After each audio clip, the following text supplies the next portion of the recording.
All right, guys, what's going on? Had to start a little bit early. Scooter Davis is in the ring right now. This is the top rank card. Wherever you are in the world, I say welcome. If you haven't already, could you please like this video, subscribe, also join our Discord. I'm gonna have the Discord, our JSB Insider Professional Betting Academy live screen up.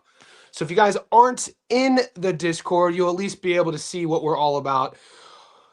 A big portion of bettors that I know who make a living off of gambling and betting specifically on boxing, a massive portion of their money comes from the in-fight live betting. And so we watch all of these fights live. I don't always get an opportunity to live stream them. So also, if you're in the Discord, we are streaming the fights. I'm going to pull up the chat. They're announcing Scooter right now. We got a new JSB Insider. Isaac, what's up, buddy? I think you just upgraded. Appreciate you. You should be in the Discord, of course.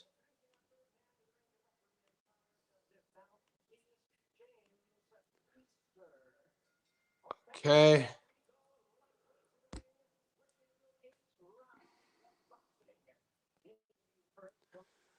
And this is our Discord. I'm gonna remove that. So it's up to the minute. I want to let you know too. If you guys are JSB Insiders, whether you joined on Patreon or you joined on YouTube, you should be in our Discord. So we stream these fights. Here's if you're in the Discord, you go over here to this is our local streamer. His name's Kyle.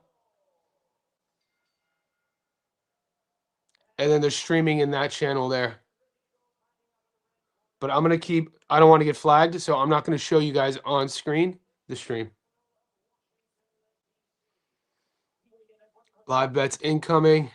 Yes, sir. Appreciate you. Oh, E-Money in the house. Yep. So, guys, this is Derek Davis, Scooter Davis. You guys should know him. 11-0, 10 knockouts, Washington, D.C. Pretty big favorite here. We got, yeah, massive favorite. What is he, 10-1? Something like that.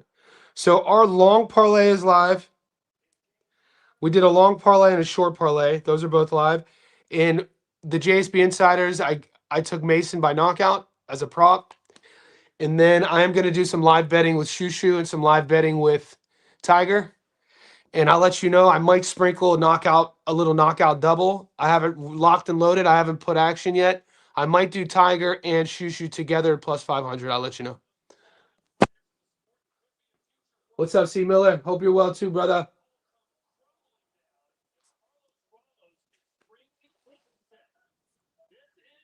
I'm not the biggest fan of DAZN commentary. I'm not going to hate on him, but it's tough to listen to Chris Mannix. Just letting you know. This is an 8-rounder. Davis versus Ramos.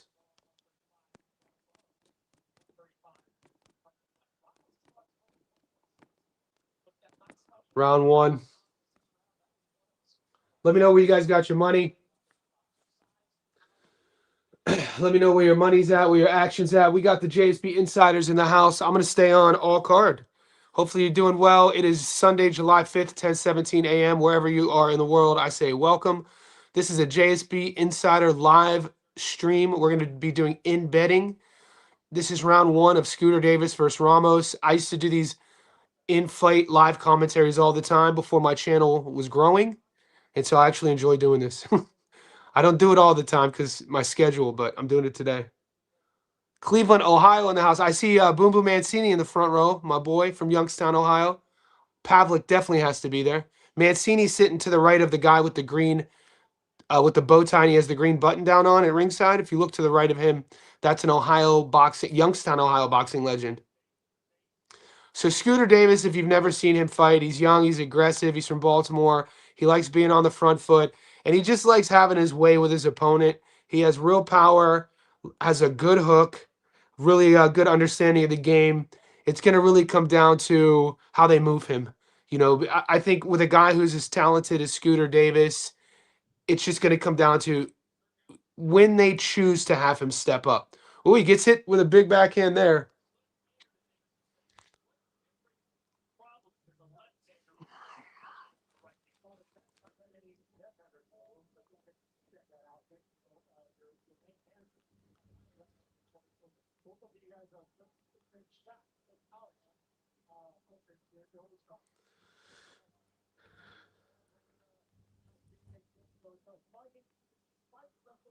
Scooter's the truth.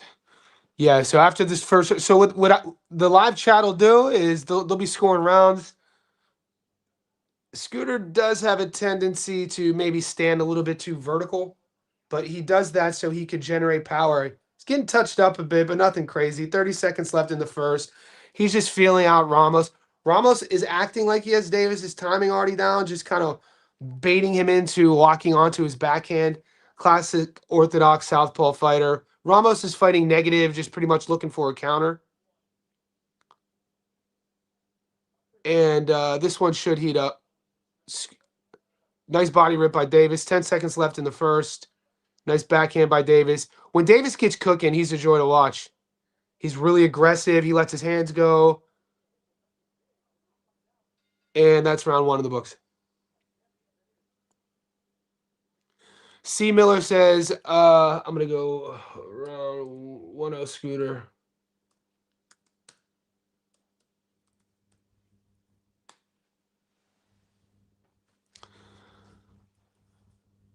C. Miller says, I got a wild parlay. Shushu knockout 1-6 Mason UD. Let's get it. And guys, the props are the props. When you look at the odds right now on the Tiger fight, the Shushu fight, the Abdullah Mason fight, whether you like points or knockout, you're gonna be sweating either way based on the stylistic matchups, based on the competition. These are gonna be three high level fights.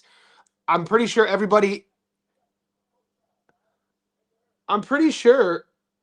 Palacios undefeated. I think everyone's undefeated. Tiger, Shushu, Albert, Della, Palacio. So you go. I say that because we're going to be watching 6 fighters who don't know how to lose, and that means something in terms of how much a fighter is willing to go, how dark they're willing to go.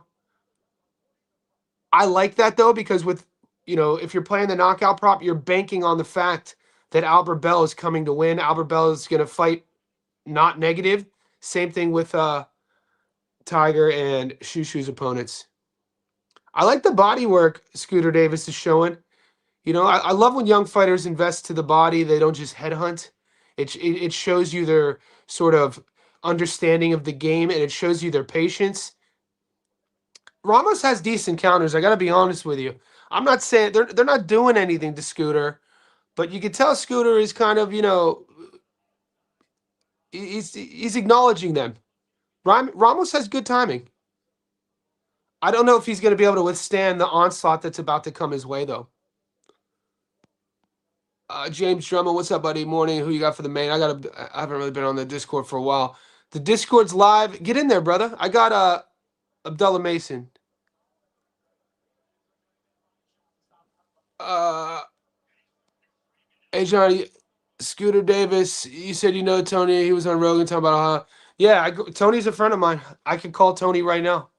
I grew up. So Tony was like my little homie. Our relationship, just as my relationship with Kelly Pavlik, is Kelly was on my baseball team for like 7 years. We won all-star tournaments from the time we were 7 until we were 14.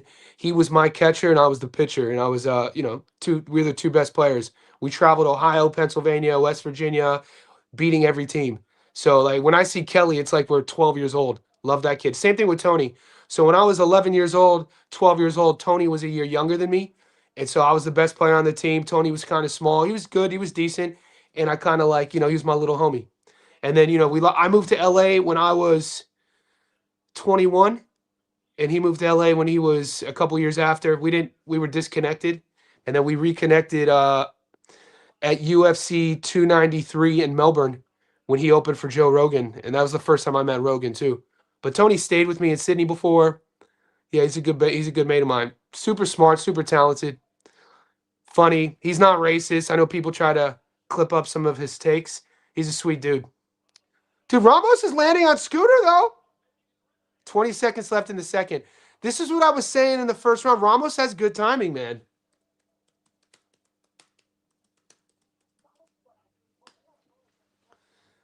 he's not Ramos isn't going to have the power to hurt Scooter, but you can see Scooter's going to learn something. Even though even though this is what you got to understand about going through the gears as a fighter, going from the amateurs to a prospect status to contender, and if you're good enough, hopefully all the way up to the world level, is that you have to find lessons when they're served to you. Even if Scooter goes out and starches Ramos in the third, he's going to be able to take some lessons from these first 2 rounds. Ramos has decent timing.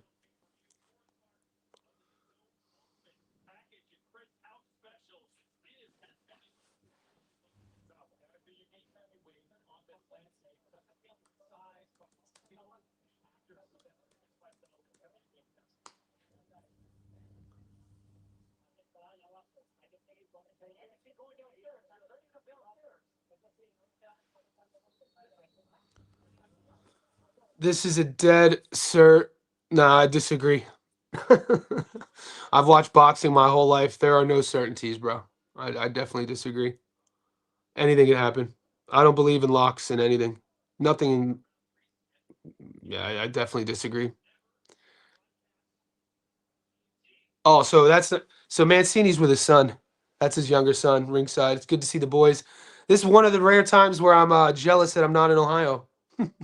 I would 100% be here. I will be at Errol Spence Jr., Tim Zoo in Sydney. If you guys are at that card, let me know. I'll buy you a beer.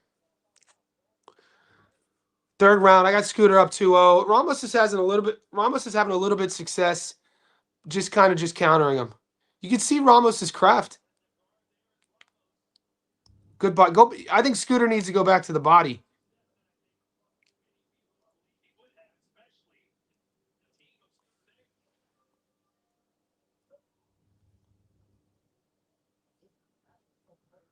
So Z says Scooter getting countered off the back foot. That's how you counter somebody, but I mean, that's literally what counterboxing is. You use your opponent's aggression against them. You bait, you feint, you good ones will create a false sense of security, and then you counter them. Yeah, Scooter's getting touched. Could you imagine if Scooter Davis is our parlay killer? Scooter's starting to look a little bit frustrated.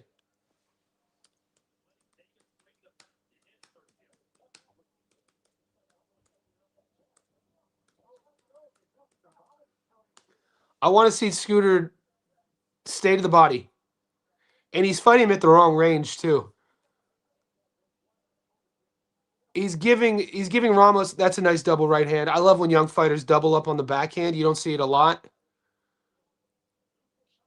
You can't throw it naked, but you set it up with a feint, set it up with your feet, hide it behind a jab and throw the 1-2, and then follow that first 2 up with another backhand. It's one of my favorite combos. Is the one bop, bop, that one. You throw that combo when you're cooking, the Young Bucks will say. It's not like Scooter looks uncomfortable. He looks a bit frustrated. I mean, his opponent literally is now just trying to catch him with a big overhand swooping backhand. Everybody expected Scooter Davis to get this kid out of here. He's still, it's early. 20 seconds left in the third. He's still winning. He's not losing these rounds. It's probably just a bit more competitive than people thought it would be. And Ramos has just shown, I don't know much about his extensive background, but you can see he's been boxing a while. He has good timing. You can tell he spars a lot. Good vision, too. His eyes are open. He's seeing the punches coming.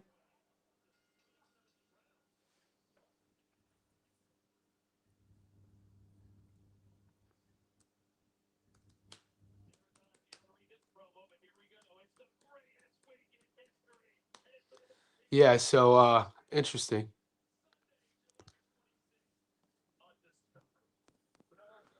Morning. Who you got for the main? Abdullah Mason. That's my answer. What's up, Jimmy Drummond? Haven't really been on the Discord. Pop in there. It's fight night though. All you boys in the Discord, beware. The JSB Discord during the week it's like a classroom. During the week, Monday through Friday, when we're doing film study, when we're riffing, the JSB Discord is like a classroom. During fight night, shit is chaos. So during fight night, it's like a frat party. Cats are going crazy. Dudes are doing keg stands. I'll leave it at that.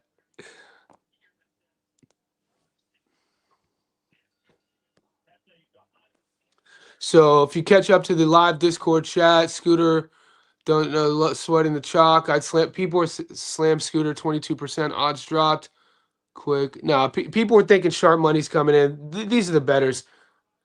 The one thing I'm not. If you're a Scooter Davis better, you shouldn't be worried. Is that he hasn't changed his attack. It's not like, sometimes you have to change your attack if things aren't working or you're getting hit or touched up and you're getting beat. That's a big left hand. Then you have to change your game plan. And some guys don't have a plan B. Scooter is still being disciplined enough to stay on his front foot. He's getting touched a bit too much. So, future opponents will see that. And, he's definitely showing signs of being able to be countered.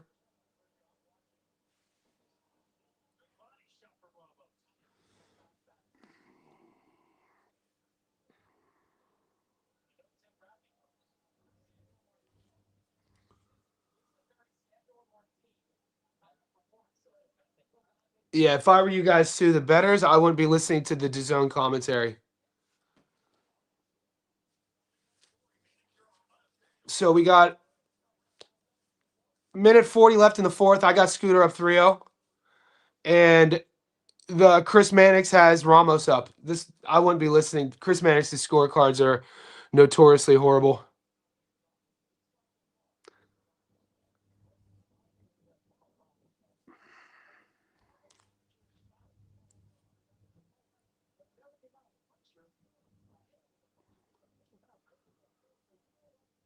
Yeah, so if you're new to the game and you're watching this and you're seeing Chris Mannix's scorecards, just know his scorecards are like there's Twitter memes made about him. He doesn't know boxing. He's a guy who went to school to broadcast. You know what I'm saying? He's a guy who went to school to do commentary, journalism. He's a journalist, which is fine. We need journalists in our sport. It's just sometimes when they cross the line of acting like experts and you see guys like Max trying to debate Andre Ward, America's last Olympic gold medalist to become a world champion, and you got Max Kellerman debating Ward about what he sees in a fight. It's like, dude, come on. And that's where you got to draw the line. But it's boxing. That's good work from Davis. 30 seconds left in the fourth. Ramos turns Davis for the first time, gets to the center. It's a competitive fight. So sometimes when odds are so crazy and you have a favorite who is so heavily favored or hyped, and the fight isn't a whitewash, Ramos is kind of building though here. That's good. But I would stay to the body if I'm Scooter.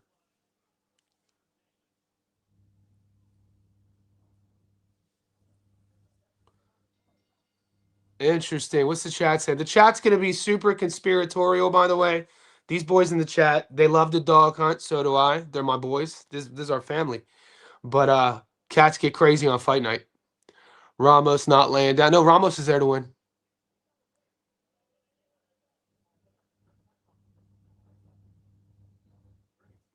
I have a 3-1 Scooter.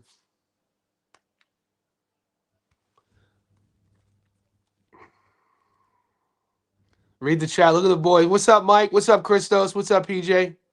Mike Tyler says you're on drugs. Same, bro. So live betting. Going into the fifth round. If you guys don't have skin in the game, let me see in Australia if they're going to let us bet live. I don't think they're letting us bet live, guys. Yeah, I'm not getting a live play on this fight. I'm going to go to Bet365.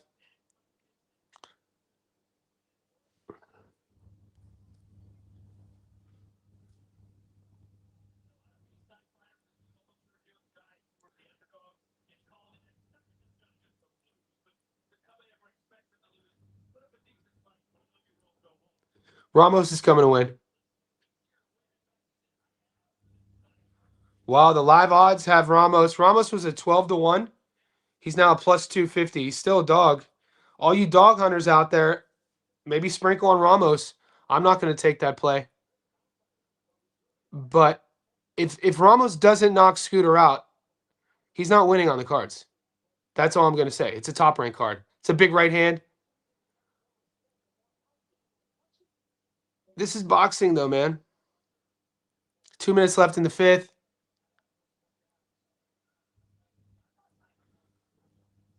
Nice right hand. You know what I'm seeing in Scooter's work is there's a bit of laziness to his work defensively. He's sort of, you can see there's a gap between his offense and his defense, his work. There's a gap there. It's not offense, and he's pausing, then he's getting countered. The world class champions, what they do better than everyone else is they blend their work. But he's young. 90 seconds left in the fifth.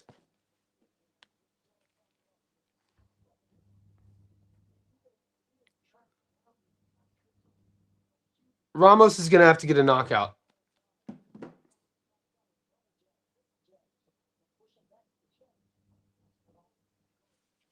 Nice right hand. A minute left in the fifth. Ramos was a 12-1 dog. The live odds have him at a plus 250 now. I don't know if it's just this tricky southpaw style is bothering Scooter. I don't think Scooter's losing.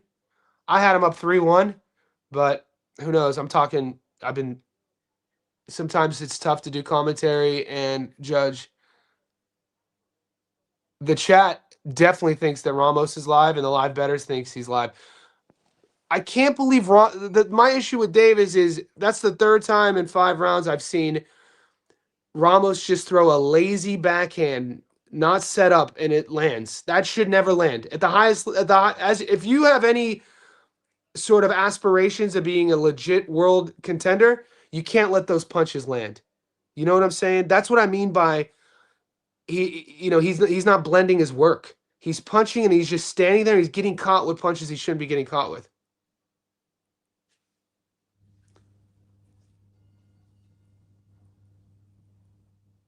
Yeah, this is tight.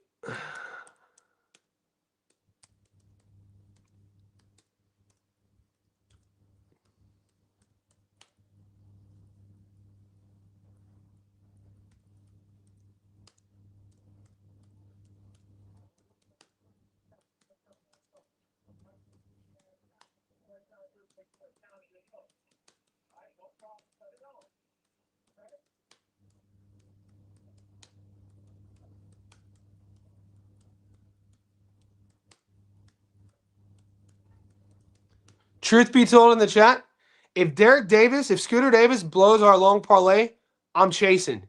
So you don't have to see my slips, the JSB insiders. If this kid ruins our long parlay, he's on our long parlay, I'm going back in and just adding the other legs, just so you know, full transparency. This would be a shocker. It's getting close. It's getting close. It's round 6 of 8. You got to think, though, and we know historically, Top Rank loads their A-sides. We get A-side gifts all the time. I'm not saying we're approaching gift territory because it's not like Scooter is getting beat up. It's just he's not really doing what he always does. He's been marketed to us as a knockout artist. That's better. That's better. That's better. Ramos is fighting really good. He has really good timing. Wow, that was a beautiful combo. Ramos looks like he's cooking. Ramos is building here, guys. Scooter's going to sell out here. Scooter looks like he's going to put himself in a position to either win by knockout or get knocked out. This is turning into a firefight. 2 minutes left. Scooter's corner must have said, hey, bro, you better go out there and fight this kid. Big right hand by Scooter Davis. Ramos wears it well. Nice right hand. Ramos wears it well. They're exchanging. Ramos is given as much as he's given. 1:45 left. Making Scooter Davis miss on the ropes. It's getting interesting. Yeah, guys, if you're betting, don't listen to DAZN's commentary. Sergio Mora as a boxer, former world champ. Chris Mannix is an announcer. He probably is an intelligent guy. As commentary, they're terrible. I think that they get paid to sway live odds, 100%. If Ramos doesn't knock Scooter Davis out, he is not winning a decision. We've seen this time and time again. This is Top Rank. Bob Arum is like, boys, see, I'll be screwed with a draw too, though. That's some nice movement. Davis looks like he's stuck in one gear, and Ramos seems like he's surprised Scooter a bit by having more than one gear. That's much better. Ramos is getting hit clean now. That's probably Scooter's best exchange in the last few rounds. Ramos' game, though, mate. Ramos definitely did not come to lay down. 30 seconds left in the sixth.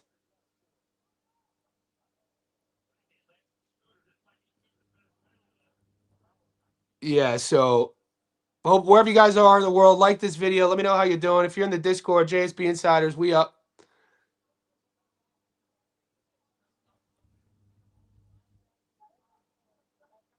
Oh, I do like the body work. See, he freezes. Davis hurt. 10 seconds left in the sixth. Davis is getting hit clean. Davis is getting hit clean.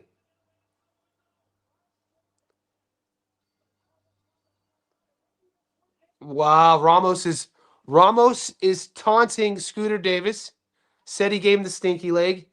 I guarantee the odds are crazy now. No, 7 going into round 7. This is round 7 out of 8. Ramos is a dog. He was a 12-1 underdog. He's in a, Scooter Davis is in a real fight, and he's gonna blow a lot of parlays.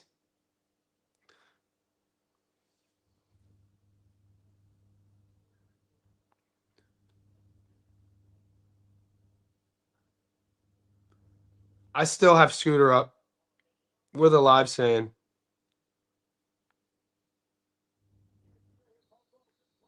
Live odds have Scooter up. Ramos is a plus 150. Yeah, it's being streamed in the Discord.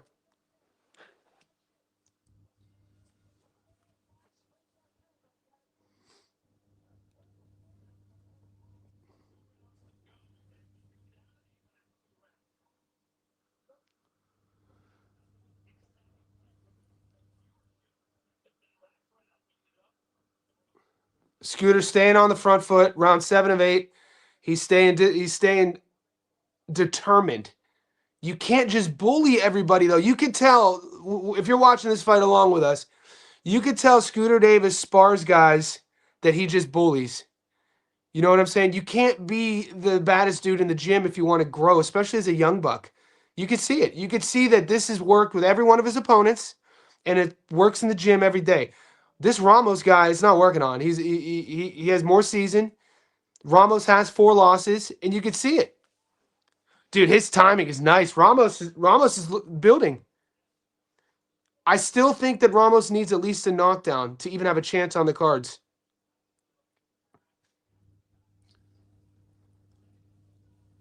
I'll be happy with a split decision, a majority decision. A draw kills our parlay. Nice body work. 90 seconds left in the 7th. You can see the physicality that Scooter Davis has always gotten away with. It's not working. And if you don't have a plan B now, this is what makes boxing the greatest sport on earth, because styles and then strategies and then also climbing the ladder of competition. When you have something that's always worked, that's a big backhand. Ramos just got hit with a big shot, but he wears it well. He has a cut over his right eye. Davis is still on the front foot. 1 minute left in the 7th. I think that the live odds are an indication. I don't know. How are you guys scoring this? I don't think he has to win the last 2 rounds. That's good body work, Scooter. Move your head a bit, though. There's certain there's certain things that Davis is lacking on the defensive end that you could see he doesn't spar guys who beat him up, because he's used to being able to land these big shots and look at his work. All you have to do is get dropped once to know, hey, I got to get my head off that midline, or I can't be looking at my work like this ever again, or get hit really bad. You can see it. As a coach, I could see it. It's like, I'm taking Scooter Davis tomorrow in the gym, and I'm working on all punching, following your punch drills. Throw the right hand, go right. Throw the lead hook, go left. It's basic boxing defense 101. Wherever your combination ends, whatever side, move that way. So if I'm throwing a 1-2, my 2 is my right side. 1-2, I'm moving right. If I'm throwing a 1-2-3, 1-2-3, I'm moving left. So he's not doing that. He's throwing the 1-2 and he's looking at his work. Why? Because it's always worked for him. He thought he was going to blow through this dude. Yeah, he won that round. I got Scooter up. He only loses if he gets stopped.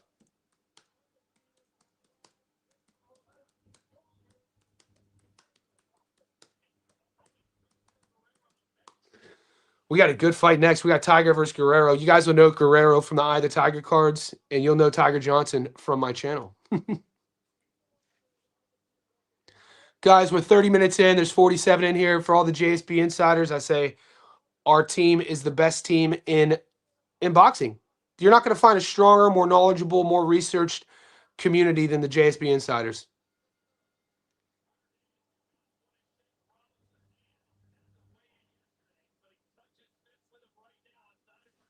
Last round. Look, and guys in the Discord don't like the comment I just said, but it's the truth. Top rank. All of a sudden, Scooter tried to counter him. That was hilarious. Ooh! Ramos just walked into a big left hand. Interesting. All of a sudden, Scooter Davis is trying to be the counter boxer.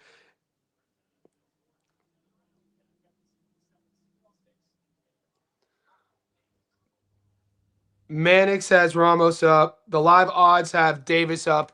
And like I said, I think a lot of that is indicative of well-knowledge boxing fans knowing about Top Rank's A-sides. Look at Scooter Davis. It's taken him 8 rounds to now counter Ramos. That was nice. Moving his head now. It was almost like he had to get out of that's a headbutt. They didn't call it. Scooter a dog, though. He's going to learn from this. He's going to get out of this with a close decision as long as he doesn't get stopped, which, he hasn't been hurt. 2 minutes left in the 8th. I have Scooter Davis up. I got to be honest with you. But why I said people are panicking is because with matchmaking like this, when you have an expectation of an outcome and it's not trending that way, the mind naturally thinks, well, the kid's having a bad fight or he didn't knock him out, so he must have lost, that sort of thing. And you got fools like Chris Mannix, Glazin, and Sergio Mora spreading conspiracy theories about what he's seeing. It's like, what are you talking about?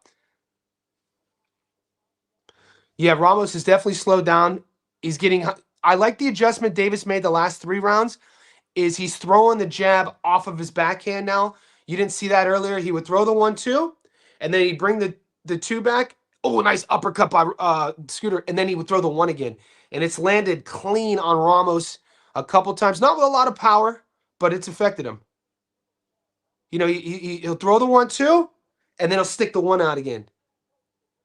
Nice. He wasn't doing that earlier in the fight. 1 minute left in the 8th. This is a Scooter Davis fight.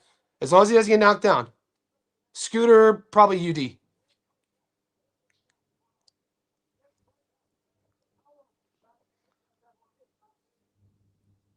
$30 seconds left. I had Scooter up 3-0. I've given a lot. Yeah, this is going to be a unanimous decision. Mannix is on his bullshit. I don't like Chris Mannix's neck either.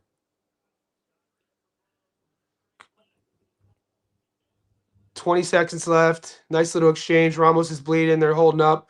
The ref is letting the boys work. Scooter, you can tell Scooter's mean, and you can tell he's used to being the bully. He's using his head a lot. Yeah, this is a Scooter Davis fight. Davis UD, easy. There's no upset. That wasn't.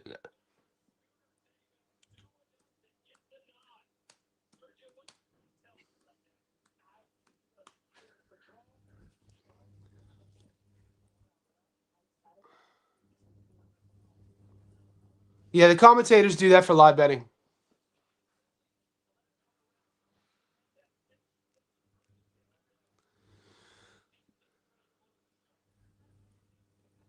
Ramos did not at those last 4 rounds didn't try to win that fight.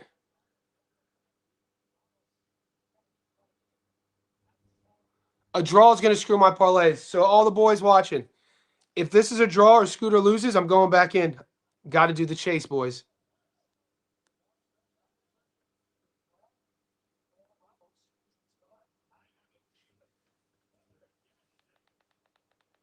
You hear what Mannix just said?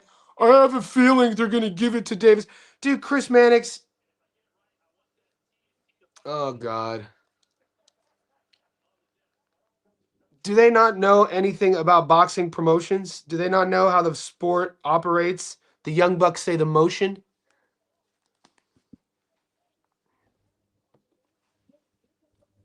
8-0 would be diabolical.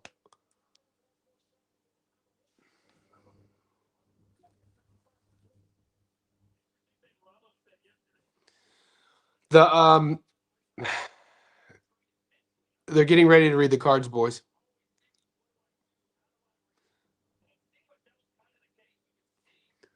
You know what it seemed to me after the fourth round, Ramos was like he was having decent success and he got hit with some big shots and Scooter could punch a bit and he kind of made a decision in those last 4 rounds to kind of just be happy to be there. Here we go.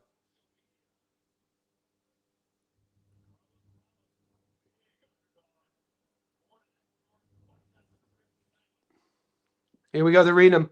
Ramos has his hands up.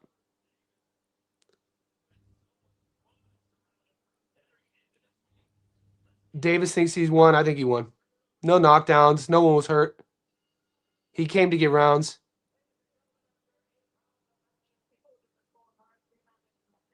Unanimous decision.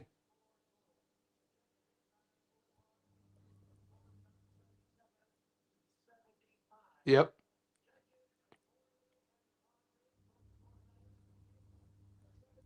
Yep. Scooter. Told you. Told you, UD. Scooter wins by UD. We up.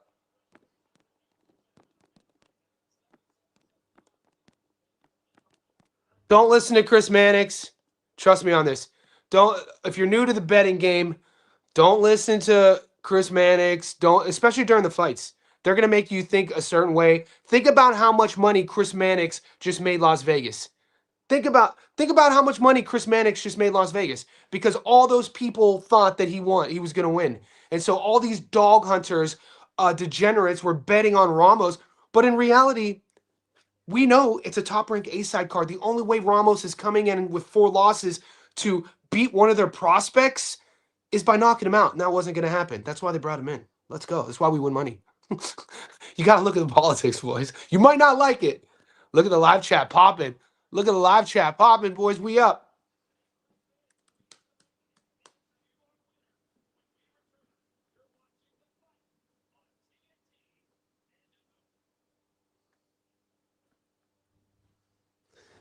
So yeah, the chat's going crazy. Let's go. We still good. Zahid. Oh, Zahid Man is the goat of the hour because that would have been the move. That would have been the move because fight week Scooter was those odds were horrible, but you catch him at 50% return. You put a little sneaky bag on that 50% return. Zahid, man, I salute you, brother. Salute you. You know what time it really is. All right, we got 3 fights. This is fun. Let's go.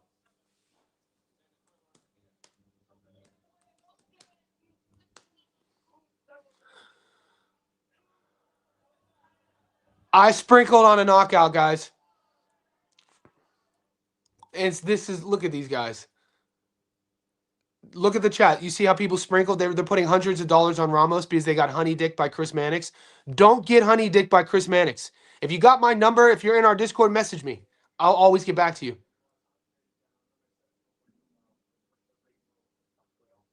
Yeah, I had Scooter up.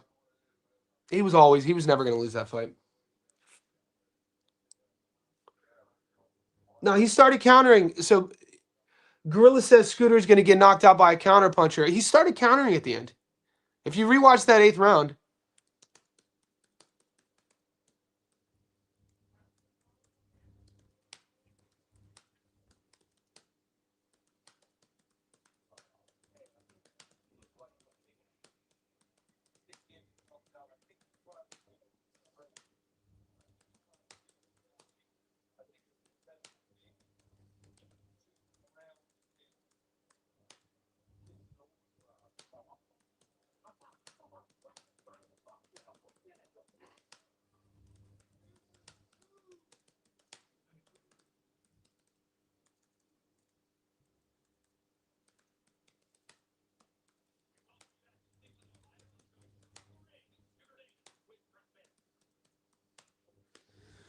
Yeah, I love the fine details of the game, boys. I love the fine details of the game.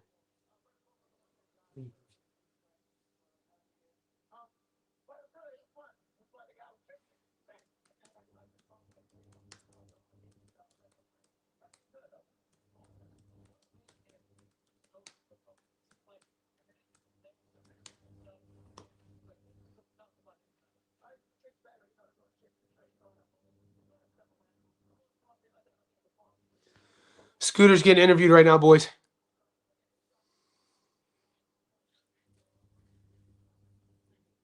Nah, he didn't say. Blackball's tripping. The real question, Blackball, is I wonder how many people Chris Mannix sacrificed for that neck he got. His neck bothers me, man. I hate Chris Mannix's neck. That chin of Chris Mannix always, because something that's always concerned me is Chris Mannix's chin.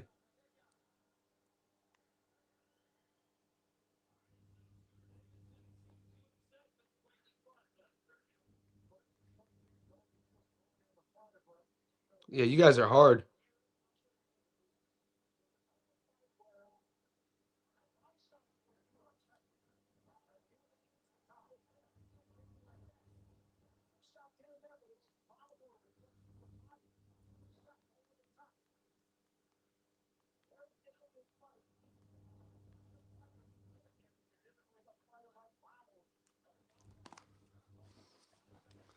Yeah, Blackball, I'm being real.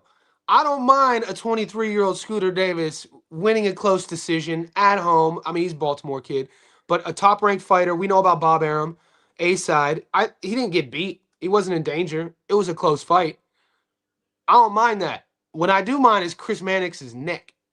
That it just something I don't know, man. It's just something that always concern me. I don't know. So fight stats up. Scooter lands 91, Ramos lands 93. Scooter throws 514, Ramos throws 453. Scooter missed a lot. You rewatch that fight with no commentary. The right man won. That wasn't even don't one of the most overused words in boxing is lock. The most overused word in boxing, in my opinion, in my world, is lock. That's because locks don't exist. And it's the second most overused word in boxing is robbery. Very like what is a robbery? You know, like we need. I'm not saying they don't occur, but using words like robbery when we haven't identified specifically, because there's a lot of nuance to the game. Lock is number one because there is no nuance to lock.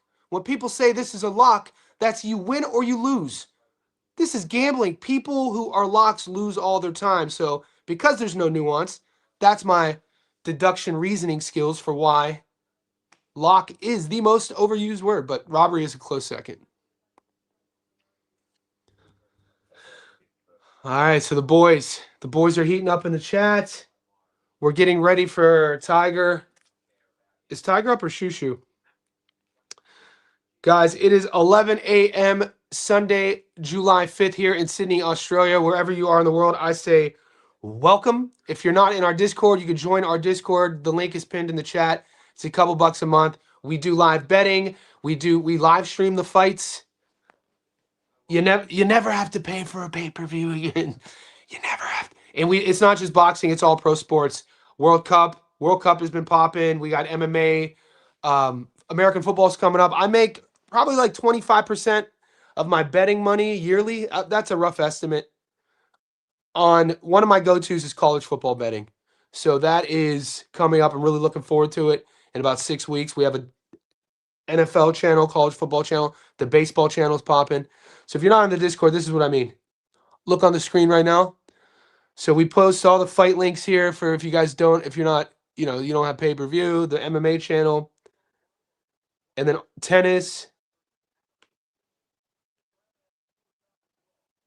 And this is where they're streaming the fights at. But I'm not going to pull it up because I don't want to get flagged. Okay? We still good. Tim Bradley's been on his bullshit lately too. I think he's a good guy. But he knows that, you know, he does what I do. He just does it at a higher level. You got to get paid for people to watch your content. You know, at the simplest form, he says outrageous things so people can watch his content and he can get paid. I don't do that, and I'm not. I'm that came out wrong. My channel, I created this whole space based off of how crazy YouTube boxing is. Look, the biggest YouTube boxing channels I'll never be, and I never wanted to be, because I'm never going to do clickbait headlines and talk shit about fighters. I'm never going to be a casual about, I love this fighter, he's so good. I don't like fighters, I like boxing. Okay, so that's the biggest difference if you're new here. We break down fights, we talk about stylistic matchups. There is no loyalty when it comes to our money. You should only be loyal to your wallet. You should only be loyal to your bank account. So if your favorite fighter is fighting and you're betting on him just because he's your favorite fighter, this channel is not for you. If I told you how many times I had a bet against fighters that I like, you'd be shocked. Tiger, with Bomac's looking like he's losing weight. Bomac out here. Is Bomac losing weight up in here? Bomac's such a good coach. We need Bomac around for, like, we need him to lose weight, man. On some real. Bud looks good in the commentary booth. Got that plum suit on, boy, with them braids looking nice and tight. Got that first button unbuttoned, boy. You got to give him. He needs a little pin though, like something like bring it back to like 50s speakeasy days. When I wear my blazers, I put a little. Got to have a little pin there. I think there's a term for it. Forget what the term. Bomac looks like he's getting slim out here, boy. They didn't. They didn't rob. I'll put the Discord link to join our Discord. Here you go. Sign up.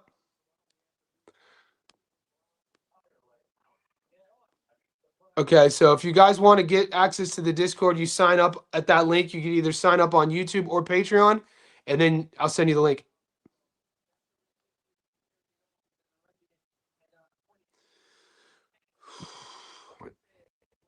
Sean, look, I'm a loyalist when it comes to fighters. I grew up in Northeast Ohio. You know, my hometown's Youngstown, Ohio. Sean Porter, Cleveland, Ohio. Tiger Johnson, Cleveland, Ohio. You got Albert Bell from Toledo. I covered Bell's whole career. This is going to be a fun fight. We got Guerrero versus Tiger. Let's go.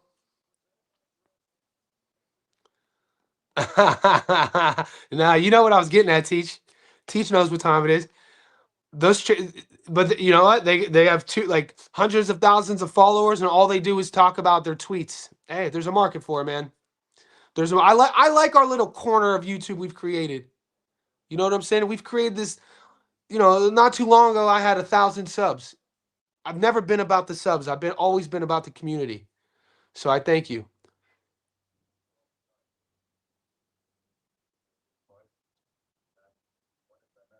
We're getting ready for the Tiger fight, guys. Barry Tapia, what's good?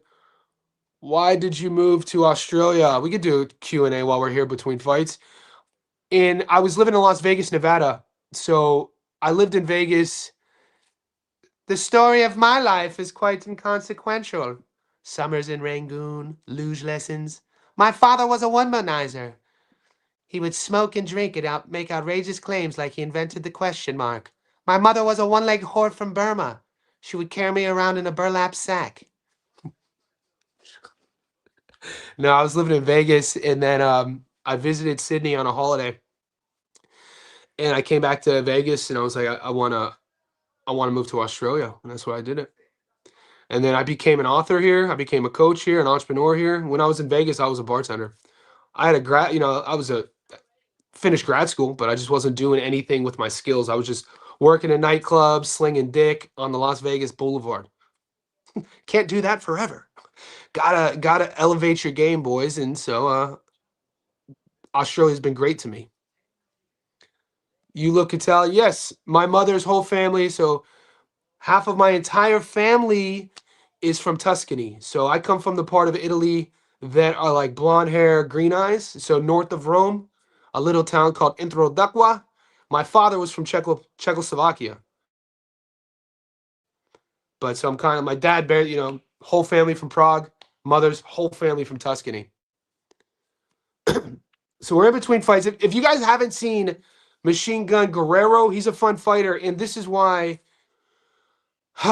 this is why I did play a sneaky Tiger knockout prop, because I feel with Guerrero's style, he's very brave. He's not going to go in there thinking he's going to lay down. And I think with Tiger's gifts, his length, his jab, his size, I think Tiger could snipe him.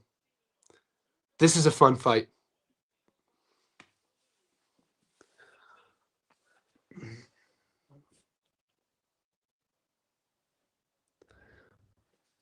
Poker Nerd, if you're in the chat, I see you in the Discord. Poker Nerd says it's 4th of July. Should we do all knockouts? I did. I do have a knockout parlay. I told you boys it. I shared it in the Discord. If Beezy's off on that Henny, you better share. I don't drink on Sundays, though. I went lotto and all of them over this. Let's go. Mexico. World Cup's been popping. How crazy. Do you guys agree if you want? So we do, everybody in our Discord is allowed to do, we do a weekly AB post, Adrian Broner. We're just checking up on him.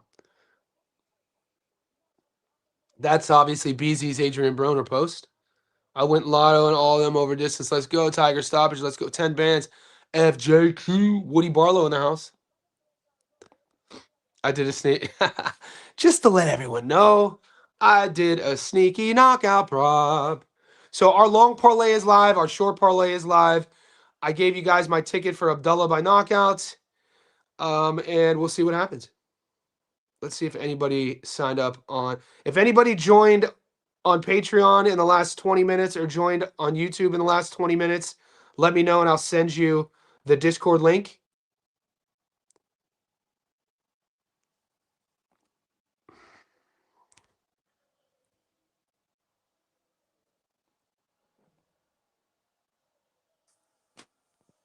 Black Ball, are you Odawan Pikeli? What is this? We just had a new JSB Insiders sign up on YouTube. So if you just signed up on YouTube, email me here and I'll know if it's you. And I'll send you the link.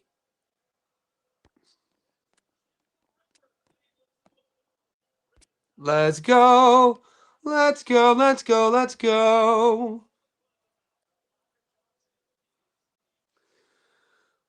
Guerrero's in the ring. Tiger Johnson's walking out now. I think this kid looks totally different at 147.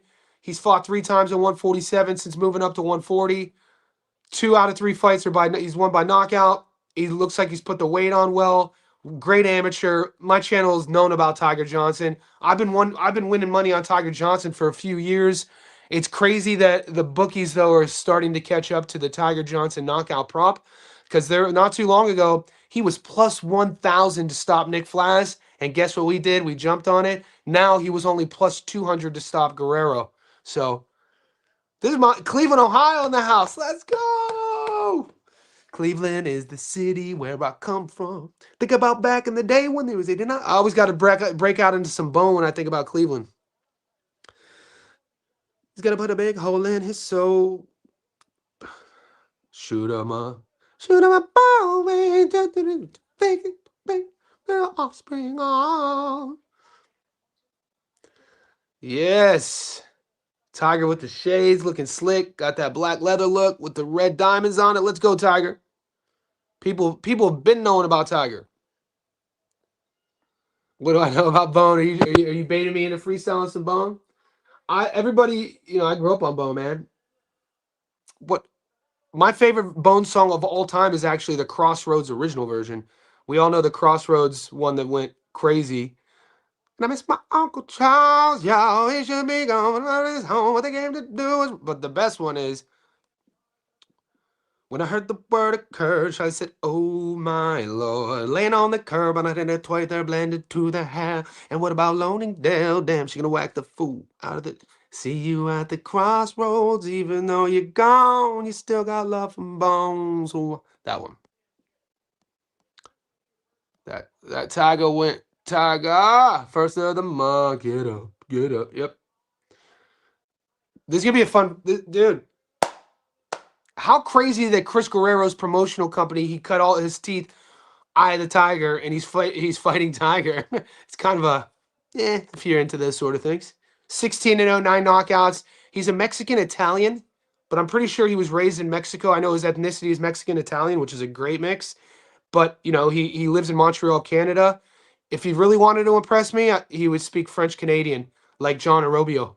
Well, you guys know one of my favorite fighters at 140 is a 21, 22-year-old knockout artist who fights under Eye of the Tiger named John Arobio. Fluent French Canadian. All right, they're getting announced. Guys, let's go.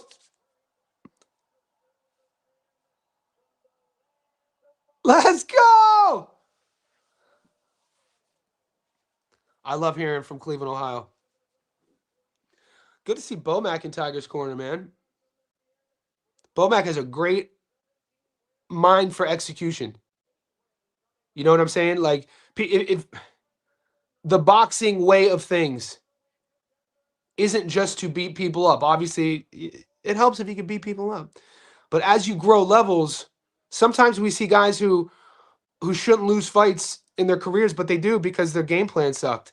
They didn't have a game plan that was, you know, practiced upon and executed. Bomac, that one of his strengths is the eye he has for his fighters' opponents, and then creating a game plan based on his fighter's strengths and how to take advantage of his opponent's weaknesses. That is called high-level coaching. I'm nervous for this fight.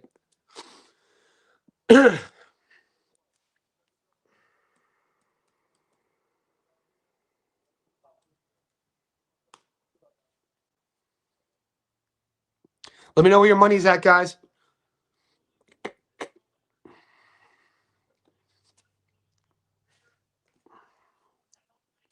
We got Z. This ain't Delonte Johnson.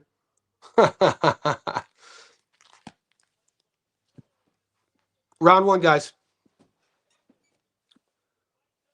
I think it's a 10-rounder. Round one. Tiger looks big. Tiger's on his grown man lately.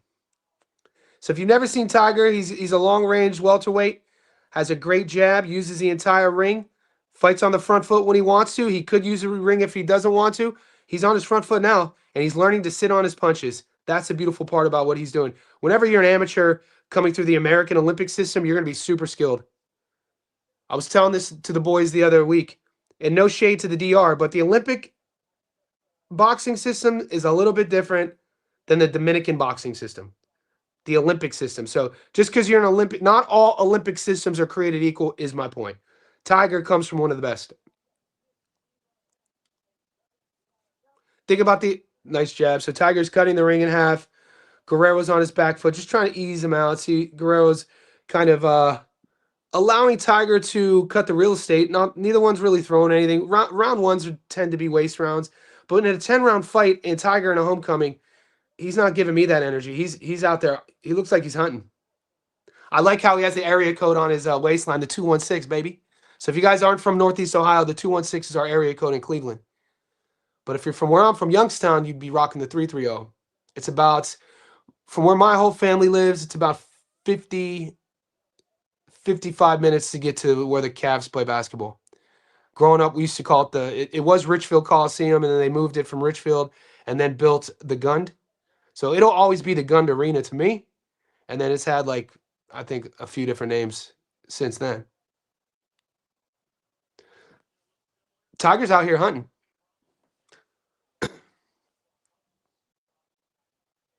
So this is what I hope Albert Bell doesn't do. What Guerrero is doing, I know it's early. I'm just, giving you guys my reads. Guerrero's, not engaging and just reading and using the entire ring and kind of like okay with Tiger coming forward and not, we want 50-50 exchanges. If you're, big right hand by Tiger Johnson. Oh, big jab from Tiger Johnson. Dude, Tiger's explosivity. Guerrero's stepping forward now. Guerrero's like, all right, I tasted it. He's coming forward now. I like the look Guerrero has in his eyes. He tasted Tiger's power. Didn't land flush, but the explosion of Tiger's backhand. We want, if you're playing the knockout props, we want the 50-50 exchanges. That's what I'm talking about. On I hope, it's risky because will Albert play that game with Abdullah? Will Albert have any 50-50 exchanges? Does Mason have the skill set to set him up and get him in those exchanges? Tiger's talking to him. Tiger's like, you don't want to punch with me. Great round.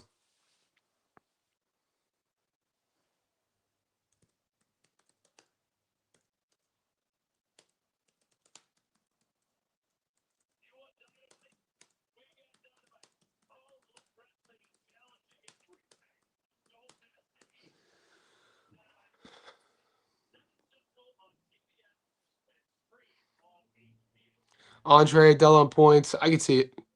I'm making you a Zoo believer. I'm not trying to change. I'm not a Zoo believer. I'm an Arrow fan. I'm not a Zoo believer. I'm an Errol Spence fan, but I'm not betting on Errol to win. Remember, we should only be loyal to our bank accounts. We shouldn't be loyal to any fighters. If you're betting, and that might sound weird to people who aren't wagering, or we're not, because our community isn't, hey, who's fighting, let's bet. Our community, we do film study throughout all of fight week. We watch tape on all these guys, and then we wager. So we're a betting academy. The boys call it the JSB betting academy in our Discord. I really love Tiger's backhand since he came up to 47. It's technical as always, but he just throws it with much more ferocity. Wow. I think Tiger thinks he saw something in that first that he knows it's coming, and he said that to Guerrero at the end of the first. You never really see Tiger that animated. He's usually, I guess as he's getting a little bit older and getting these knockouts, he is coming out of his shell though, and I'm here for it. They're playing the counter game, jab for the jab. Guerrero's on his back foot. Tiger added Tiger added a little bit of a shoulder roll defense, high guard to his game. I like it. It's always kind of been there, but you could kind of see it more because Tiger's physicality is so different. His shoulders now, his post delts and his traps actually meet up, and so it gives him a little bit more of a cushion to roll. And that backhand is Tiger is hunting the backhand, guys. If Guerrero gets knocked out, it's going to be on the straight right hand, and Tiger sees it. Whew, he almost had it in round one. There's a minute 40 left in the second. I want to see more feints from Tiger. I want to see him hide his work. Nice. He drops the level, goes jab to the body. Ooh, that jab is nice. Guerrero has a decent jab. He just doesn't have the snap on it. Nice jab. Tiger's jab is beautiful. That one. That one. It's coming. Woo, boy. Woo. Woo, it's coming. It's coming. Guerrero will give him these 50-50s. Guerrero will give him these 50-50s. A minute left in the second. It's coming, boys. I want feint. Tiger, drop a level. Ooh, nice slip. That adds that type of diversity to your offensive game. What Tiger just did, Tiger slipped Guerrero's backhand and then threw the lead hook off of the slip. You know what I'm saying? So when he's trying to hide his backhand, he slips Guerrero's and then throws a hook. Punching from both sides of the plate. Tiger got caught with a shot there. Guerrero has good accuracy on his punches. Tiger needs to make sure he doesn't get too predictable and not get away from that jab. It's his hometown. He wants to knock out. He wants to put on a show. You got to trust the game plan. You got to be patient. At this level, you can't rush anything. You can't force knockouts. Knockouts have to come.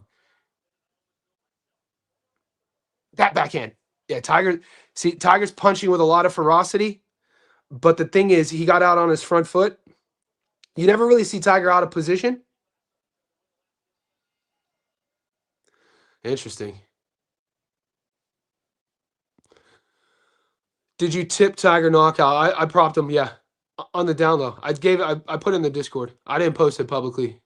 I posted in the Discord.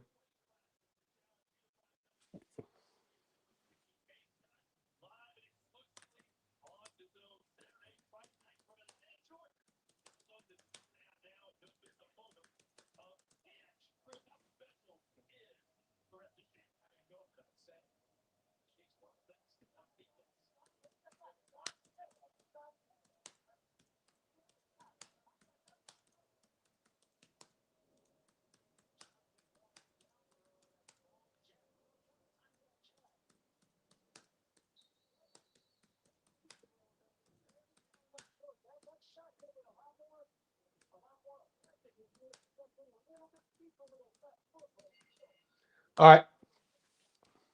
Just checking in with my Discord peeps. Round 3. There's some if you're watching the fights, there's some intensity about it. You can feel the intensity.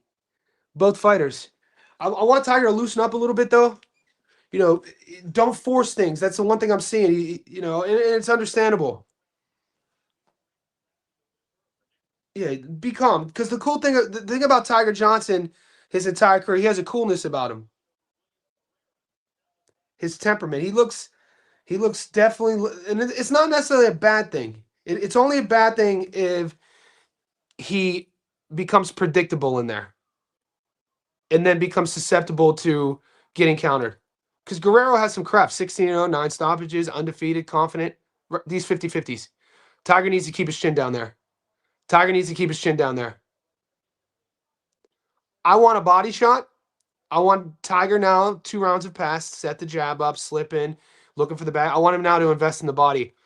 I want him to throw a backhand to the body. So slip Guerrero's jab and drop a level and throw a straight right, his 2, to the solar plexus of Guerrero's body. Throw that a couple times, at least show it.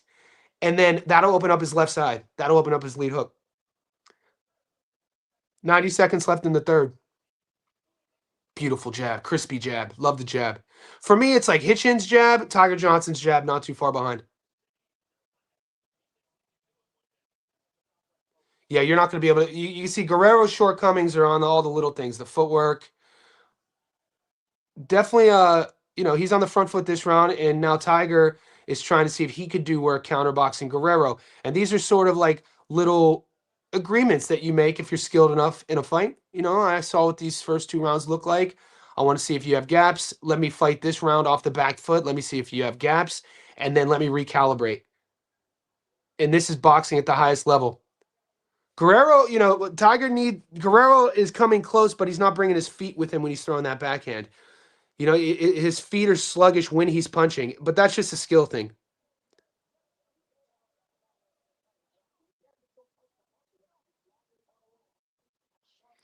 And if you're watching the fight, look at the action of Tiger's upper torso. He's never static. Even when he's standing in front of you and his feet aren't moving, he's always moving his torso. The mobility he has in his upper body is great, and his shoulders. I'm being a little bit particular here. I do want to see his chin tucked a bit, and I want to see a couple more level changes and try to open up that backhand to the body. 10 seconds left in the third.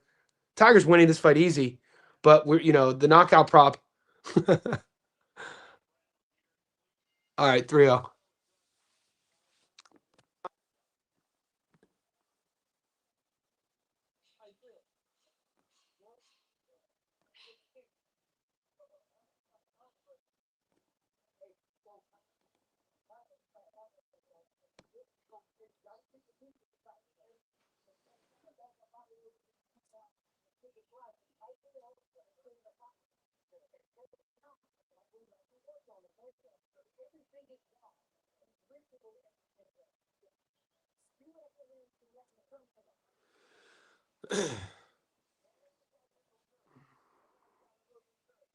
Guys, I have Tiger up 3-0.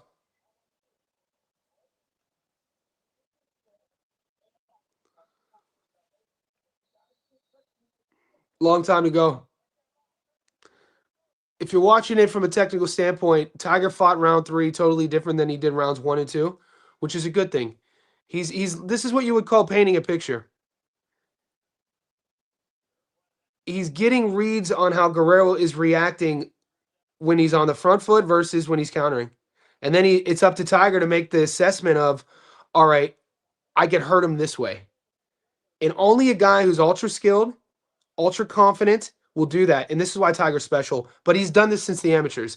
When people, some guys are special because they have one-punch knockout power. Some guys have special because they have great defense. Some guys have special because they have a great all-around mind of the game. That's Tiger Johnson. And he's just growing. He's learning. He's learning. Dude, he goes like this to the crowd. We've never seen Tiger Johnson play to the crowd. There's the left hook. Oh, Tiger's been waiting on the left hook. 2 minutes left in the fourth. So it took Tiger Johnson waited 3 rounds to show him one punch. What does that tell you? Think about that, guys. For the first time in 3 rounds, he shows the left hook. It lands, did some nice damage.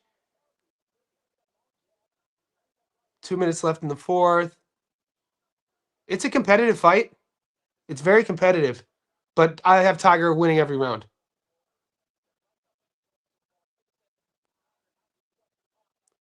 There's a couple gears. Tiger's just getting started here.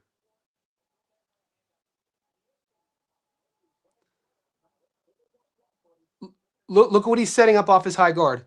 So when he steps into range, he goes from split stance. Tiger got hit with a big hook.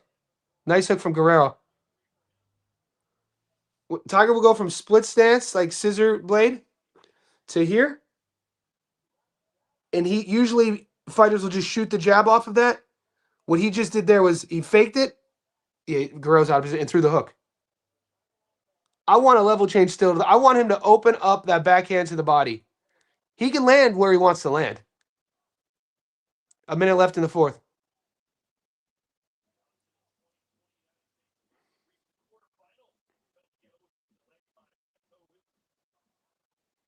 Guerrero tells everybody in the arena he wants to throw his 1-2 when he throws it. Doesn't set it up. Gets big-eyed. It doesn't have the best feet. Doesn't bring his feet with him. That one. Guerrero brings his head. Guerrero has a really bad habit when he punches. He brings his head forward, but he leaves his feet behind him. And that's how you get out over on your lead knee. That's how you get knocked out. No one's ever made him pay yet. This is why I like Tiger by KO. I think Tiger is going to make him pay. Tiger just got hit with a big right hand.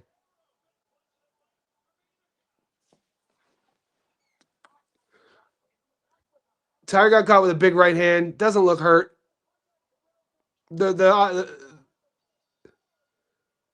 talking. The announcers are going to make you think Tiger got knocked out. He got caught with 1 punch.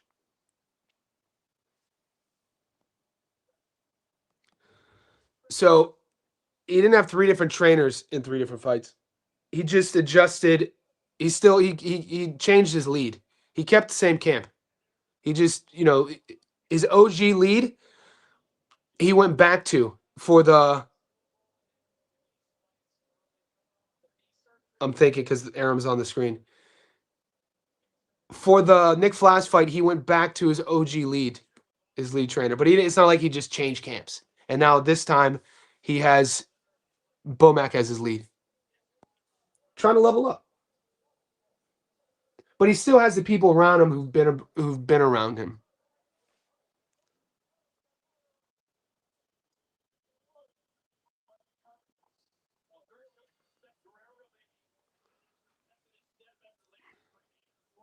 All right, we want Guerrero to have an extra pep in his step. Round 5.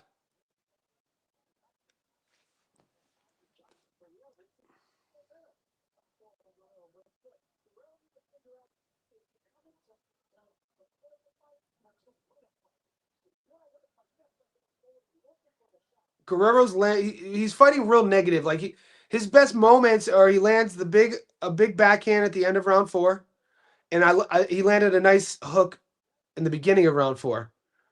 But he's kind of relegating himself to waiting for one big shot.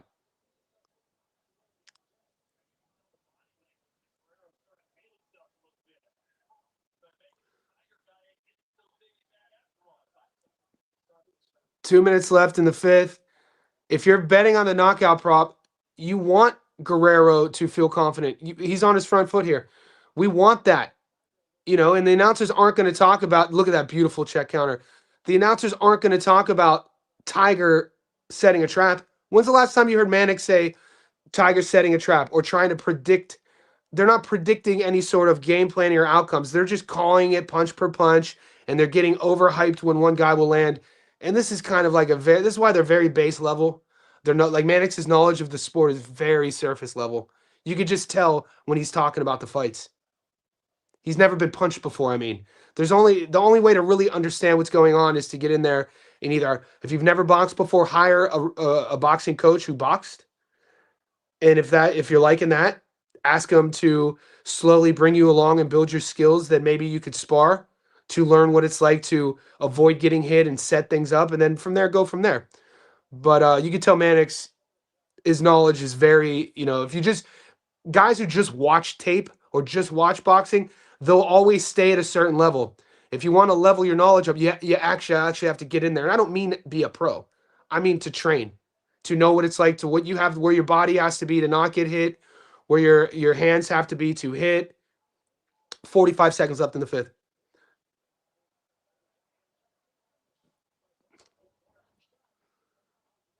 There's that body punch I asked for. Finally, Tiger goes to the body. Oh, lands a big left hook. Oh, Tiger's really smart in there, man. That was a beautiful combo Tiger land. He goes 1-2 upstairs, the right hand to the body. Tiger needs to get off the ropes. He likes it on the ropes, though. 15 seconds left. Guerrero's face is showing some bloodiness.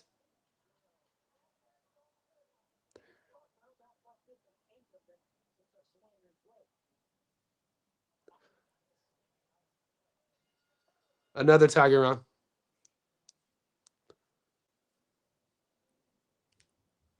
Yeah, we talked about this. What's up, Jay?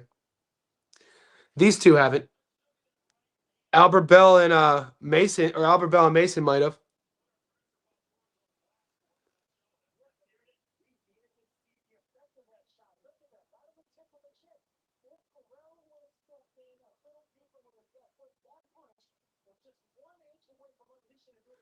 But he doesn't have good feet. Guerrero punches with his arms.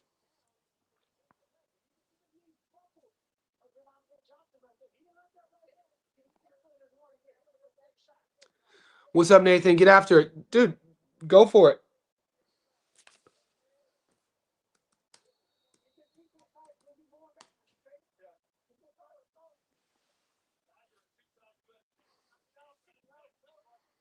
I have Tiger up 5-0.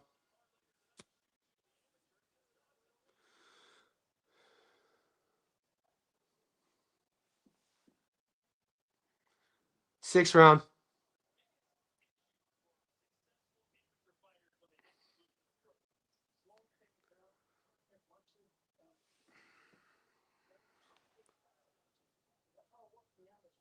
There's the body, jab to the body. I want the backhand to the body, though.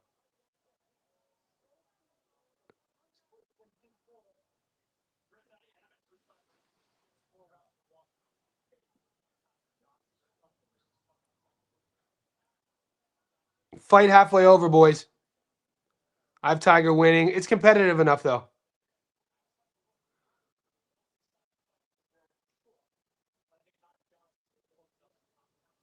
There's some body work. Yeah, these two. These two aren't fighting for it to go the distance. You can tell they've been chippy the entire time. They're talking shit to each other. I think the knockout's still live. Very much live here. Excuse me.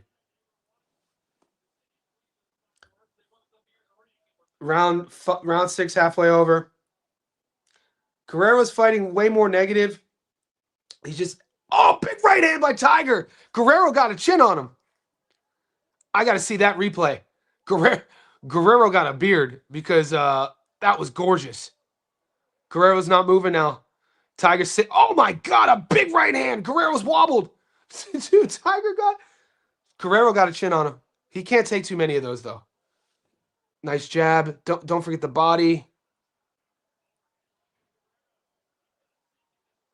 Guerrero is coming up on the front foot. I think our knockout's gonna come. Guerrero's on his front foot now. It looks like he's going out on a shield. Hey man, you got my respect, champ. You can tell he's an undefeated fighter. He took a big shot by Tiger Johnson. A minute left in the sixth. Guerrero's walking towards him now. He thinks that Tiger doesn't like off the back foot.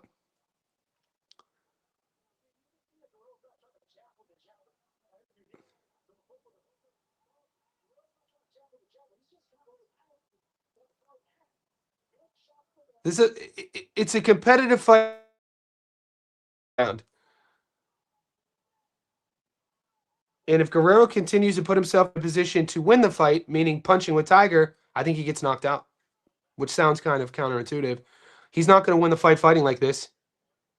The only chance he has is to go 50-50 with Tiger and catch Tiger. And by doing that, I think he gets stopped. And that's the knockout prop. That's the knockout prop that I played.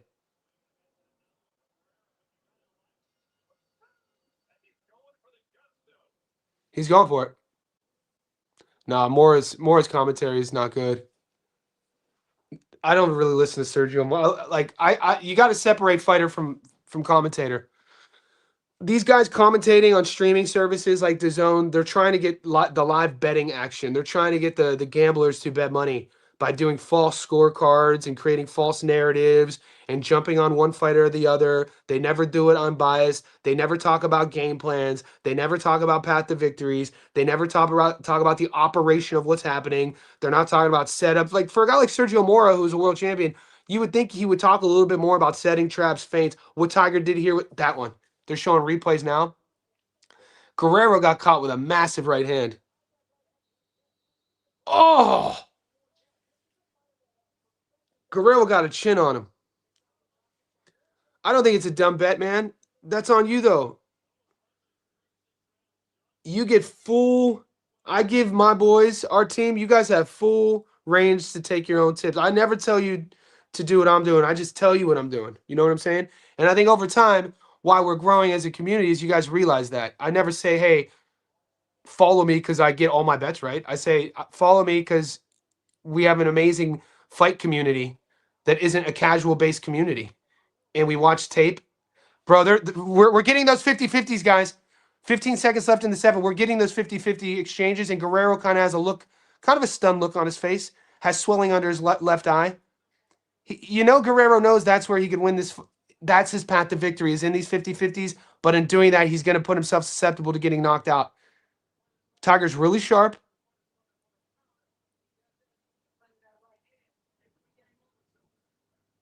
I still think, even though it's a 7, I think the knockout is live.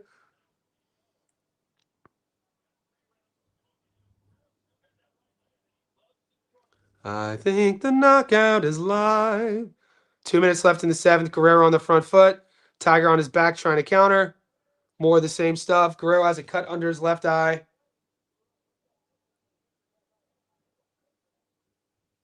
A lot of time left in the 7th. This is only a 10-rounder, boys.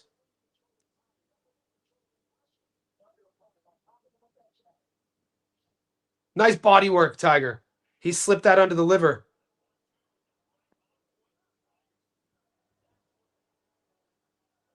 Guerrero's getting hit cleaner now. 90 seconds. He's coming forward, though.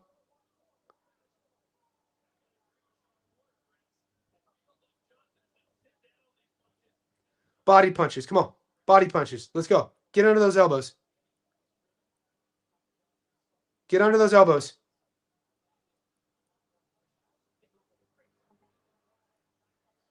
Ooh, big right hand by Tiger. Nice body rip. More of that. More of that. That hurt. That body punch. He didn't like it. He's backing up. He's breathing. He's trying to hide it. You can see it. Come on, Tiger. Tiger didn't see it. That body rip hurt Guerrero to the body. He's trying to breathe it off. Now he knows he's hurt. Goes back to the body. This could be the beginning of the end for Guerrero. A minute left in the 7th. But every time Guerrero gets hurt, he comes forward like a dog. Guerrero's a full dog, by the way. Guerrero getting hit clean, dude. Hitting clean. But he's coming back. 30 seconds left in the 7th. This is becoming a little bit of a firefight, the one that we want.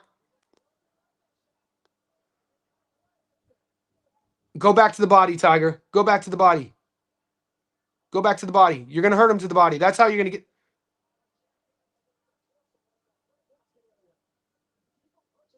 Nice slip. Fun round. Fun round.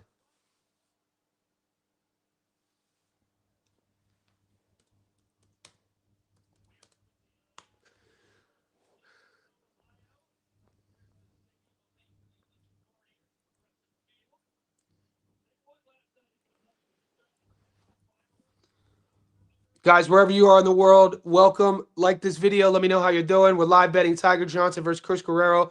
Going into the 8th round, we have 3 rounds left. I still think Tiger Johnson knockout is live.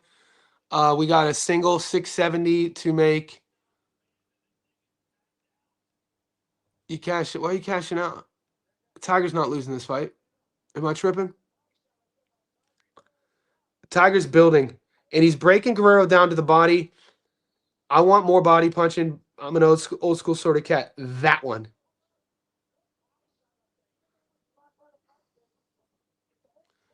We have 9 minutes to get this knockout, guys.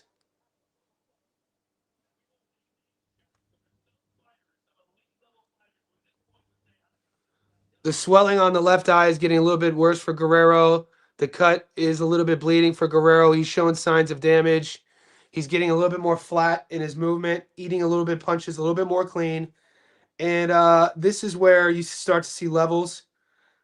Can you maintain a pace throughout a world title fight or, you know, a 10-rounder? Body. Go back to the body, Tiger. There we go. He gave it to me.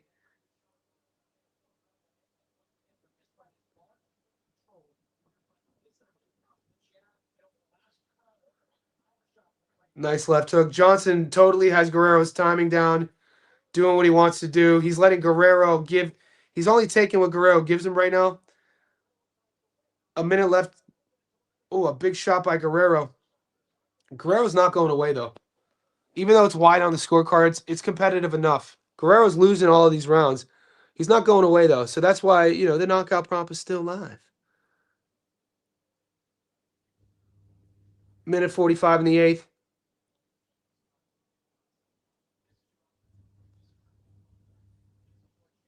Jab.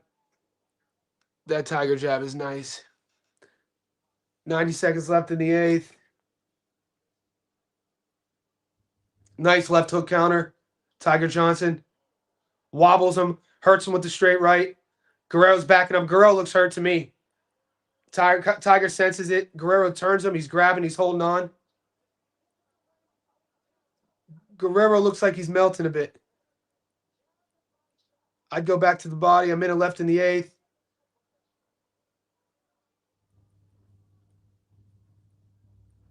Good body punch by Guerrero. Tiger on the ropes. He's trying to walk him onto something. Nice left hook counter by Tiger. That's landing every time he wants to throw it. Is when Tiger chooses to go on the back foot, he's setting up the left hook, the lead hook.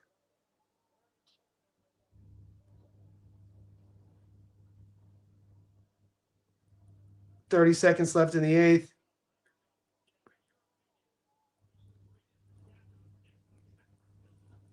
Good body punch. Guerrero didn't like that one either.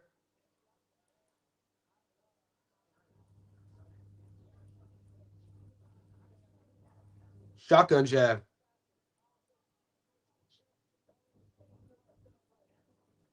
Nice.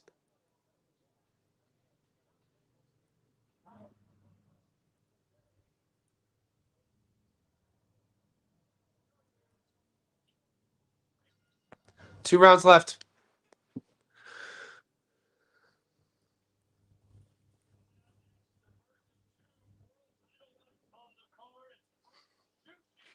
Carrington up next, boys.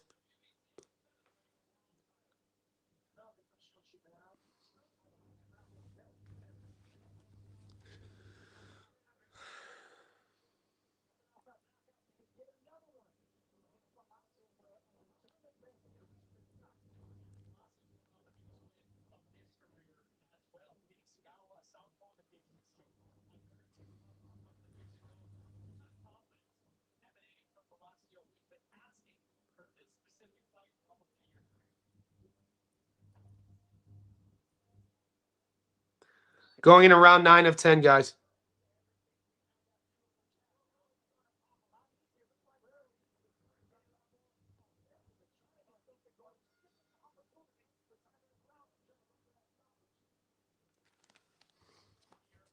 All right, so now you got Sergio Mora placating the live betting audience, if you picked up on that.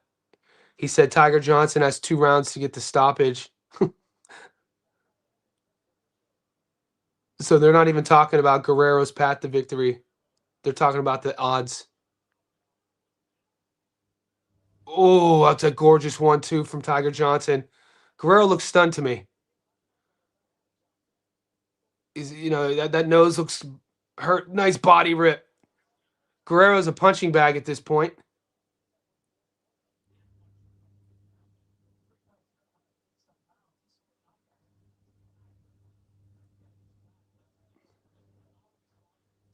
Yeah, Guerrero's shortcomings definitely isn't his heart.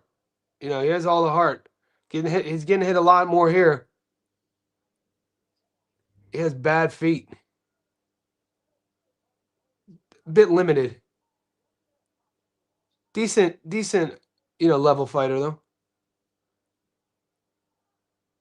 He's one of these guys. As he gets older, he's going to get hit a lot more. With his limitations physically and how he likes to fight. Guerrero likes to fight.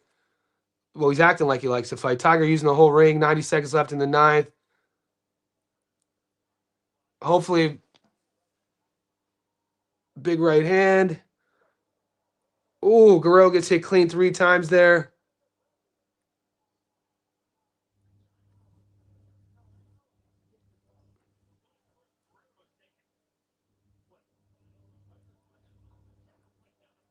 Tiger makes a miss. This entire ninth round, Johnson has been allowing Guerrero to get on the front foot and just get countered. Big right hand by Tiger Johnson. Guerrero takes a step back, a minute left in the ninth. Nice combo by Guerrero. It lands a nice hook. Nice body rip by Tiger. Guerrero shakes it off. There's some 50-50s.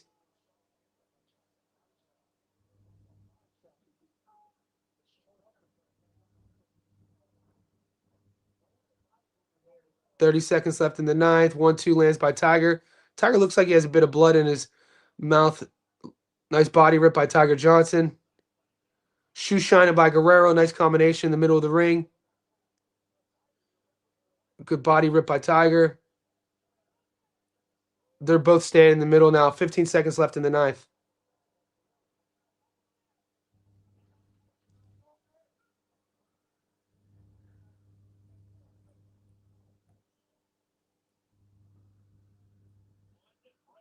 Tiger way up. Tiger's really good, guys.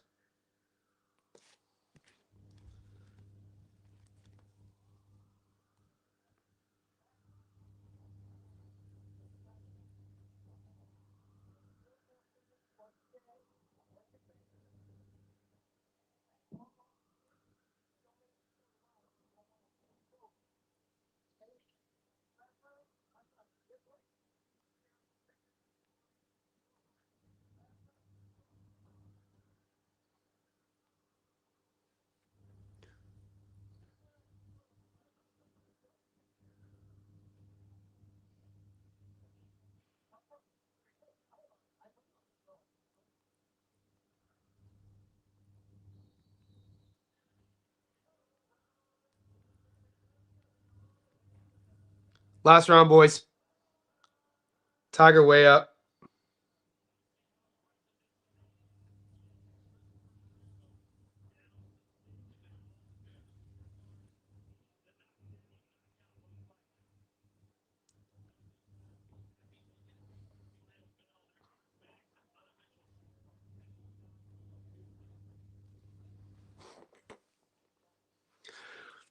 So all the knockout props got about 3 minutes, guys.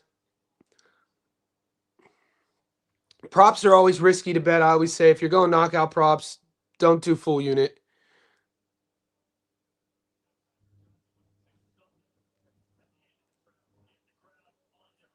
Two minutes left. Guerrero on the front foot. Tiger literally, from a educated perspective, he could just move around the entire time, take the win, move on. Don't put yourself at risk. We want to see a knockout, though.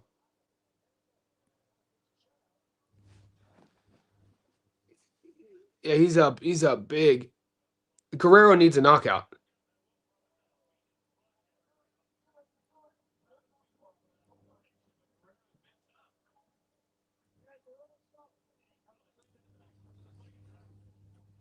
I disagree. I thought the 1-2 counter in the fifth was a bet. Oh, that's a big right hand by Tiger. Guerrero's tough as nails.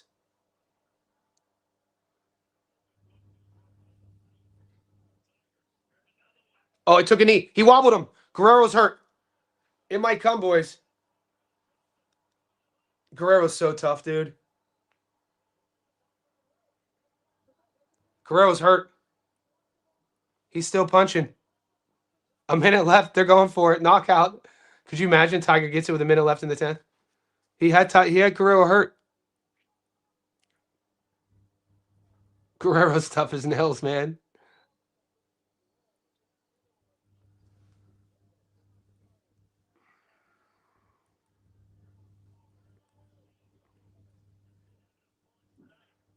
45 seconds left in the 10th. Shushu Carrington up next.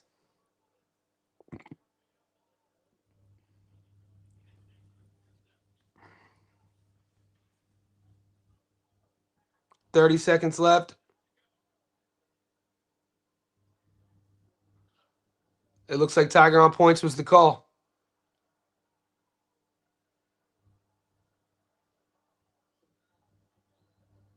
They're swinging. 15 seconds left. They're trying. 10 seconds.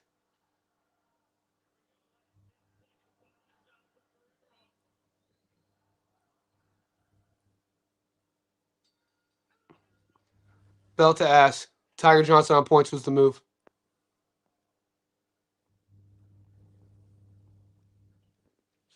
So all you there you go. Live bets.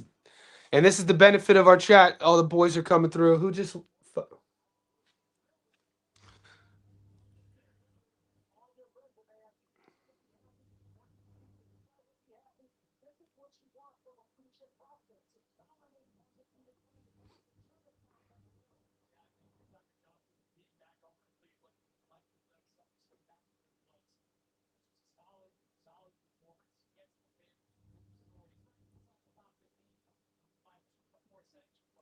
long parlay live, short parlay live. We got 2 fights left. We're looking at a perfect weekend. We knew what we were gonna do though with Top Rank. We got 2 left. We need Carrington. Guys, if you go Carrington on points and Abdullah on points, it pays plus. I'm just throwing this out there. I don't have this bet, but Carrington on points right now and Abdullah on points is paying plus 1100 right now if you want to do that. I have on a separate I just have the 2 parlays that are live that I gave you and Abdullah Mason by knockout. I'm thinking about hedging. I might sprinkle Carrington and Abdullah on points at plus 1100. I might do that.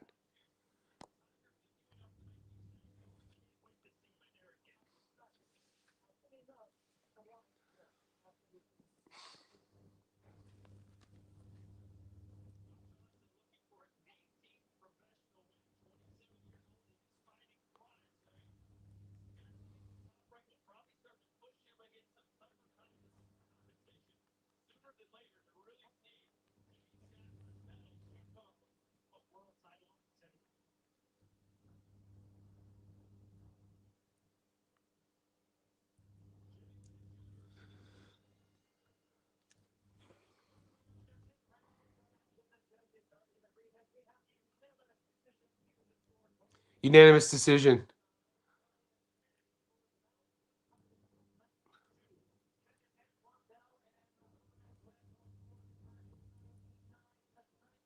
$99.91.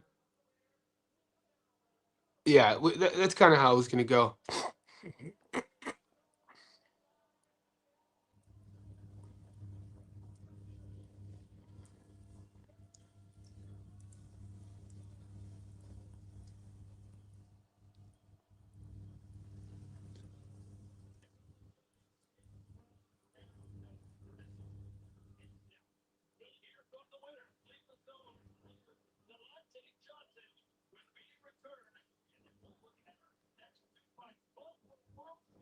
All right, guys, I'm going to grab some water.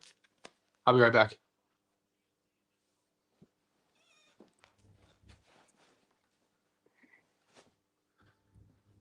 Ooh.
So if you take Carrington and Mason by knockout, it's paying. I might do a hedge. I have Mason by knockout already. And so that's on a bet. Let's see. So there's 2 fights left. If you go Shushu and Mason on points, it's plus 1100. If you go Shushu and Mason by knockout, it's plus 200. So it's one of those things, guys. It's a good talking point. Betting props in fights, way riskier than money line, obviously. Depending on your bankroll, like props are going to be more like entertainment betting. That's why I never used to do sharing my prop slips. I never used to even do prop slips until December. And that was the reason, I started sharing my slips with you, not showing you how heavy I'm going, but like money line, but plus money. Everything I share is plus money. So keep that in mind too. Even today, whenever you listen to me, we're doubling our money, right? But when you're betting props, it's tough to go full unit. It's tough to go heavy on because it's, no matter how much especially at the high level, Tiger looks fired up.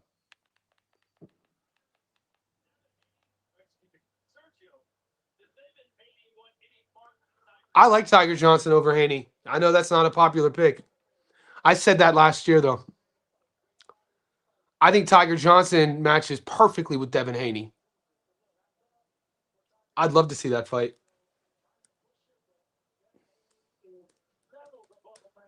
I don't think he is. I like Tiger's chances versus Dev.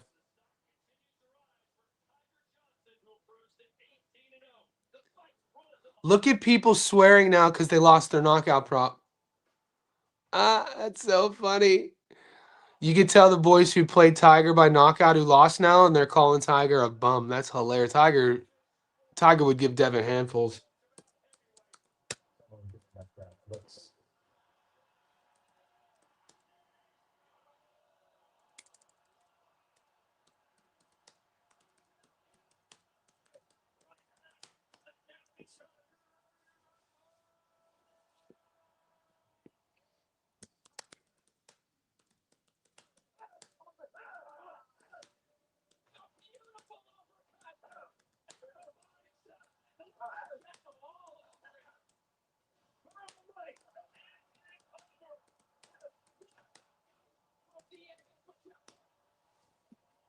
Okay, so the boys, Bruce Carrington.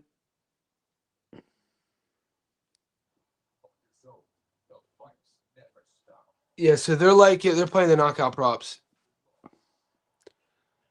I don't think Norman stops Tiger. No way. Tiger would have it. Tiger would handle Brian Norman too. Dude, from an overall bag perspective, you guys are crazy. We know I like Brian Norman. He's flawed. There's no such thing as a perfect fighter. But Norman Jr., no way. He bites on way too many feints. His offense is so one-dimensional. Tiger would have him looking very basic. Tiger would 100% have Brian looking basic. Ghost Dragon? I don't know, brother. You said that you're not getting my notifications. I don't know. I go live every day, big homie. So just know that Jay Stoff, Johnny says boxing, Johnny Stoffco, Jay Stoff. You know where to find me, Ghost. You know where to find me. He's gonna put a big hole in his soul.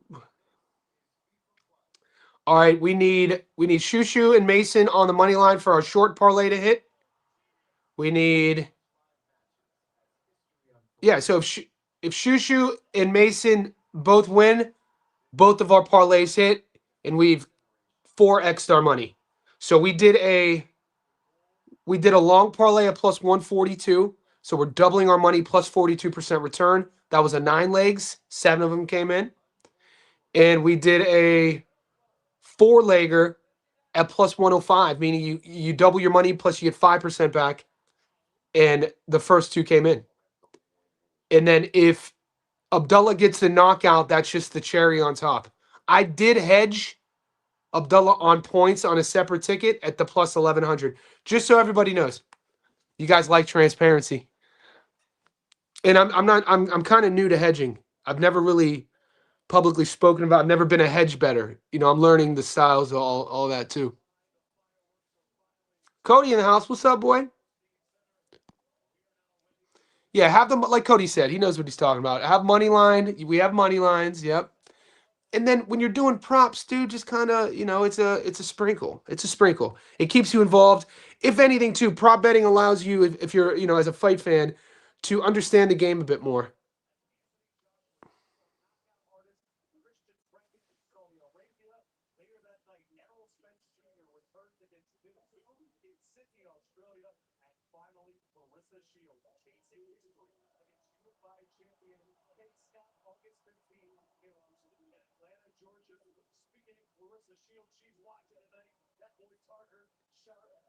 All right, the chat's going back. Let's go.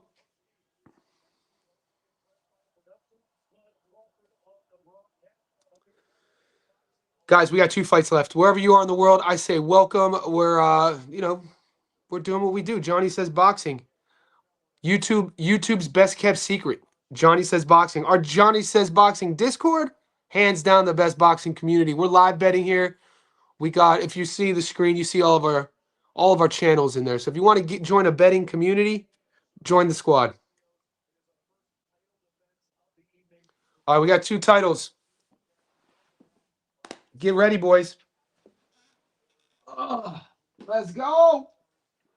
He's gonna put a big hole in his soul.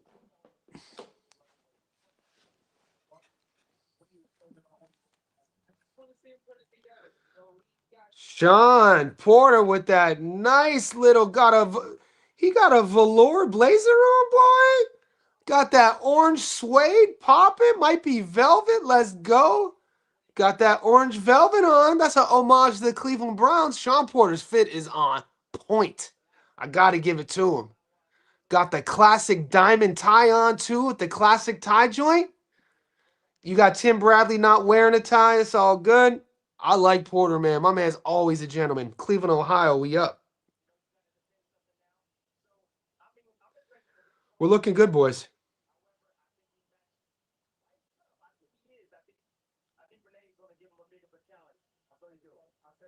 So Sean Porter thinks Renee is live. Porter thinks Renee is live. Wow.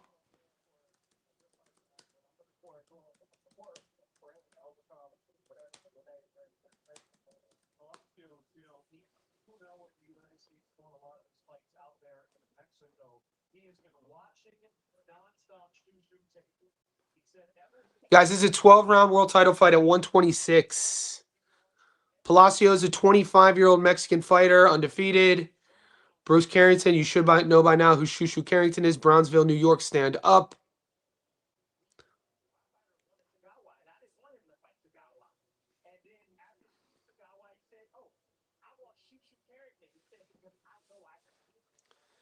So Palacios asked for this fight.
Ooh, We got 2 left, boys.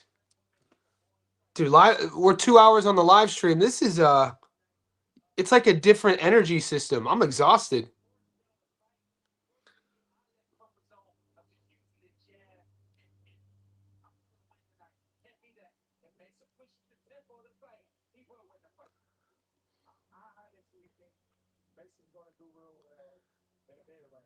People are legit taking Palacios. Bud Crawford's not.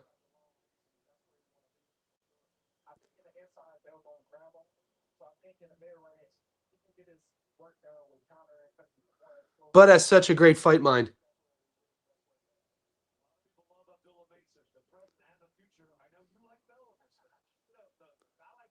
Bradley's taking Bell. Bradley's looking for them clicks. Bradley needs to grow that YouTube channel.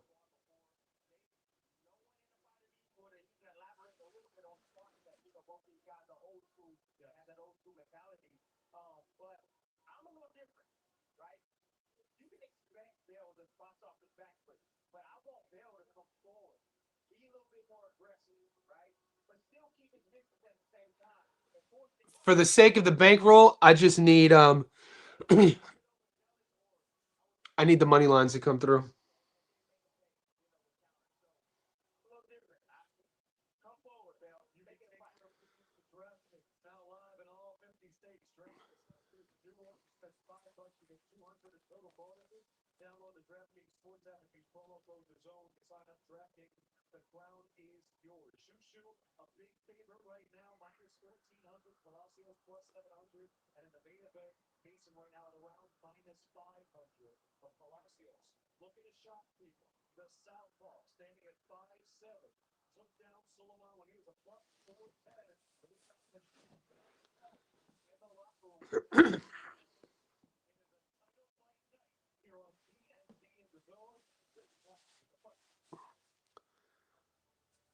Shoo.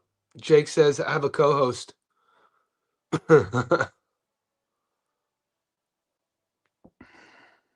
Julius, you still on the live? You want to come on, Julius? It's 4th of July, though, where you guys are in America. Shout out to America. Julius, if you're at the crib, I'll send you a link.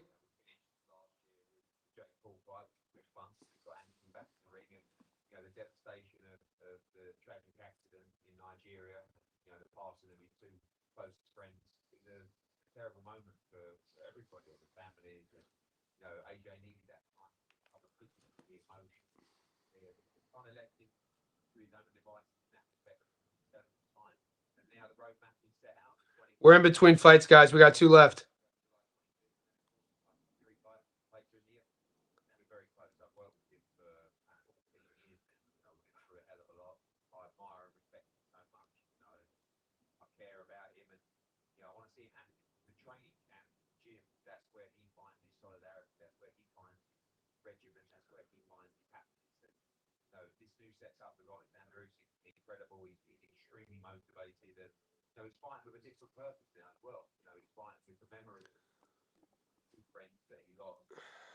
What's your thoughts on Harlem Eubank Popo? Well, the one thing you have to be mindful of, the way when I think of Harlem Eubank and David Popo, Eubank is still a guy, who's developing, even though he's in his, he's not the youngest guy. He's like an athlete boxer. You know what I mean? Super gifted athletically. Every time you see him fight, you're going to see flaws.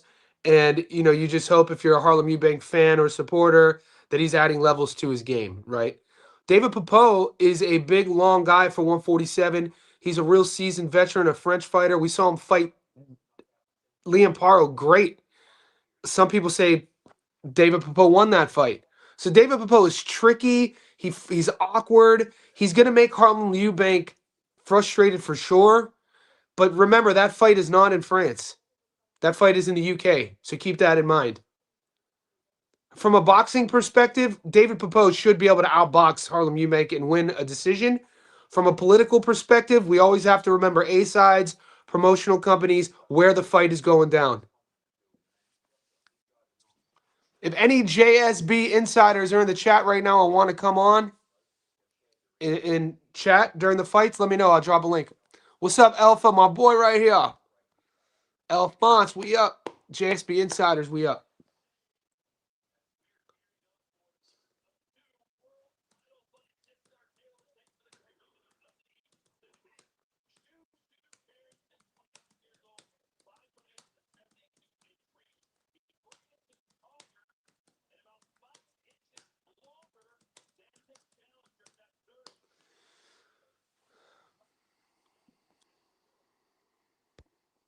We're getting close, guys.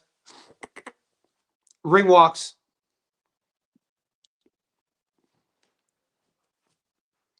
Palacios 19-0-1. He's listed at 5'5".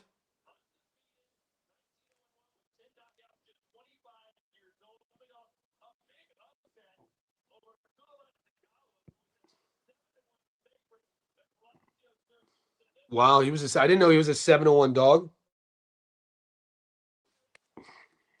This is yeah, Bruce Carrington versus Palacios.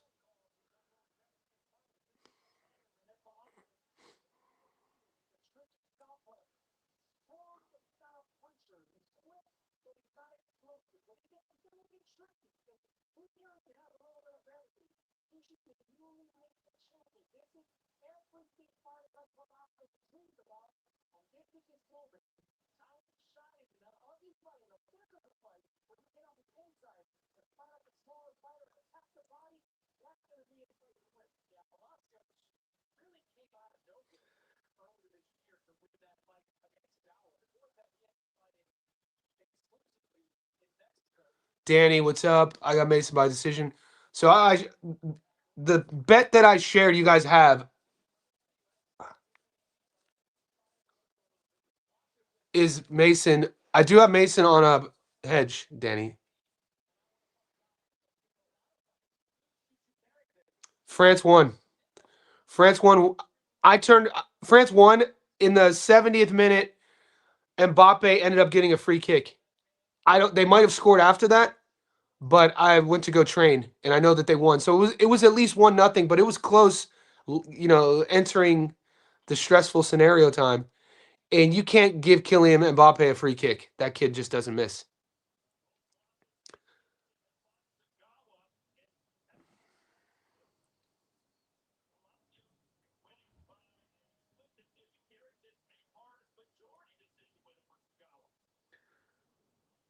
Yeah, this Z.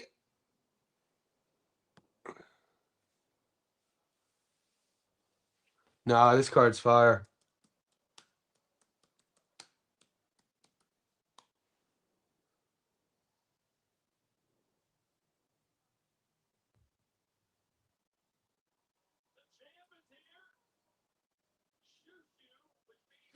These guys are. I'm not gonna let false narratives spread in my Discord. People are like the Zuffa card's better. It's a different product. This is a hell of a card. You got 2 world title fights on it. You got world class competition. Those guys right now, Zuffa, it's a different product. Those guys, they're not at the world level. Some of them are, but you know what I'm saying. Those 50, those firefights we've been watching, Zuffa, those knockouts, those are fun. That's a different. It's like Zuffa right now is playing knockout. The rest of the boxing world is boxing. All right, so you had damn, bro, you had 7. You had 7 tickets. I only had 4 this week.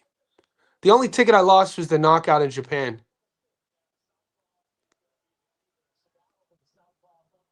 That was a fun fight though. We streamed the fights last night in the Discord, the Japanese card. Shout out to our chat. We have the best community, man. We were out. There were like 90 of us last night watching the Japan card. Penalty. I'm a casual. I'm a soccer casual. Okay? I never I'm learning, Manny. I'm learning. I didn't see a soccer ball until I moved to LA when I was 21. So it's like but I love the sport. I've gone to see Tottenham Hotspurs play. Uh I've seen multiple games. I respect it. Soccer's the only sport I watch that I didn't play. Yeah, it's I don't know if I would say it's trash. The benefits of Zuffa is for us gamblers. Our betting community, as you can see there, Matthew, in our Discord, we're all professional. We're betters, so we use Zuffa and the odds that they give us. Like last week, we had Kane Sandoval as an underdog against Brandon Lee. Smash it. You know what I'm saying? Tony Hart Jr. is Tony Hurts Jr. is a diamond in the rough, brother. I agree. All right, boys are in the ring. They're getting announced. They're about to do the damn.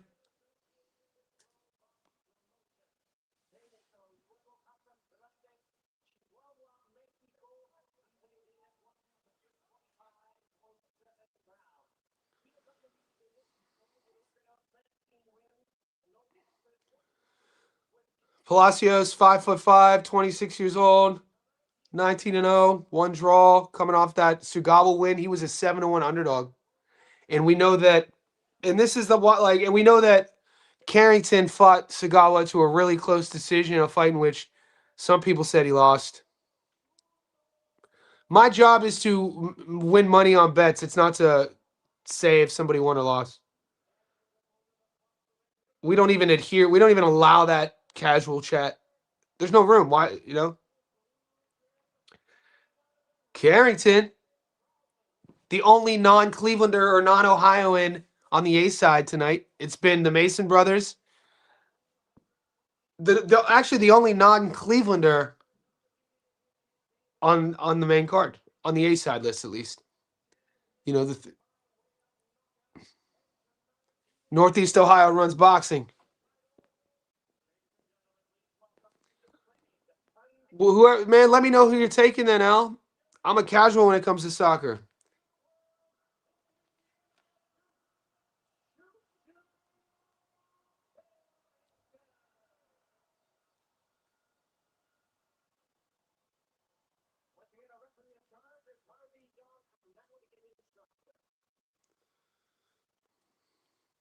Harvey Dock, the big fella.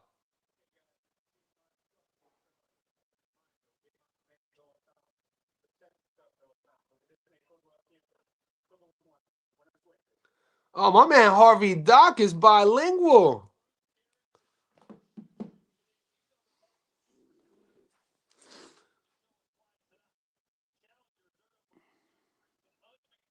Doesn't Shushu usually have a six-pack?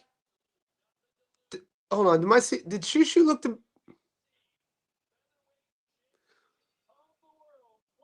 I swear Carrington's usually all shredded up, isn't he? Or maybe that was just a bad angle. Oh, no, yeah, he looks normal. Shushu got some class to him. Guys, this is a 12-rounder. Round one, Carrington Palacios for the world title at 126. Carrington has that belt. Carrington's jab is ridiculous. He gets through this fight. There are some fun fights to talk about at 126, boy. You got Brandon Figueroa, the champ. Rafa Espinoza's there. Shushu Carrington. People are like Naoya Inoue coming up. Will Inoue come up from 22 to 26? The hype is Inoue. Bam needs to come up to 22. But don't sleep on Inoue coming up to 26 to fight Bruce.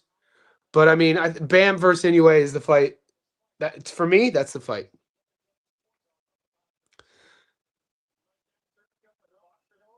And personally, I think Inoue handles Bam Rodriguez. Give me some time. Give me some time. Bam gets hit a lot, man. He's special, though. They both are special. That'd be a fun fight. I mean, Antonio Vargas was landing on Bam at will. 90 seconds. They both get hit a lot. Let's wait till the fight gets booked. I'm having a conversation with myself here. Not a lot going on. 90 seconds. Shushu putting his jab out there. Rangefinder. Palacios on the front foot. Carrington drops the level. Backhand to the body. Carrington has great timing. Great reflexes. Great speed. Great jab.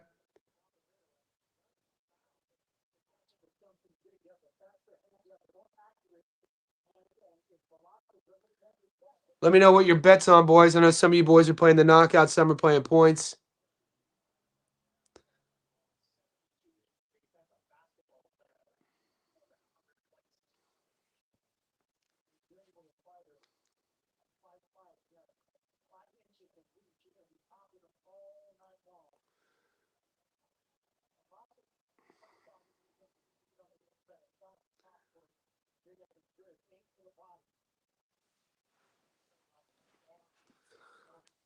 Palacio coming forward on the front foot. Shushu exits left. 20 seconds left in the first. Lands a jab. Gets the center of the ring. Shushu allowing Palacios to stay on the front foot. Reserving himself to counter off the back foot. Using the jab to keep Palacios at bay. Trying to bait him more than anything. He's just using that jab to kind of like pull it out of Palacios. And then set that counter backhand up. Ooh, Shushu looks sharp. Did he wobble Palacios there? Round one in the books. Julius, I'm dropping the link, big dog.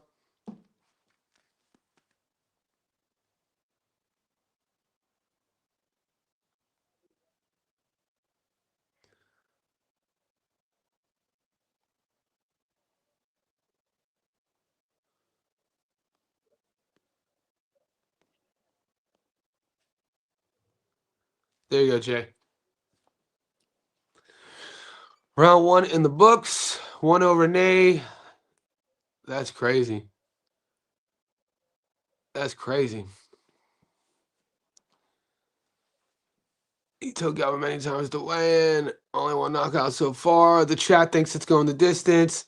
The odds didn't. The odds had Carrington at only $1.60 to get the knockout, which is crazy.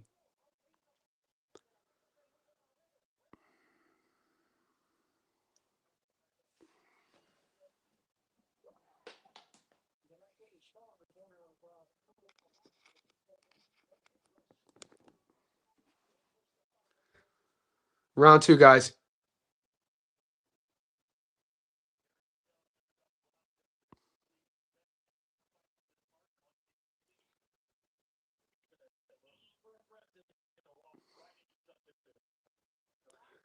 Carrington's being real patient in there. Looks real comfortable too. Even when Palacios presses forward on his front foot, you never like Carrington's one of these guys that he always keeps his shape, never looks distressed. Palacios doesn't look that bad. It's gonna come down to once again shaking his left hand out, or is that just a weird twitch he has? Will Palacios be able to deal with Carrington's power? Will Carrington put himself at risk to Yo Jay? What's up? What's up? What's up, play? You're in. Yeah, it's going. We gonna hit that final bill, I think so. You think so here?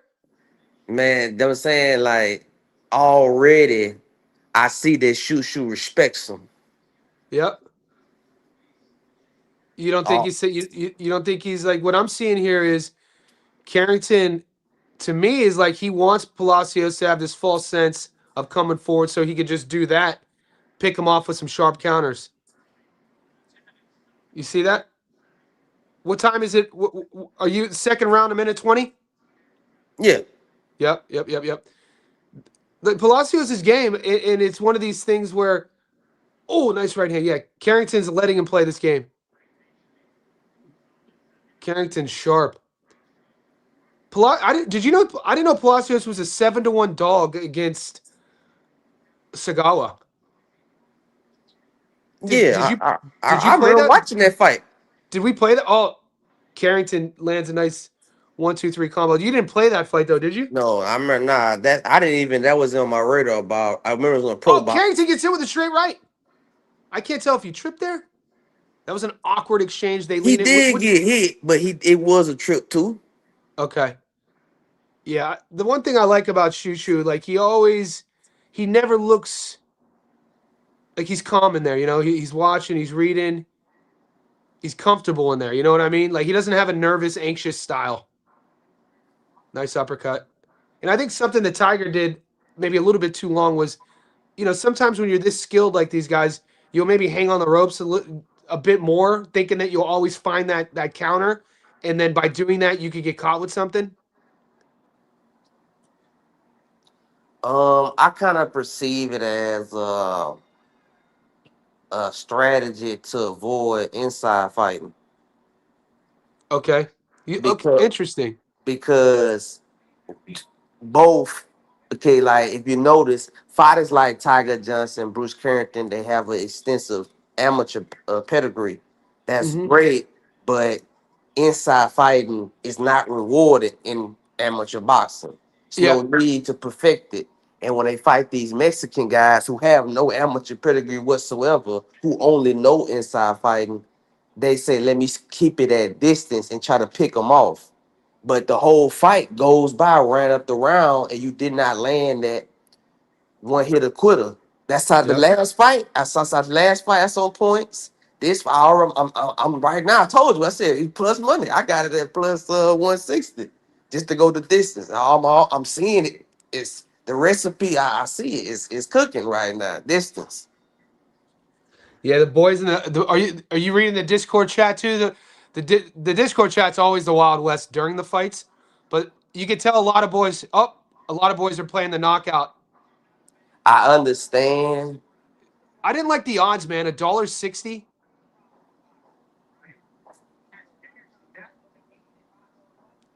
So do you have it? Did you take points by itself, or did you parlay the points? I Plus just three, took plus 230. Is that what you got?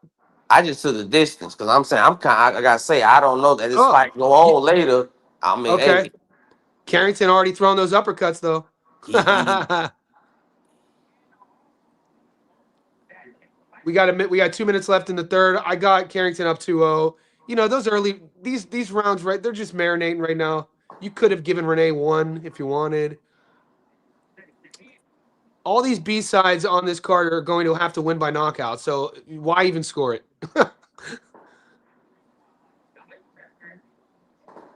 I'm questioning can Carrington avoid an inside fight for 12 rounds? Some fighters can't do that. Can Yeah. hold fight. Josh Kelly, that was I mean, Yep. That's I a flaw. was Oh, because he didn't look too good in the weigh-in. no. Who? Shushu? No, not to me. Yeah, not yeah. I've been concerned about it since yeah. These small things I pick up on. Oh, I nice backhand. You know, if we were able to go back to the ring walk and when they're announcing fighters and Shushu takes his robe off, he didn't have a six pack. Like he didn't have fat, but his abs weren't they weren't engaged. I, he usually is absolutely shredded. yeah, he looked a little skinnier. It looked like his core to me looked like it wasn't as big right hand. That's a beautiful shot he walked him onto. Do you see how patient he looks? I like what he's trying to. He looks more patient and he's not wasting a lot right now, Carrington. And he likes that backhand counter, especially off of the southpaw style. And Palacios walking right onto it. We got 30 seconds left in the third. And all my live betters in there. What Yep. we looking for in that distance right now? I'm looking for the silent agreement. Yes. We look at Same. these are terms, I'm looking Yep. for the silent agreement. That but don't you think to get that silent agreement, Renee's gonna have to get Bruce's respect with his power at least during some of these 50-50s? He can get his respect by not going nowhere. If Carrington realizes he said, okay, this guy's not gonna go nowhere unless I really unleash, he could say, man, I could just get a points victory. You know what I'm Yeah, saying?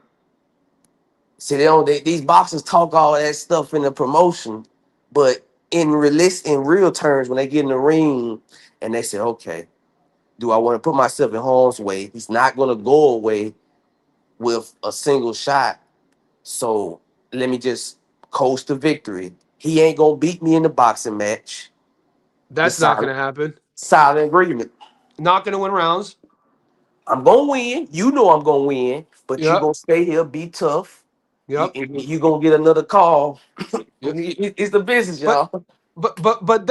then again, Renee's only 25. He's undefeated. He's coming off a career changing win. So No, I know. I think Palazzo, he gonna every minute of the round, he's gonna be there looking forward, not going just like Guerrero, just like Guerrero. yeah, I see. Guerrero, you could see Guerrero made a decision in like the fourth. I see both fights going. I see this fight going like the Tiger Johnson fight. Yeah, we got Because round four, guys. Once again, round four starts how the first three started. Palacio on the front foot. Carrington backs up towards the ropes, playing counter boxer. Palacio pushing the pace. Yeah, Carrington wants to do his work a little bit. Yeah, we want if it keeps going like this, the distance looks good. Nice backhand. Palacios needs to avoid that backhand counter though, because he keeps his head right there. Watch what Palacios does when he's entering. He dips every time. He goes right. He has the same sort of tendencies when he's rocking. He rocks into the right, and then he slips to the right there. That slips to the left, and Carrington already timed it in the second. He's trying to time the uppercut there. Oh, nice little exchange there. Palacios, by the minute 40 left in the fourth, Carrington is kind of showboating a bit. You see that feint that Carrington's doing with his lead hand, how he's putting his lead hand down? Yeah. I don't like that feint. You know what I mean? That feint is more optics than technique. It's not functionally doing anything. He's like showboating a bit there. If anything, feint with your foot there and then catch him on the come in. And You're you seeing, using up a lot of energy. All yeah, that movement, unnecessary movement. yeah. Oh, nice count. First time we saw Palacios counter Carrington. But a minute left in the fourth. Carrington winning every round. I'm down with domesticating him early. Is Palacios the type of guy to go out on a shield? Is he the type of guy to go for it? He got it all. He got written all over his face. I mean, he got it written that he came here to hit that final bell. 30 seconds left in the fourth. Oh, he's wobbled there. Carrington's. Oh, that's a big right hand by Shushu Carrington. 30 seconds left in the fourth. Palacios up against the ropes, circles out, comes right back to the center. Carrington, you can see he has different gears. That's why so many people are high on him. And then when he doesn't have these like star viral performances, people come out the woodwork to talk trash about him. But when he's at his best, man, he's special. Yeah, he's diverse. Yeah, he's a guy. He's not a one-trick pony by no means. He's not like aggressive, but he has a skill that is hard to beat. You know what I'm saying? Because if you can't get him out of that posture, you're going to lose. You have to really rough him up. If that's your Make game, him uncomfortable. yeah. And he composed. Yeah, but I'm saying I'm like I said I'm saying looking like I'm okay. You know what I'm looking for? That silent agreement. Silent agreement. Is it happening? I think 6, 7. Shushu gonna say, all right, this guy ain't going nowhere, man. I think, yeah, you got to get, if you're playing points here, boys, you got to get to at least the 7th in terms of that happening, though. Well, you'll know by Carrington's body language. That flurry he did, though, at the end of that round, the show, he went for it. But he wasted a lot of energy, too, now. He said, you can't, you can't do this all night. You got to choose when that flurries. You know what I'm saying? So the chat in the Discord thinks that the under is looking good.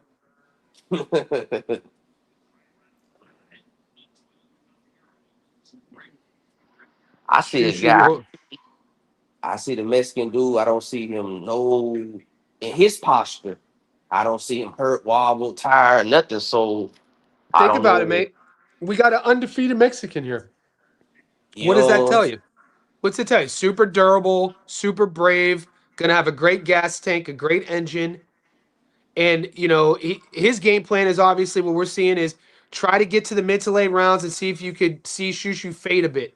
Don't get knocked out, and see then in those the end of the fight, if Shushu's cardio starts to deplete, really turn the pressure up.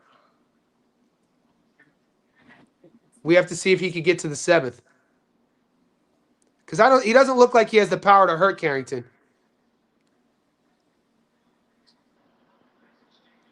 And Carrington's such a smart fighter. He never really puts himself in a position to, if he's seeking a knockout, to get hurt himself. Yeah, it's a clean sweep. 4-0. 4-0. So all my live betting right now, hey man, Carrington on points. We looking at what I'm seeing, Carrington on points. If you still got that plus money before we go down to minus, but once that 8th round come and Palacio he's still there.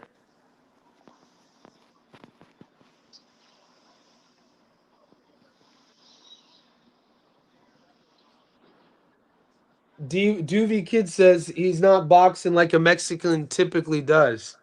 I mean, a Mexican style is a guy who cuts the ring in half, who uses volume and pressure to break their opponents down and weaponizes their cardio. He's trying to do it. Shushu Carrington's really good. Huh. You know what I mean? Yeah, his goal is to get him out that composure. Get him How about think that of comp? Oh, how about that combo Shushu just landed? He throws a backhand. He throws a cross into a hook, same side. You rarely ever see that.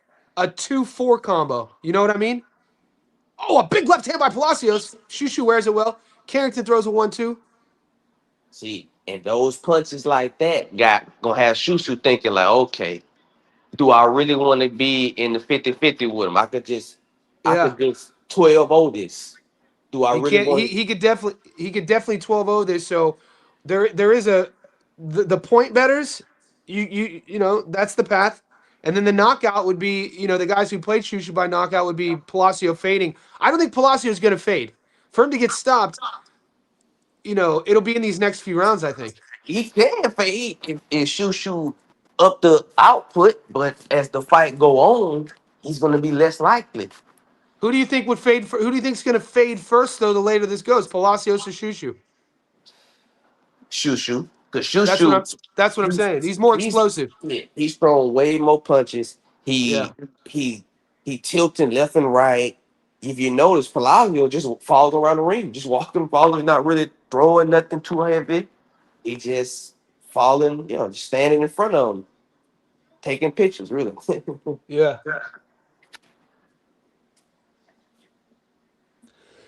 he could It's do so more. funny.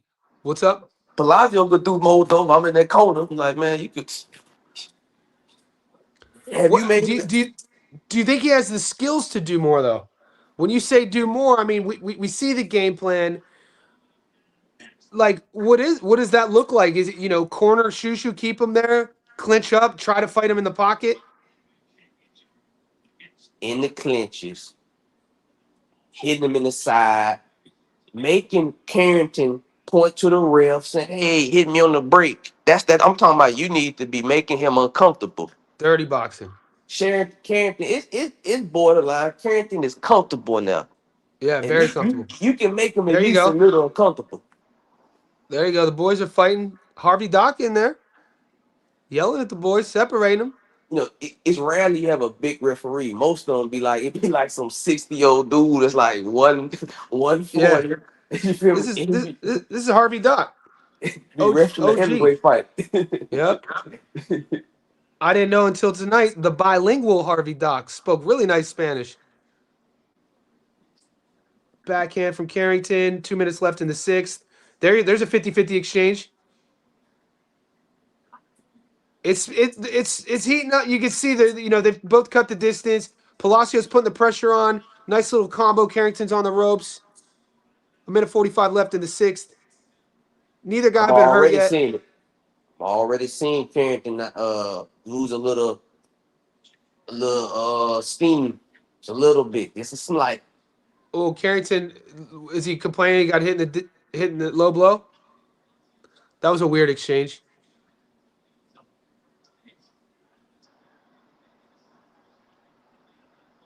He hit him low. It Okay. looked like it. He was complaining.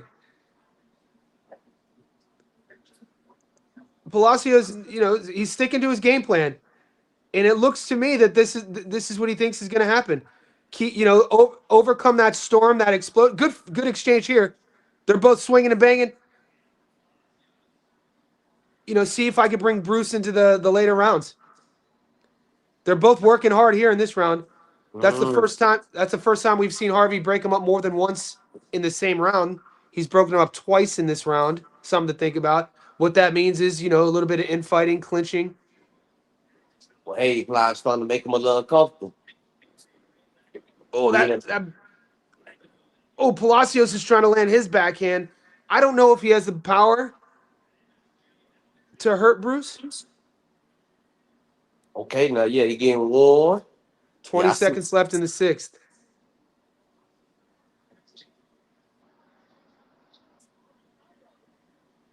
Carrington, he never exits left. That was interesting. He doesn't look as comfortable exiting left. Ooh, gets hit with a big shot there. Carrington, pretty much Carrington. This is 6-0. Obviously, it kind of looks like Tiger versus Guerrero.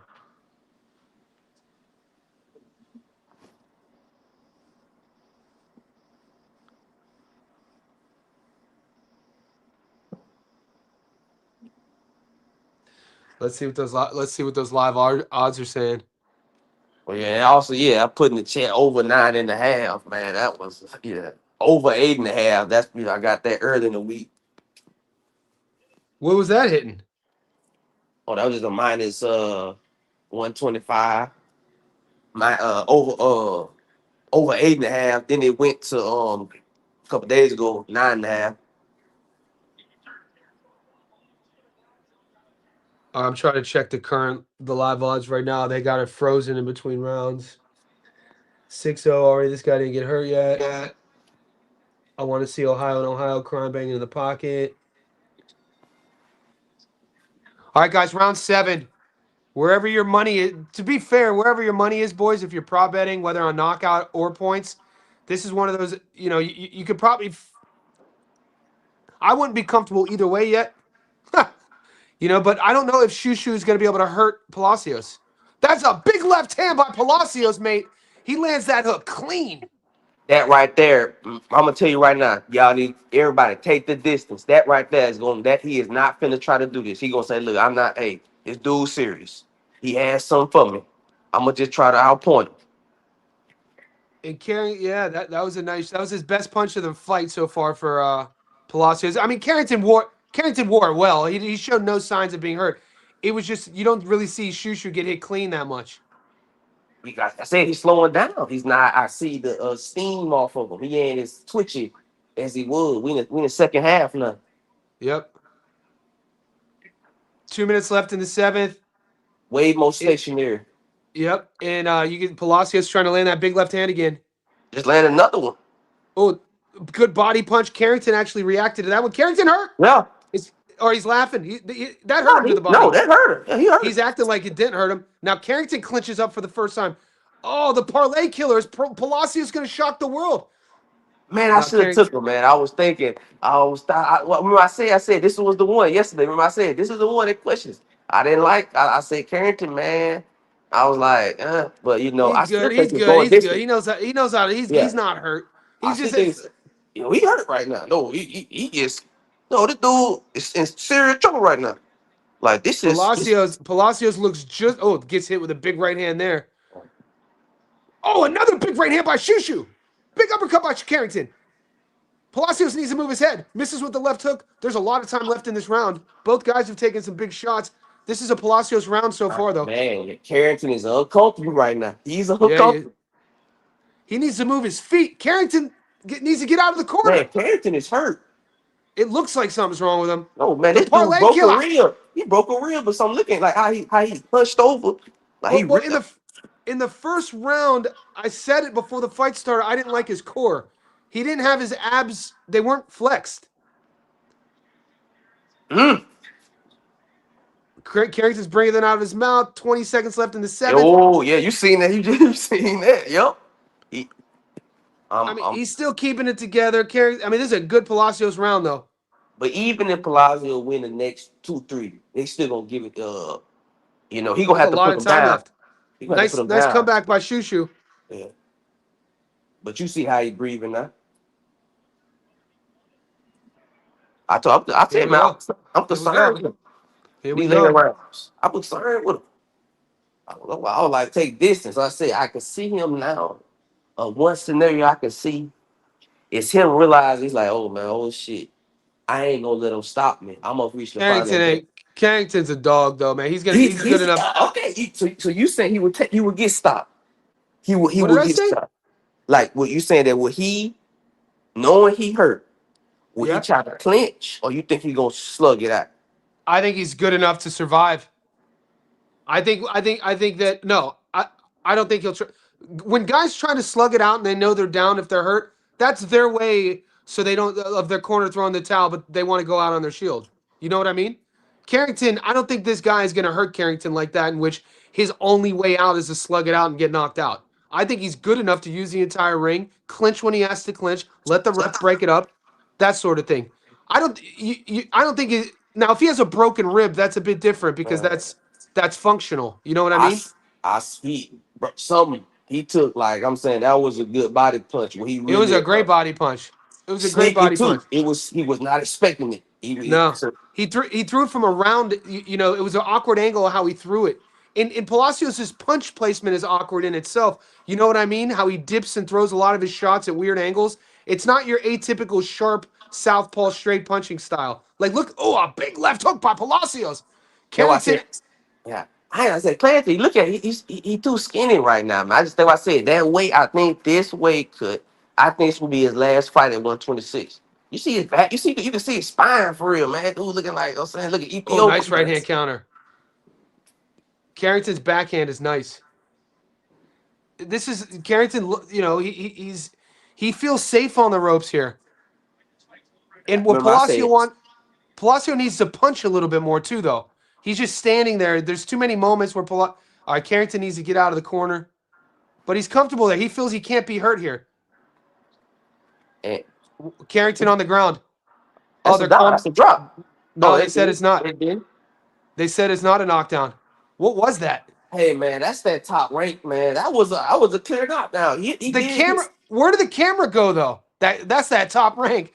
Man, that was a clear. I'm trying to figure out what happened. What just happened? That was a clear knockdown. But the camera went away too, Man, though. Carrington, man, like I said, these next couple rounds gonna be. Cause I'm saying Carrington does have a 6-0 lead. It's gonna be hard to lose that. You know what I'm saying? He had a 6-0 lead, and he won up because he top ranked like 2 up. He came in the fight How 2 up. crazy though is that during that exchange, the camera moved. I didn't even see what it was. Man, he hit that dude on the side of the head and he went down. He did trip, but like I said, if you trip and you get punched, it's still down. You was off balance. Palacios is better than a lot of people gave him credit for. Okay, Nice combo by Carrington. Like for he's getting hit a little bit more, but that's kind of his style. Round 7 and rounds 8. Round 7 was Palacios' best round. If Palacios punched a little bit harder, I would be worried if I was Carrington, like you know, because I got money on him. But it looks like he doesn't have that pop to make Carrington to hurt him. You know, it'd have to be to the body. It would have to be find that liver shot again. yeah. I can Though see it. The only way I see Palazzo is a body shot. Yeah, a body shot. Palacio throws those old school hooks, like when you watch those old videos of George Foreman hitting the heavy bag, how he throws his hooks. Palacio rips like that. You think Carrington can move like this for 4 more rounds? He's gonna for how. Oh, Harvey Dock with the shoulder bop to Shushu. Holla at your boy. Um, Mhm. Carrington's a world champion, man. Carrington, you know, very good boxer. I think he's fine. I'm telling you, this is look, y'all. This is a pattern, man. The odds makers. I'm gonna keep it real. The odds makers in boxing are highly. There it is. Uh, What that was was that? a drop, man. He hit that dude on the side of the head. That's what I'm saying. That was a clear drop. That's worse than Javante Davis, man. He hit that dude on the side of the head. He went down. Look, watch. That was he hit him on the side of the head. Well, at least they're playing it. That was You a. know what I I mean? he hit that dude. It was on the kind of back, but that he went down because of a punch. That But was a. at least the broadcast team played it. Unlike Zufa, a clear foul, a clear rule foul, a DQ. If any part of your opponent's down, you can't punch them or you'll be DQ'd. Zufa didn't even acknowledge it. Man, To I'm gonna like keep real. That was dirty because he would have got up if it wasn't for that at punch. least acknowledge it. Like, yeah, you know, he was getting beat. I'm not saying Edwin was going to come back and win, but from a rule and an ethical perspective, your commentary booth is there to guide the fans on what's going on. They didn't even acknowledge it. Man, that last punch had Edwin on the ground. How he was not when he Yeah. first got hit. He was on the knee, He was right? on his knee. His knee was on the ground and his right hand was on the ground. It He wasn't had, even yeah, he had strength to him. You know what I'm saying? yeah, And then Rao came in and just you know what I'm saying, and right on the chin. fell on the ground. Yeah, that was that's boxing. For those who knew the boxing, and, hey man, you know, all sports kind of like this, but just that alone, they robbed Palazzo of a knockdown. for him to say, "Man, I put the champion down." That was a knockdown. That was one, guys. Wherever you are in the world, that should have been a knockdown. And like you just said, he robbed Palacios of that free beer 10 years from now. You know what I'm saying? In Like, Tijuana. yeah, yeah. Well, think about it. Our boy Tommy Ranone. Tommy was never a world champion, but he never got stopped. And so, like, when you look at all the events in New York City, big pay-per-view, Tommy's always VIP to those. Why? Because never he has that conversation. This is a pro who never been stopped. Moments like this in Palacios' career to have a knockdown against a world champion, no matter how Palacios' career ends up, those are free beers wherever he goes. You know what I mean? We hit that over 8.5. What's up? There he is. No, it has to go. Oh yeah, it did hit the over 8.5. Oh, did that hurt Palacios or no? That was some weird. Is Palacios hurt here? Hurt. It looked like he's hiding something. No, he's. Oh yeah. Oh, dude, Shushu just teed off with a 1-2, a minute left in the ninth. I think Palacios is hurt here, man. Something landed in an exchange. I don't like his body language here, and he's fighting real negative. And he's getting hit clean. It looked. I'd have to see it. It was like the minute 40 mark of this round. You saying he hurt? Yeah, he looks. Something looks off to him to me. Yeah, he got what he I looks labor. He looks like he's laboring. Yeah, I do see possibly. Like he's taking so steps back. Yeah, something looks wrong. Yeah, so with his eye. I think he has a good poker face. 30 seconds left in the ninth. The distance, all of a sudden, the distance is looking to sweat. The knockout is back on the table. You gotta love boxing. 20 seconds left in the ninth. I'd like to see what happened. There was something that happened mid-round here that got through for Shushu that Palacios did not wear well. But I still said, man, hey, man, Shushu, man, he still hurt. Like I said, when he took that punch. Like, what is this? You see, maybe it's a foot thing. Yeah, that's what it is. He keeps looking at his feet. He had the bottom of his shoe came off. That's what happened. That's what happened. You see how his shoe can't grip the. Okay, yeah. That's. Are they showing it too? Shit, that's bad too. Oh, they're going back to the knockdown. I'm telling you, man. Look, also this too. It robbed him of money, man. If he would have went down as he dropped him in a loss, that would have gave him a way better call than the next call he's gonna get. How about the bettors? Knockout props. I'm sure some of the boys played knockdown props. It would have been plus. Man, that was man. Shushu to be knocked down. Shushu to be knocked down and win was probably plus 1,200. I don't know. Is that more blatant than Gervonta Davis? I don't know. Oh, that was horrible. Because that was, to me, a clear as day knockdown. I'm confused. Like, what was the confusion about it? What are the channel? What's the? Are you listening to the commentary or no? I don't really listen to the commentary. For that reason, I was listening to you say, man, they be telling you, like, I did watch it earlier. They was like, the Scooter Davis lost. I was like, what the hell? You know what I'm saying? Like, what the hell he talking about? Lost. I thought it was easy UD. I don't know what the hell he's talking about. I sometimes like to hear what the corners are saying. Okay, I get what you. I thought you were talking about the announcement. Nah, because it looked like both corners looked pretty animated. I was wondering what Palacios' corner was telling him. This is round 10, guys. There's 2 minutes left. Oh, no, for that 9.5, over 9.5. Oh, you played both of them.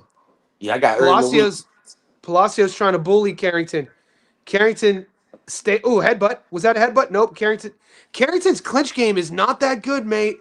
Like he doesn't, his hand, like when you look at his guard, when they clinch, look where his hand placement is. Every time Palacio leans on him when Carrington's up against the ropes, his hands are too low in that position. You can tell he doesn't spar a lot or train that part. Do you know what Carrington's thinking right now? He thinking, damn, why did I stay at 126? Now that weight cut finna come in. Little shoe shine action from Palacio. That was nice. It looks good on the scorecards. But I gotta be fair. Maybe oh, that was a big shot. Palacios lands. Carrington slips. They're both looking down at the logo.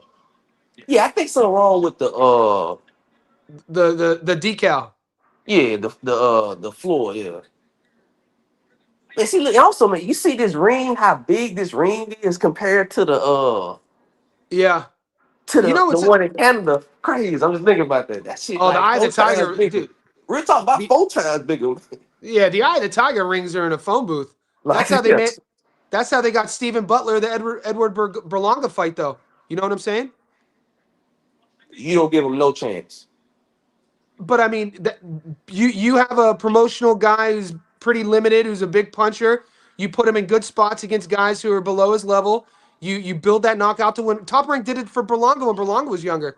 You know, because in no world does Stephen Butler come out of the domestic American scene and become a main event star. You think?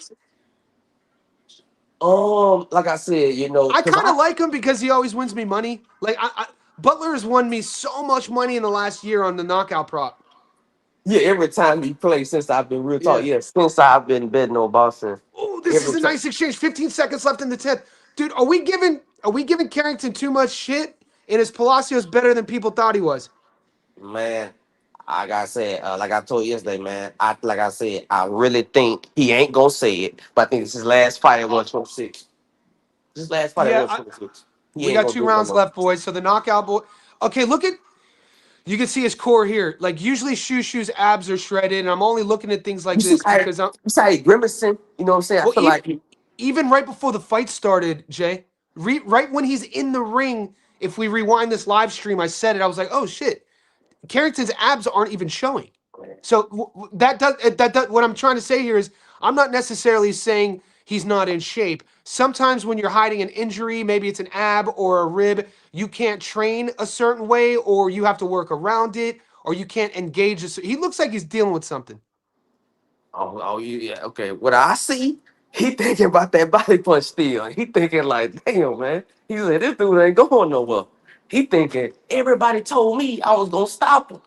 I was gonna focus him. You see, I Well, see this his you eyes dude, widen. I like to bro. get the psychological. I like to get the psychological. If we're talking about betting patterns for all the betters, we had an undefeated Mexican as the B side. That you undefeated, dude, you gotta hit undefeated. You gotta hit a Mexican. It's not like he's a 35-year-old Mexican.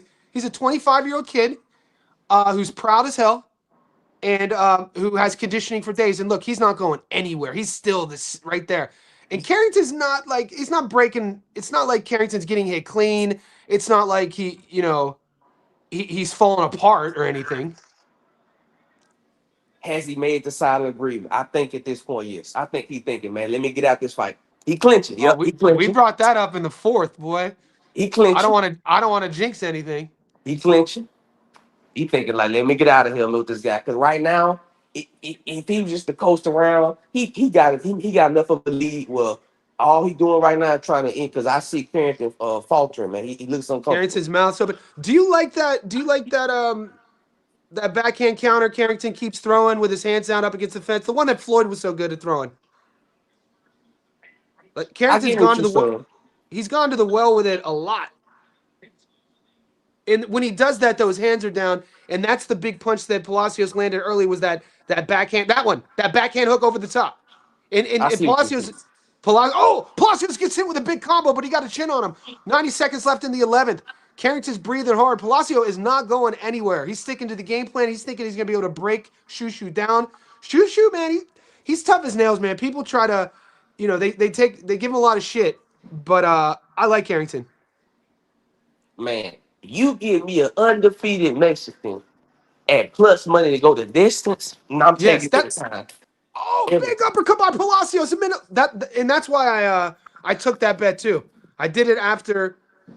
Oh, we don't want to speak, dude. You never know. It's late in the fight. There's a minute left. Palacios tough as nails. Carrington's backing up, hurt to the body again. Man, all I said, man, Carrington grabs on. Dude, Carrington looks like he's ready to go. I think, Now he's falling apart. Now Carrington's falling apart. He does man, not look Carrington, good. There's a lot of time left. It was the body again. yeah, he need to take a knee. It was the body again. He need to take Harvey, a knee. spit the mouthpiece out. Carrington is hurt. It's the body. I guarantee he came into this fight with a rib. Nah, like I said, I think he got hurt in that punch. I'm telling you, like, I really think, like, when that punch, For me, like being a strength and conditioning coach and working around fitness, and I remember, I have a keen eye for what the body is supposed to be like around a certain body fat percentage. Carrington is out. 10 seconds left. He's trying to make it to the 12th. And his abs just didn't look like they were engaged, which means that he's probably hurt, maybe had a rib injury. Oh, here we go. Dude, never, like I said, crowd, man. If a boxer can come out that Mexican circuit and be brought to the world championship level, that is not no motherfucking screw, man. If you can come up out that Mexican club circuit, that rough Yep. ass Mexican club circuit where they ain't showing no love, you None. can come out there. This ain't the British circuit, not to diss them all the time, but it's not. It's no friends in that Mexican club circuit. People getting killed. It's no. You can come out that circuit. If they call your name up and say, "Hey man, come up here to the world level," you a real man. No, you is a real deal. A warrior. You're not a regular human being. Do you think Shushu survives here? Live betters. Are people playing the stoppage? I think he makes it. Carrington's a dog, man. I'll be shocked if Carrington doesn't make And it. they gonna give him every chance they got. That's what I'm saying. They gonna give him every chance. I'm spitting Yes. mouthpieces out. I'm taking knees. They gonna give him every chance in the book to survive. You feel me? Palacios a whole dog, though, boy. But No Palacio wonder did use a lot of injured though. That's why I'm he thinking looks right fine now. to me. No wonder he was I could see it's 7-1 him beating Sagawa. Carrington, you would think I would use the ring. See, that backhand. Well, I said Carrington, man. Use your feet. He doesn't he's still good. He's still good.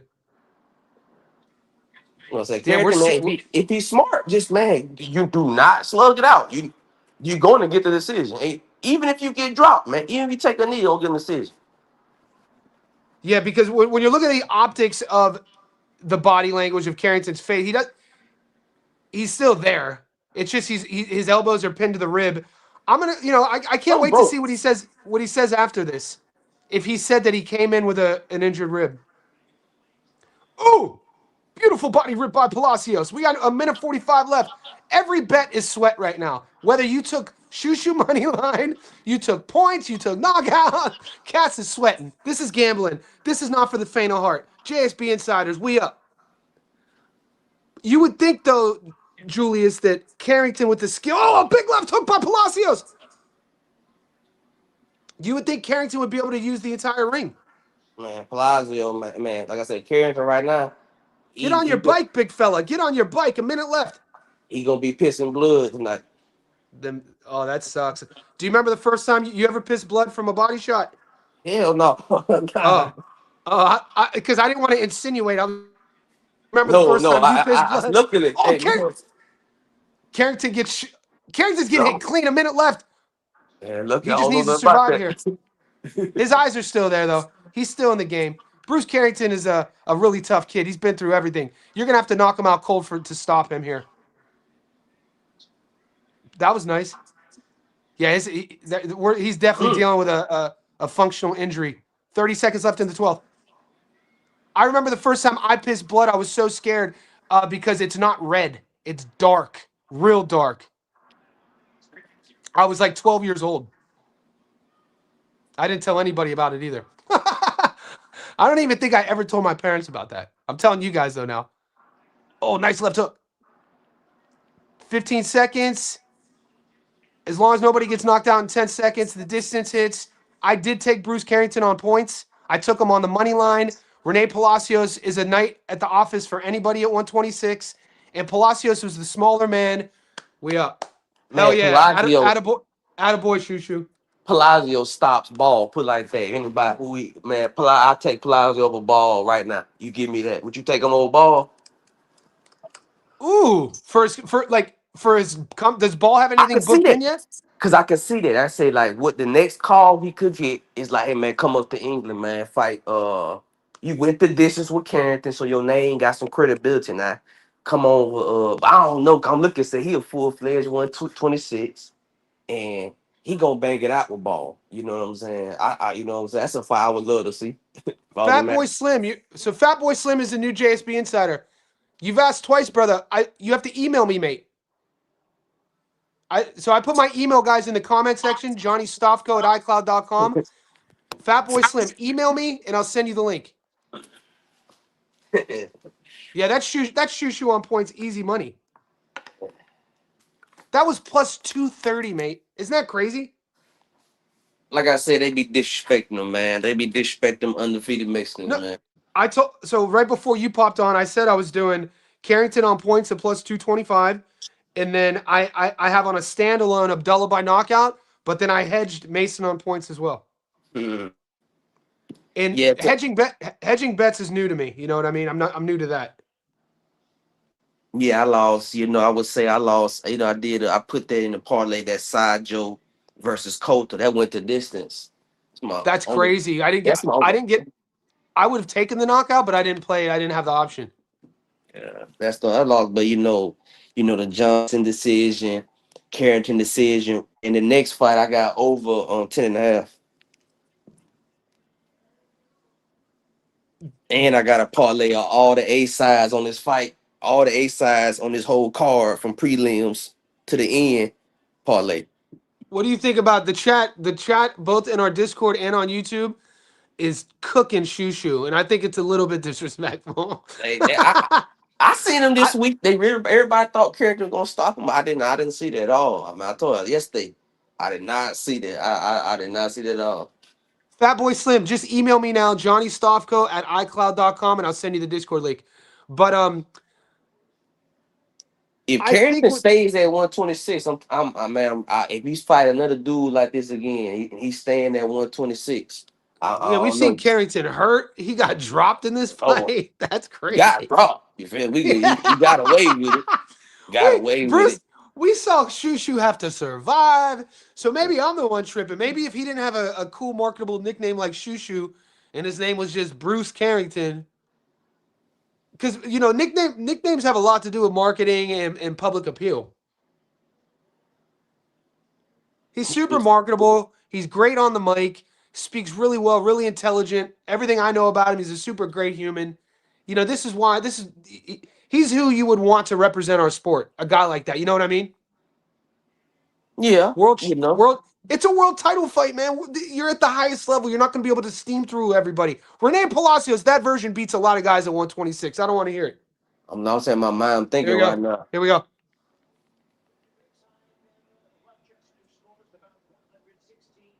If he would have got that, if he would have got Wow, that, 116, 112, 117, 113, you or D. 111, 118, 112, 10. Yeah. UD. Easy money.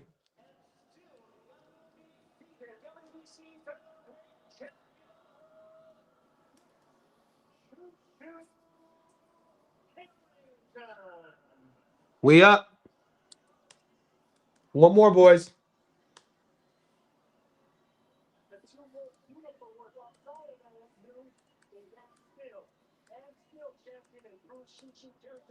The only fight next week is what's that Garcia fight. I don't know, but I see that Nyoka pulled out, but I seen they gonna have Is that still going down? yeah, 'cause I seen they talking about Joe George gonna replace him. Okay. That belt's awesome. Look at that belt. That commemorative 4th of July belt. Jeez, that's nice. That's easy knockout prop money, you think? What? The Joe Joyce? To be real, nah, I don't. I mean, well, because I don't think Garcia got outboxed by Waller. I don't forget that. You know what I'm saying? So, Yeah, people not talking about that. He got out. we move on, but we don't forget. It's like, man, if Joe Joyce has anything left in him, anything, I You think think he he could. beats him? No, I think one of the biggest play next week will be him the distance. Could you imagine a world though? Because Gassiev just got elevated. Could you imagine a world if Joe Joyce becomes a world champion in 2026? I mean, I feel like it's It's kind possible. I know it's kind of what our sport's made about though, you know what I mean? Like a story like that.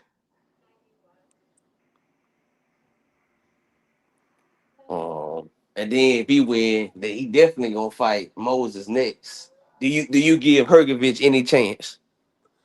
Yeah, Hergovich got some seasoning, some class to him. And he's like at that stage in his career where he feels, he's already been, he doesn't have a perfect record. He feels disrespected. He's the older head now in the heavyweight division. When you're in mid to late 20s fighting, you're not the old guy. What is he now? 32, 33, Yeah. and he's going up against a kid. A kid 21, 22 years old in Tuama, who everybody's ordained Tuama as the second coming of Jesus Cristo. So it's like, of course, I think Hergovich right now in his career is the most dangerous he's ever been. And it's the heavyweight division. One punch changes everything. Moses is special, though. Moses, his mobility, his power, his hand speed, what he does in there. So if Hergovich thinks he's going to win a fight by standing in front of Moses and being a punching bag, it's not going to bode well for him. All right. This my How about okay. you? This my pessimistic view of Hergovich, okay? Because I like Let's I hear like I it. like being the pessimistic guy in the betting game. Okay. Good. Good. We need that. Okay. What they did with Hergovich is because Hold, hold, remember hold, Jay, hold that thought. I want to hear what Carrington says, Jay. I want to hear if he brings up an injury.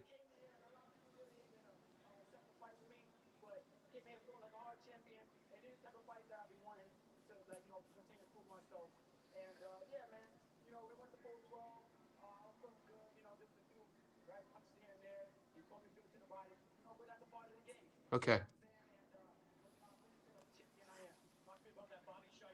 So it was one body shot.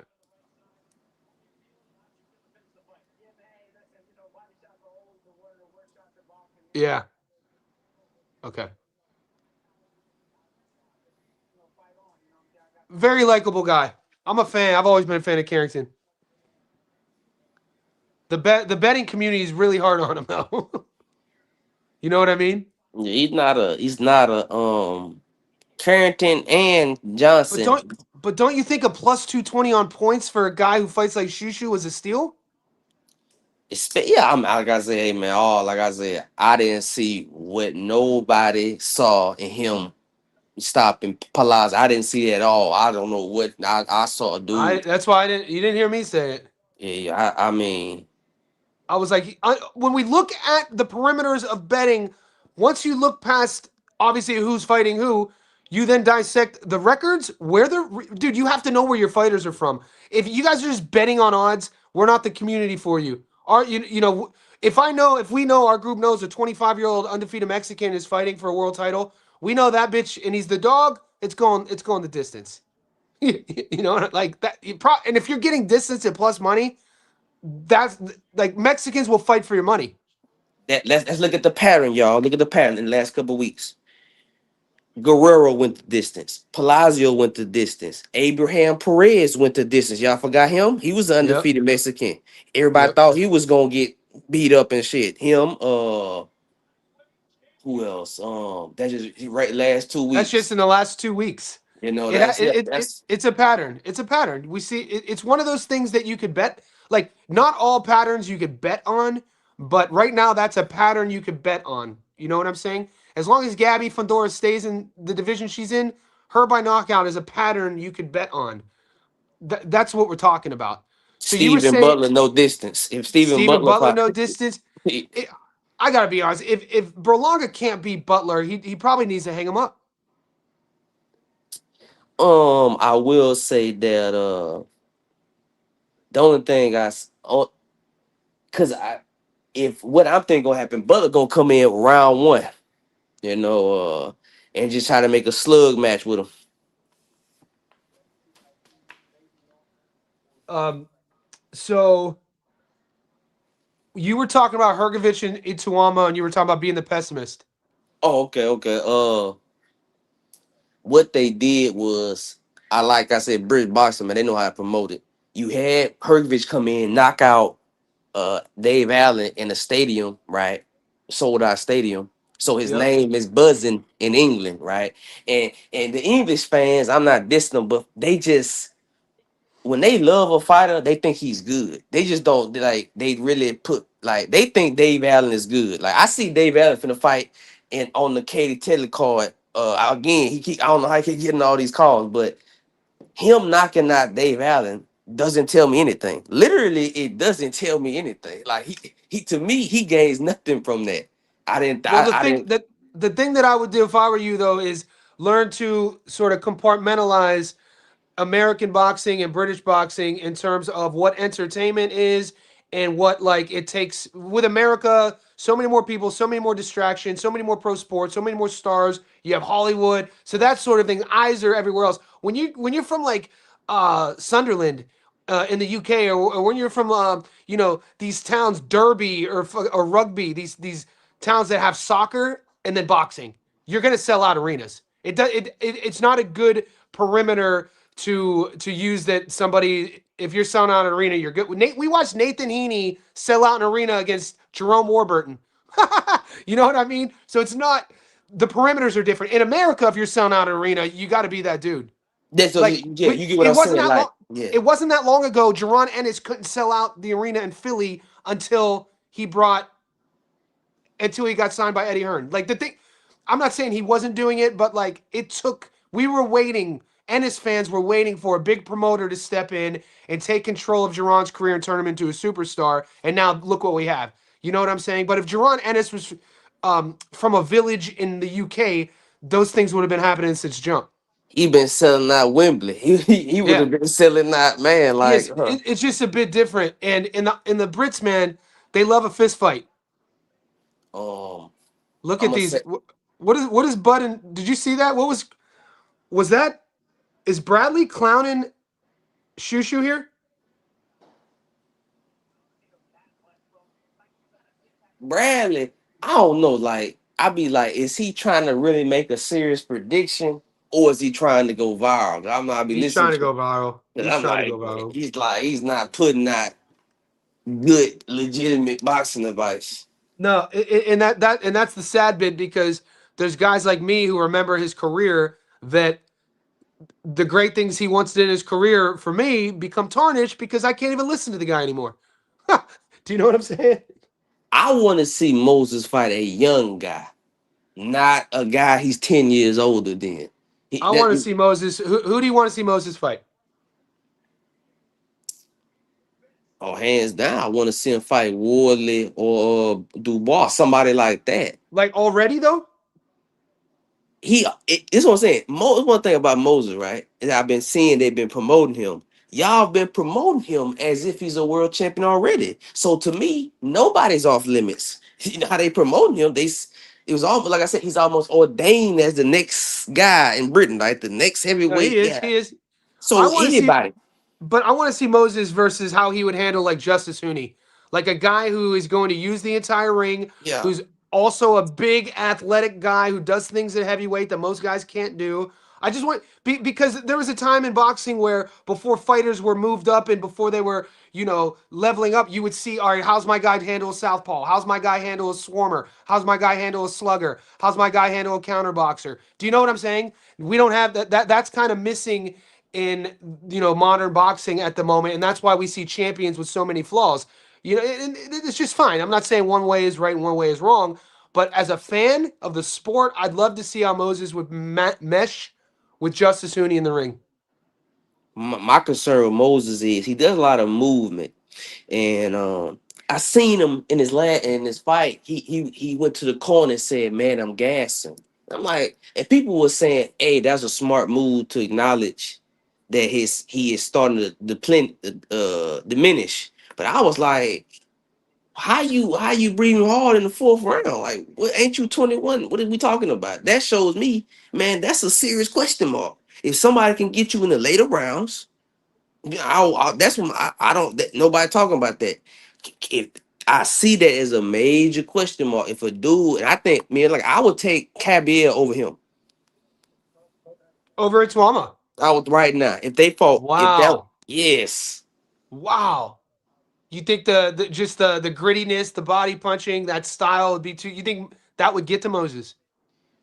one of the biggest things I look for in a fighter is the gas. If you show me any slight Have we? So you said what? I wasn't. I was trying to. I was multitasking. So you said that there was a fight where Moses went to his corner and said he was tired. go You sure? look up, You sure he wasn't talking about his opponent? no, what's his name? He fought Franklin. He said, Okay. "Man, I need to slow it down," because Oh, okay. he Well, that tried to was get him out of. early. That was okay. That was more tactical though. I remember that. That was because he thought he had him hurt early, and then he pressed the gas. His corner was like basically saying, "Hey man, keep your composure. Like keep we don't want you fatigued in there." Because he man, he does like he probably does the most feints I've ever seen a heavyweight do. Real talk, I'm thinking like whatever heavyweight fighter does, even Usyk doesn't do the amount of feint. Like his feints is he will let his whole body's involved in it. You know, Yeah, he Usyk's goes all different. out. He Moses goes all out in his feints. It involves his legs, feet. So I was like, man, you I don't know if you can do this 12 rounds, man. I don't know if you can do this 6 rounds. Cause you ain't been past six. And every dude you fighting, you 10 years older than. You know, if you fought a younger guy, you're like Hooney who gonna move around, make him have to do more things than just, you know what I'm saying? Yeah, I think Hooney, man. I think Hooney will go the distance with him. I don't think I he'll want. stop him. Yeah, I rate who. You know, Hooney's one punt, a fraction of a second away from probably being a world champion. He dominated. You know, if it wasn't for Hooney, I'd probably like Hooney actually lost me money multiple times by getting stopped against Fabio. Because of that, I then drank the Kool Aid and then took Fabio to beat Dubois. Oh no, I You told you know, no. I didn't. The boy, I said, man. As soon as he, I was like, it was. I was sweating. Now keep it 100 because he yeah, put him down like the first punch. You know what I'm saying? yeah. But I That was was like, that was fun while it lasted. So legendary or YBP MMA says 100% he has Cabiel too on Moses. So you think Cabiel's pressure, that style, it's not necessarily something Moses can't handle, or is it something that's too much too soon, or you think Cabiel's that dude? I think Kyle Bell he's an enigma. He is similar to Fundura being 6'7". Kyle Bell is the only heavyweight who first intention is to hurt him to the body. He's the only one doing that, and I don't. And I'm watching him. His body attack. Nobody's prepared for it right now. Nobody. None of the heavyweights are prepared for the body shots. I mean, this dude, like I'm saying, like he's able to really I like Justice's body punching too. Like, but it's a bit he ain't different. stopping people. Yeah, that's what I mean. His is more. He's punch placing. He's going to the body to make you think, but he's more accurate. But Cabiel's throwing those body rips like he's trying to break the ribs of a cattle. He You know trying to what I puncture mean? your spleen. He trying to Yeah, he's investing. But we've seen, like we said, it's a heavyweight division. Nobody is perfect. There are flaws, and everybody, I think, at that weight class could get beat on any given night. What do you think the odds would be if you had to play odds maker? If that fight were to go down, do you think it'd be a 50-50 fight with the odds, or do you think that yeah. Cabiel would be the dog? No, it'll be like I'll probably say I would say he may hit Moses at the highest 250. He'd be like minus 200. Kyle Bell be probably like plus 180, and they'll probably have like no distance, and it be heavy, but the over under won't be as low as it's been. Because I'm saying what my concern is, you a fighter relies all on movement, and Kyle Biel, if he's gonna go straight to the body, and I don't how open Moses is. He's open for it. He's not a composed defensive fighter. He's a elusive fighter. So I could see him catching him similar how what's the name called similar to how Palazzo caught Carrington coming out. I could see Moses trying to dip out and catch and Kabia catching right in the belly button. Man, Yeah. Kabia has keep running. He has had 4 professional boxers at world level grimacing from the body shots on the ground, grimacing. He had Sanchez on the ground grimacing. Magmudov. He had Zane grimacing from a body shot. And the last dude he fought, he hit him with a body shot. I see him grimacing. So I'm saying he must know how to really place him. Cause he really like it's not it's like other fighters are body punching to get him tired, to wear him down. Kabil is punching to stop him to the body. He's the only one Mm. doing it. Who else doing that? I'm thinking now. Who else is doing that? Mm. You stop 4, 5 professional boxers in a row at world level at the body. That's why he's grown. That's why he has such like a cult following, because the OG boxing heads, usually will find a fighter before the mainstream finds a fighter. And the OG like we love like being a heavyweight body snatcher, dude. What? You know what I mean? So I just think that how old is Cabello? I think like 32.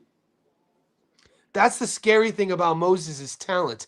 They say a heavyweight usually isn't even in their physical prime. Maybe in some, like you could have a late career because you carry that power late. Moses is 21, 22 years old. That's the scary thing.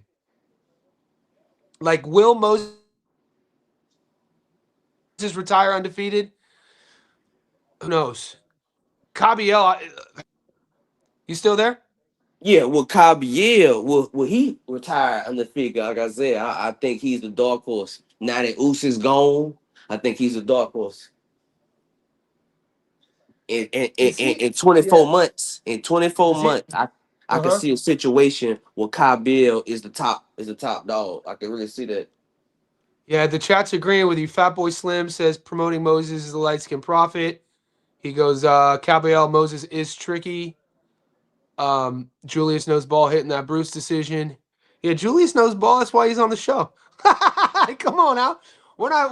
I tried. I do my. If somebody's coming on the channel and we're shooting it up, me and Jay's been hanging out for 2 hours. You know he knows ball. Um. So I'm trying to look at his. Does he have anything in the books right now? Like anything on the calendar? Who? AG. Nah, I Did you see it because he's the world. I just real. He's the world champion now because Usyk elevated? Yeah, relinquished. he's a Yeah, W. No, this WB interim. He's coming off that Damian Kaniba third round knockout. He knocked out Zhang in the sixth. He knocked out Frank in the seventh. That knockout win against Unk. Unk, that's kind of Asian. Dude, what Unk look like against Kiki impressed me. Unk probably still has, he got another run left in him, don't he? yeah. I think like this. I think Sanchez versus Huni is a good fight to make to see. It's two guys. Oh. Like anytime you bet Justice, you're gonna have to be worried. Like he started fading a bit.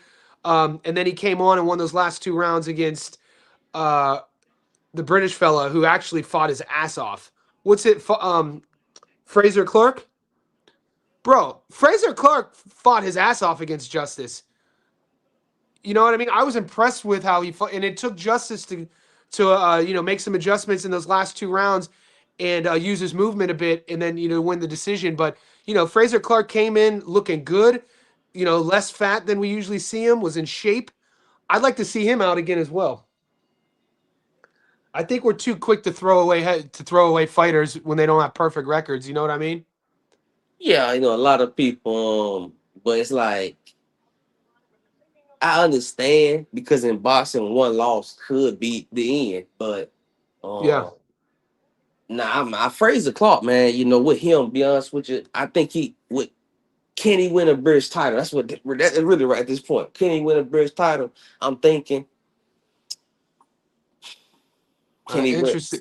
Yeah, yeah. But I mean, I think he has that skill set that He don't beat you know you React I don't think he you could. beats React.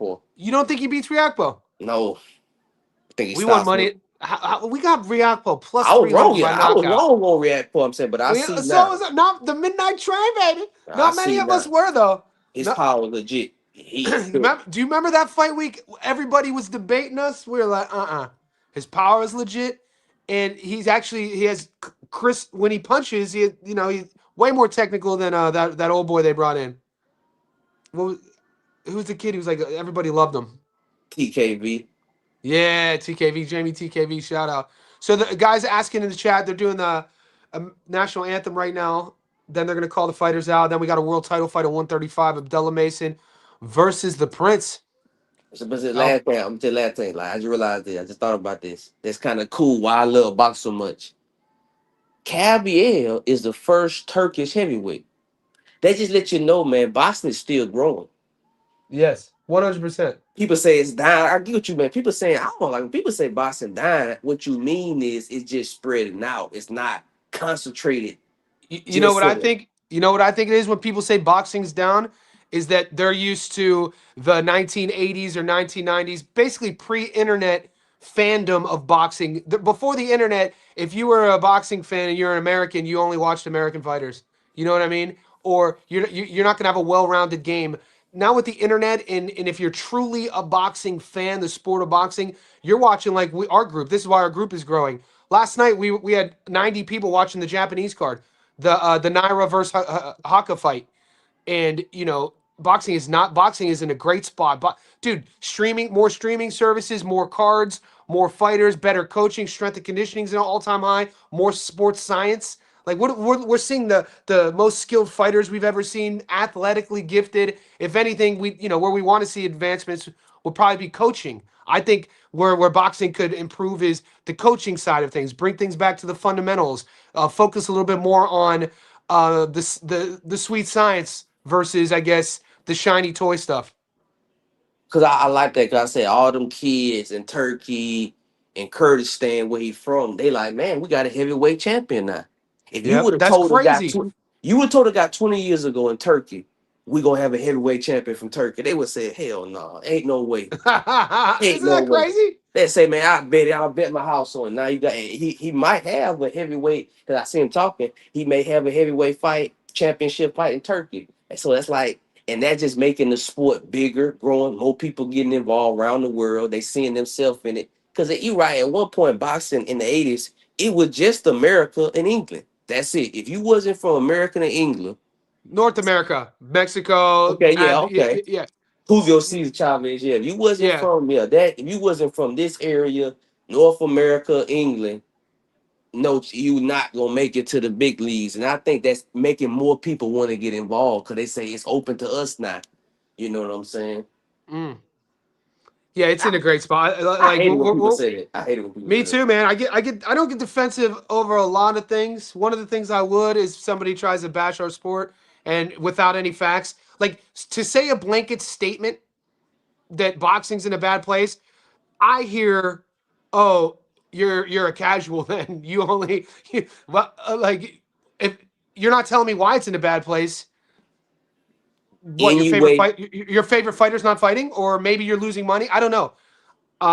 But if you're ever hanging around me in this space, it's in a great spot. We're about to watch the youngest world champion in boxing sell out an arena in Northeast Ohio, where I come from, one of the most dilapidated economies, socially, economically, over the last 60 years. Do your history lesson. And people say the economy's bad in North America. I don't know about that, but Cleveland showed out for these two Ohio fighters. That tells me it's in a great spot. they sold out Madison Square Garden last week. So like, Yep. yeah, the last 2 weeks we had a Yep, state. Jaron Zander, now Bell versus Abdullah. What are we talking about, dude? Look at this. You had, I'm saying last month or so, you had Inoue Nakatani sell out the Tokyo Dome. You had Leon Nice. Wilson sell out a stadium, sell out a place Liam where they Parle. was. You Liam Parle versus Lewis Crocker. Ryan Gardner just sold out a stadium. You know what I'm Yep, saying? Gardner So selling around out the world, stadiums in Sunderland.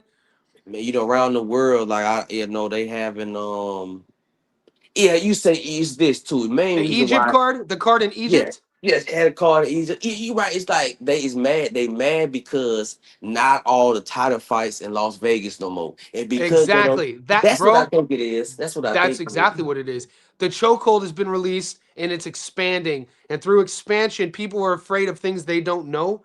Think about the guy who loses control of the girl that he thinks is his girl, and then he turns into like just a massive like abuser sort of cat. He does it because he doesn't have control. You don't like things that you don't know.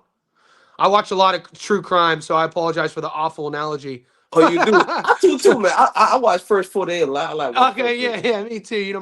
But I ended up getting my undergrad is in sports psych, but my first year of it was forensic psych. So I thought I was going to end up interviewing serial killers after they got caught. I ended up interviewing athletes. That was the biggest difference.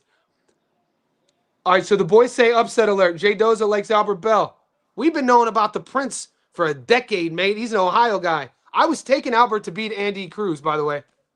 Nah, nah. I I ain't had see him that one. plus 450. Isn't that crazy? It was plus 450 against Cruz and only plus 240 against Della. Yeah, I don't. That is like so. They saying Cruz will beat Abdullah. I don't know. He'll give him some problems. Real talk. I I don't think tell you Cruz that. beats Abdullah. No way. He goes the distance. I don't think he stops him. I think it's gonna be he gonna be tricky in there. I don't think he gonna stop him. What I are they think he going to gonna. say if Abdullah runs through Bell here? I can see that. Like I said, man, this dude. Like I said, I'm like, why was you in the shadows for 10 years? Yep. You can't keep saying it's because nobody want to Yeah. fight you. Like That's easy to say, though, right? Isn't that an easy out? that's a cop out. I'm being Yeah. pessimistic. It Yeah. could be because you ain't that good and you was good enough just to be a sparring partner. That is, these are the breaks. Sometimes some players don't make it to the league. They go to the arena league. Everybody don't make it to the NFL. Not everybody makes it to the big leagues. And maybe your skills, because everybody around you was making it. Robert Easter, Broner. Oh, look who's walking him out. Dude, the Cleveland Cavs mascot's walking him out. Nice. That's how big of a star Abdullah is. We And the gonna know. Browns mascot. We got Cleveland in the house, baby. Stand up. We're gonna know a lot this first round. Let's go. This is my home, baby. Nice. Come on, Della. See, I love this dynamic. One of my favorite things about Mason doesn't even have to do with his capability in the ring. It's that discipline, devotion he has to his family. In a sport like boxing, mate, when it's filled with these ebbs and flows, and you might have a team, but you're in the ring alone, that sort of connection to your faith and your family, it gets you through some things than if you didn't have that connection. Like I love that connection he has with his family. But You if know, you I'm don't have to. If you're an Abdullah Mason fan, you don't have to worry about this kid going out to the nightclubs, drinking, messing with all these little tricks. Yeah, Dula Mesa, I mean, like they unique, they got five, like they the Jackson Five of box. They got five Let's brothers. go.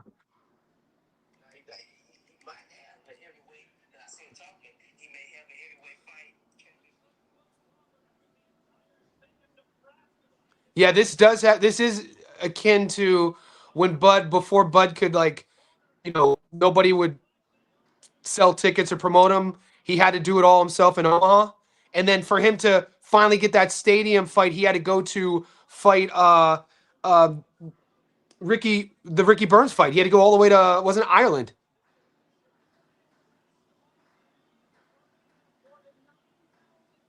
Yeah, Ricky Bird, one of them guys, man. Like, hey, man, Scotland. My bad for all you Irish. Scotland. he benefit from the UK system. Let's put it like Yeah, that. man, he was a champ at 135. That's how Bud got his first strap. And 140. Was Burns a champ at 40? Yeah, I said Oh, he wasn't. People okay. because I remember he had fought my first time watching Burns when he fought Ndongo, but he lost Ndongo, him. yeah. That That was whole in the era. That whole era. he beat Redlick. I remember, yeah, he beat Redlick. There was a set after that. Yeah, yeah. But All right, to here we me, go. I'm getting nervous. Damn. I was saying it on my live stream. I'm not. I would. I miss home I go home every year, right? My whole family's from Northeast, so I would love to be there right now in this arena because Cleveland shows out for its sports teams, man. The best fans in the world. If you don't know what I'm talking about, man, during like a playoff run, go watch a Cleveland Guardians game at the Jake. I know it's called a different name now. The Browns were never good, but go to a Browns game on a Sunday. We could be 3-12 and the place will be packed. So what's the chat saying? I'm still mad. How'd Shu kill your vibe? Oh, you took Shu by knockout. You should have listened to Julius, Skate. Come on.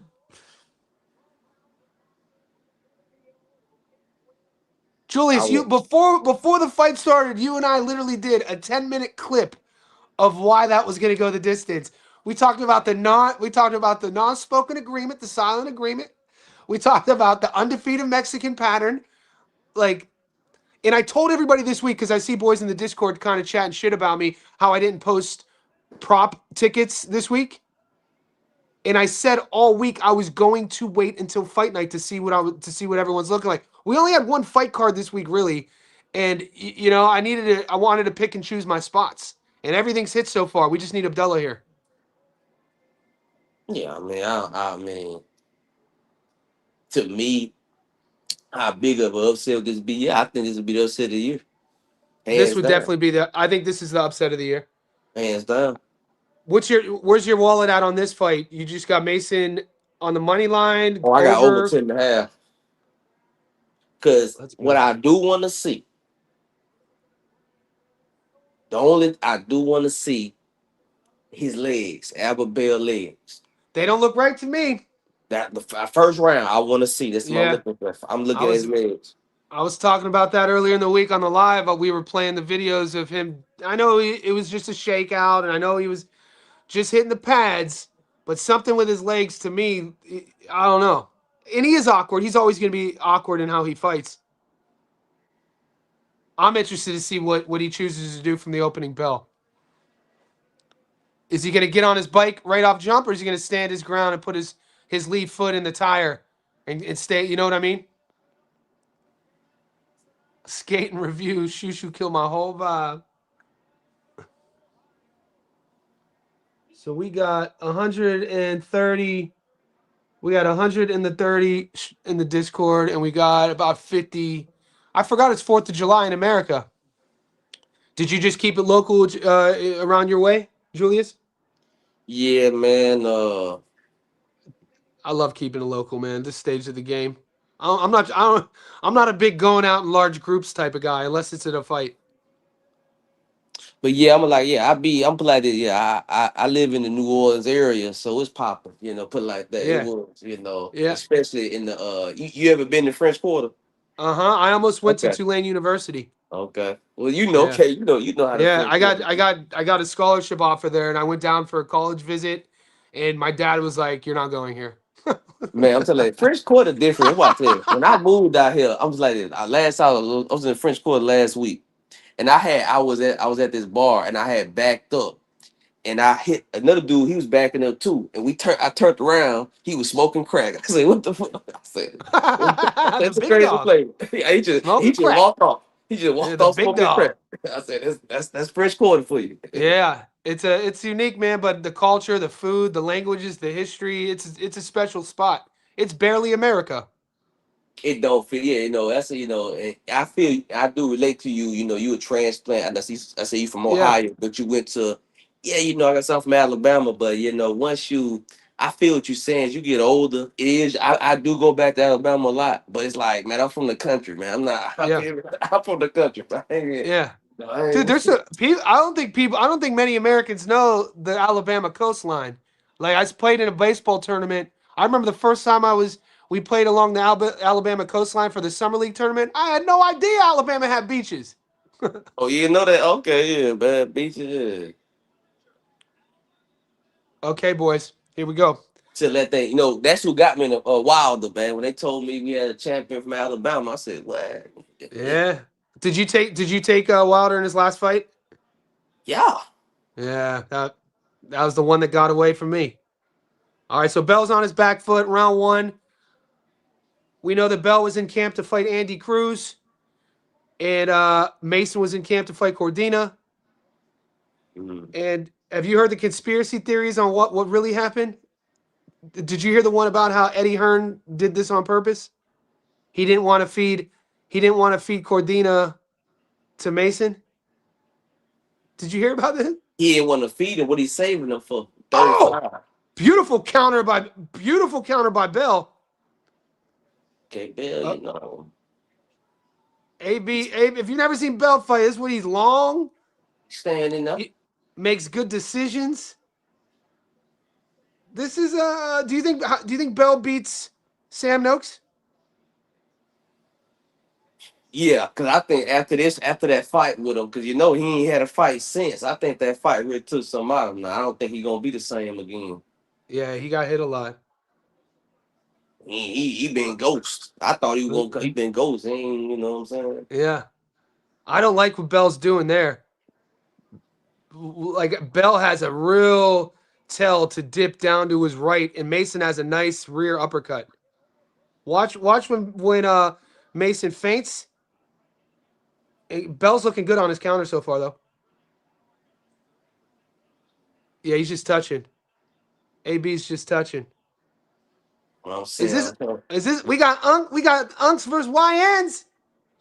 I'm looking. I'm saying like, okay, can Bell survive? He Or look crafty. He look crafty. He look no, like he he's go. crafty. He's crafty. He's long. He's tricky. He's smart. He makes a lot of good decisions. He Will has a game plan.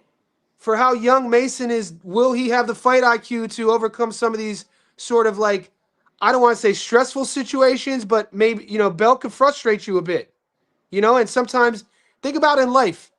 Oh, he's going to the body. I love Mason's game plan already. Invest to the body.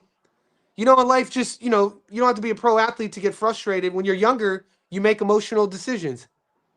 That happens in the ring too. You know what I'm saying? So it's like, will Bell be able to frustrate Mason into making bad decisions? I like Mason's game plan so far, though, by the way. What are you seeing, Julius? I'm seeing is that over 10 hair looking good right now. I'm seeing that now. you always got your eyes on the prize. I don't think Mason Oh, gonna Bell's go. down. Bell down. That looked like a knockdown to me. Or was he down? What happened? He got hit with that uppercut. What minute is it? Oh, The yours. round one just ended. It was 10 seconds Okay. left in the round. Okay, mine a little slow. Okay. Nah, that was like a trip. Yeah, feet got crossed up. Bell from round what I see from round one, Bell, man, he he knows how to survive. Yeah. He can get 12. He'll get 12. He looking like but but my next moment where I will be sweating when it hit by 8 or 9. Can he Yeah. keep the movement up? 8 or 9. But right now I see this going long, and I mean the only way Bell winning, he gonna have to drop him a couple times.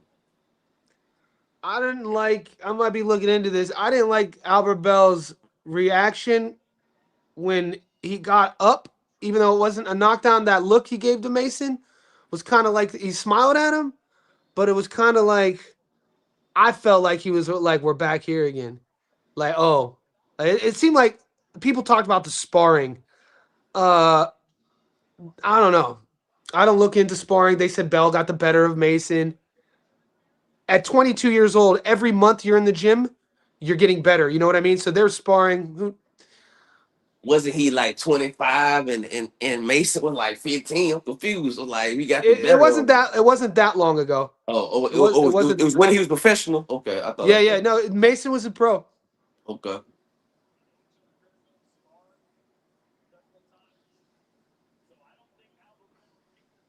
But also, yeah, man, if you are a sparring partner to world class fighters, you have something to you because they wouldn't have brought you in there for no reason. If he was Yeah. a scrub, if he was a No, he scrub. looks. Albert Bell looks like he belongs. But all that could change when with a punch. You could look like you belong until something lands and you have to see how your body holds up to those punches. You watch the weigh in, Yeah, I did watch the weigh-in. I thought Mason looked good at the weigh-in. but did he do it? You remember I told you yesterday what he was gonna do? Did he do it? Yeah, no, he shook his hand actually. No. Did when he was on the scale? Did he had to get naked? Oh, he did. That's when I said, man, I'm taking the over 10 to air. I said, yep. Yep. I said, nope. I said, if he had to do it one more time, that let me know. What do you what they derobe him? Do you think that's like a tradition though? Oh, that's a. It was kind of like some king. I looked at it yesterday. I was like, this kind of looks like some king royalty type shit. You jump on, have your handlers derobe you because he was wearing his traditional I think spiritual. I don't know what they're called. The religious. Oh damn, dude. He had to Oh, that's get a big. naked. Yeah. That means you have to even the weight of the draws will make so you really feel like he's at his edge to make this limit. So I'm saying that's why I took it. That's one way, but I was like, man, because nobody else doing that, and you know what I'm saying. So I said, man, Mason is just so determined to do what he wants to do. He needs to be patient in these early rounds. He's walking in and he's not throwing his jab. And Bell is just touching him. Bell's doing decent here, man. 30 seconds left in the second.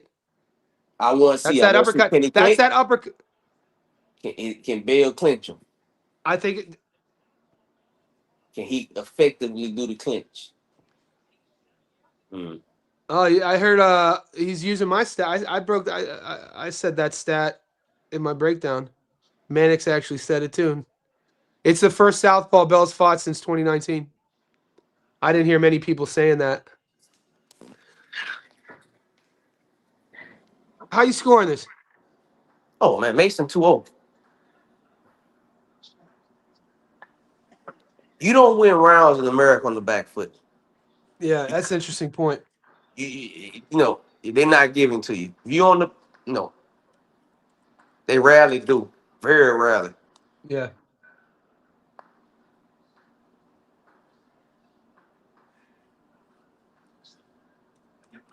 No, that's a good point.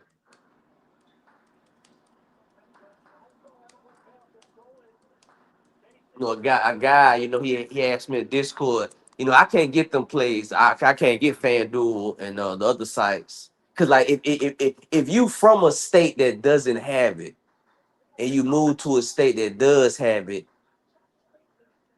that you won't be recognized. I realized that I was like, man, why can't I get FanDuel? Because I'm from Alabama, so they don't let. You have to It have a takes state ID. more than that. It takes time for you to be in the official records. Like when you applying for it. That's so weird, man. I did not say, man, what the fuck? Because that dude told me yesterday about them plays. I said, damn. I said, because they was like, nope, you not an official resident yet. So I was like, damn. But yeah, he said Mason most punches thrown. Oh man, I told him he got that at -150. I said, damn, and when that dude talked about yesterday, like most punches thrown. I don't really think about it. Like you be taking those kind of plays, like most punches thrown and all that. Nah, I don't do punch props. Dude, Bell looks switched on here. Mason got hit a couple times clean. They gave Bell both the first two rounds. Well, that was Chris Mannix. And that dude, what is he talking about? Okay, okay, okay. This is the frustration I was talking about here. This is that, like, Bell, you could kind of see it. Bell is frustrating Mason a bit, and Mason has to keep his composure and stick to his game plan. He's making them think.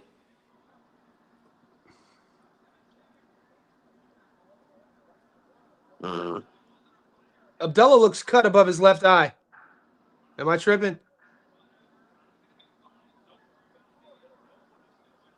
Hmm. Wait till you get a chance to see above his left eye. Looks like he has a cut. It's not in a bad spot. It's above the brow. No. Yeah, I see like a nick or something. Yeah, yeah. Yeah, it's above the brow, and it's that punch. It's Albert Bell's short right hand. It's going. Oh, that's It's a big left. going. That's a big left. This is what we want. This is what the fight Mason wants.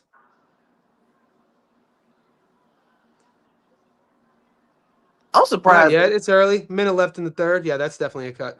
I'm surprised they ain't telling him to cut his beard. It's a hell of a beard. Yeah, for that. That's not. I was like, that dude got a. I'm here for. I like Albert Bell's entire swag. Like his whole aura. I'm here for. Classy, always dressed well, speaks well, professional. He fights like that too. You know what I mean? He keeps it tidy. Man, this Better dude. round from I'm trying to Mason. think. Chris Yep. Mannix, man, what the fuck he be talking about? He said 2-0 Bell. What is he talking Nah, about? man. Mannix is trying to persuade the live betters, man. Something, man, trying to trick us or something, man. Yeah, that's why I don't mess with Mannix. 20 seconds left in the third. How you guys scoring at home? Let me know. Put in the chat. Okay, what I'm seeing right now, Bell can do an effective clinch and negate inside fighting for now. That's I don't better know. work from.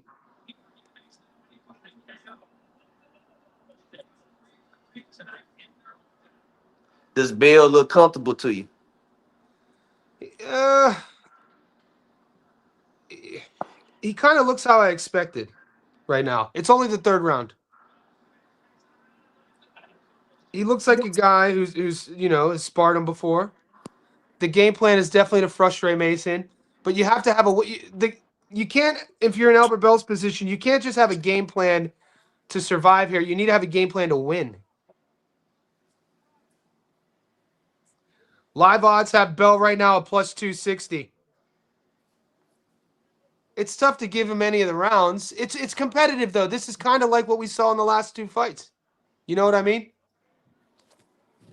Right now, how you feel about that knockout, bro? Well, I did the knockout prop for the boys, but I hedged it with the distance, and I feel kind of better. I don't know. I'm kind of split on both. How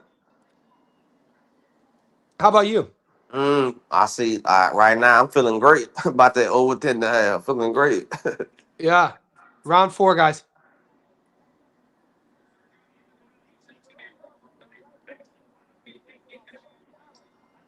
We got to remember Albert got them 33-year-old legs. And he fought the crux of his career at 130. Which is I like amazing. it's Like I said, crazy. that he It's fought crazy. 130. Yeah, Dude, because he's I'm all looking. legs. Look how long his legs are. Mason actually has a longer reach. Mason just has a fan-friendly style, you know? Who Mason reminds me most of. He's Sugar Ray Leonard. That's who he reminds me of. Lil, how about now? Does he give you any parallels now to any current fighter? Okay, now current fighter. Um,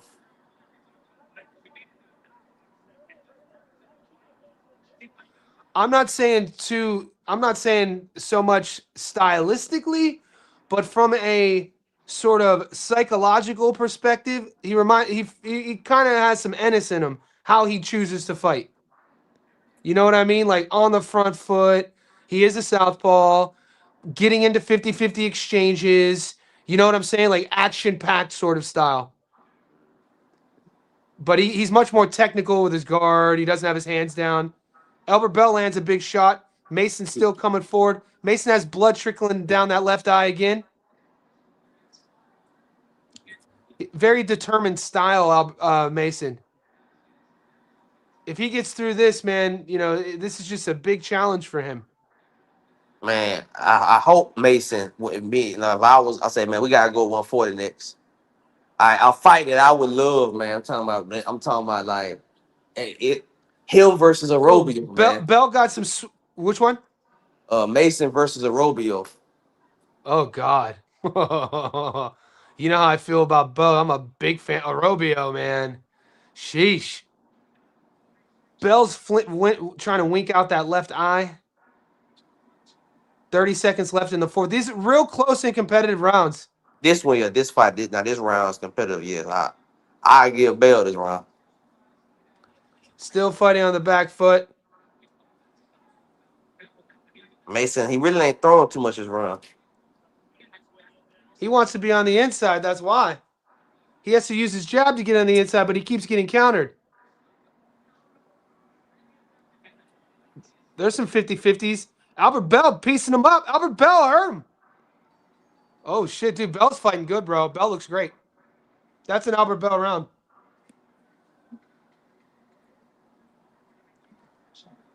Uh-oh. Parlay killer, Abdullah Mason. Alive odds still have Bell plus 190. He's going to have to stop Abdullah to win this fight, though. Abdullah's young enough and brave enough. He'll go out on a shield. This is going to be interesting. There's a long way to go, though. Abdullah needs to, you know, he's looking for a big shot without setting it up. He's being a bit too eager. He's rushing his work. He's looking frustrated. And this is how Albert Bell fights, though. You know what I mean? He needs to calm down.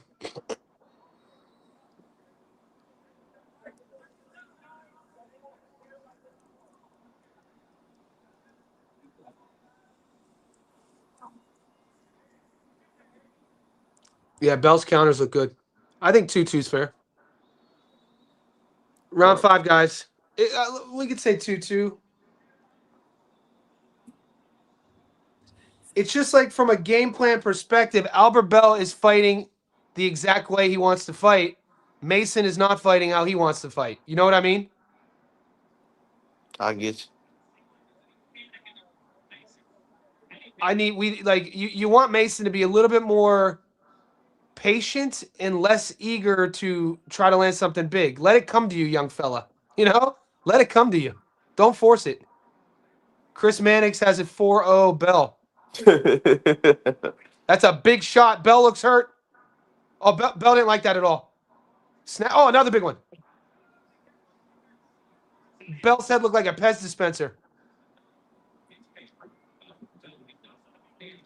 Ooh, another big hook. Ooh, Bell thinks Mason's hurt. This might start heating up. I think this could heat up. It's crazy at 33. This is Bell's first 12-round fight. The one thing Bell is doing is he's sitting on his punches. Ooh, nice body rip. Oh, Bell letting them hands go, boy. 90 seconds left. That's what he wants. He wants that body punching. Keep the hand side, go back to the body. Let it come to you.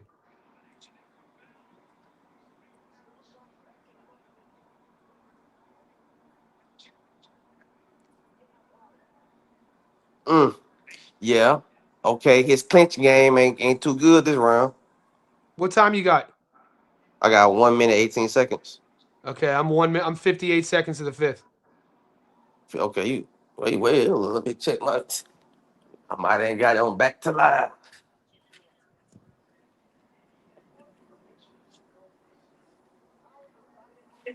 Bell has great timing, great counters. You just see all the experience.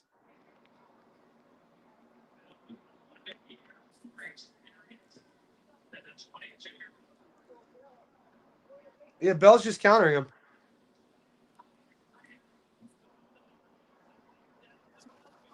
Mason's so brave in there. Bell's bleeding out the mouth. Bell's yeah, this is probably the first time Bell's ever tasted his own blood in a fight. I like that body punch. 10 seconds left.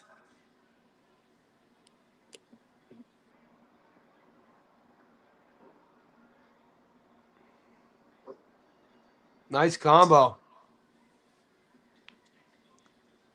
Yeah, Bell looks sharp. Counters look good. Yeah, how long can he keep this young fella off him?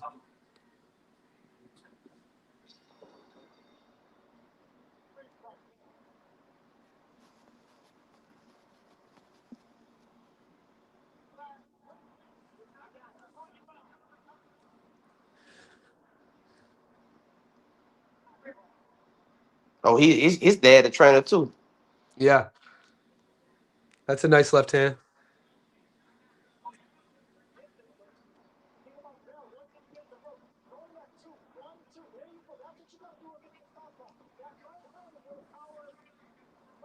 Yeah, I disagree. I don't think Mason's cooked. I think Mason's starting to come on. You know, going into fight, everybody was saying, you know, based off styles, the early rounds are going to be Albert Bell. And Mason's going to rely on his pressure, his body punching to eventually get the bell. That last round, the fifth round, Bell had blood coming out of his mouth. He's going to have to be, Bell's just going to have to stay on his P's and Q's the entire time and just keep piecing him up on the counters. Will this be enough?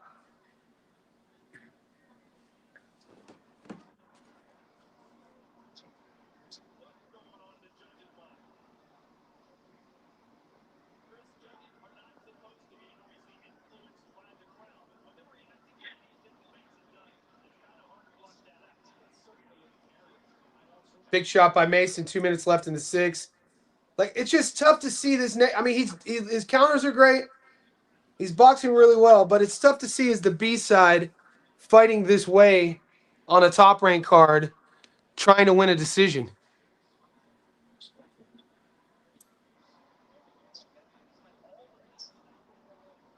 Yeah, you know, he really on the back foot.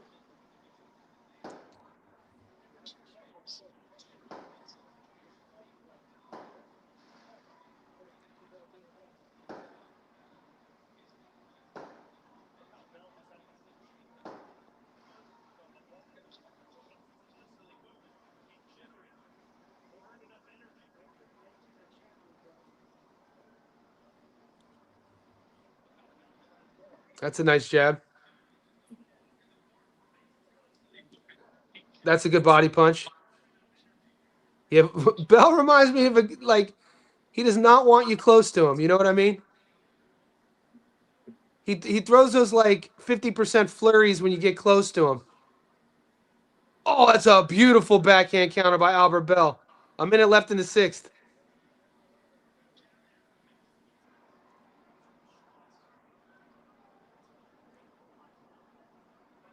Yeah, right now I'm concerned. I'm concerned right now. Yeah, Bell's outboxing him for sure. If he can keep on our side, man, he ain't here. Cause I'm The looking out. thing is, it doesn't matter what I'm seeing because I'm not a scorecard of a judge, but Mason's the world champion. It's in his hometown. It's top rank. I think Bell's gonna have to knock him out to win. I don't see Bell winning a decision here. I don't know Even if if even if he goes 9-3. 9-3. I don't know. 'Cause I'm looking at Mason. He on the back foot. I'm like, what's going on? He got caught with a big shot halfway through this round. Oh, Charlie Suarez would have been a nightmare. Bro.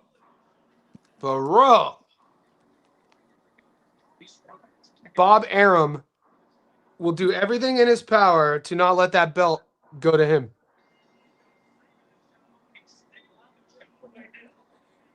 He is boxing great, though, and his timing is great. We knew this. 6 rounds left. Odds are 50-50 now on the books. Albert Bell's still a slight dog at plus 118. Money's coming in on Bell. Bell's a plus 110. Well, you guys are asking me this the score. You guys have to take into consideration the politics. If politics not aside, I got it Bell 4-2, maybe 3-3. Halfway through though, round 7.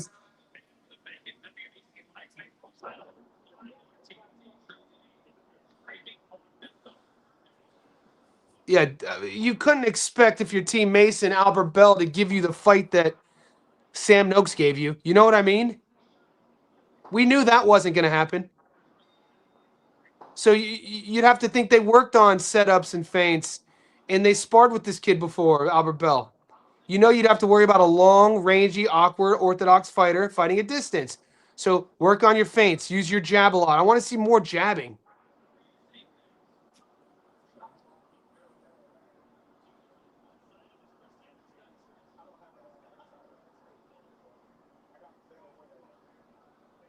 Bud has Bell up too.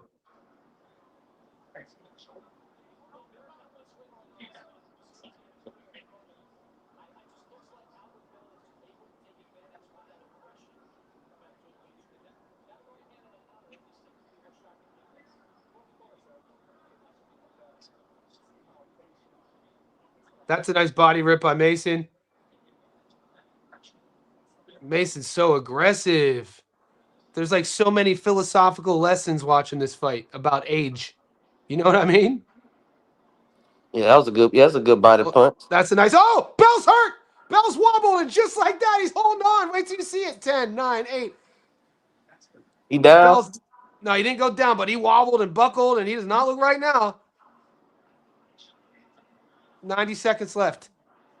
That was Mason's best moment. You Tide see it? turn. Okay, I seen it. Yeah. Oh, another big hook by Mason. The crowd's getting loud. He said, man, yeah, Bell, man, his output ain't as high this round. Nice body rip by Mason. 1 minute left in the 7th. Bell looks like he has his wits about him.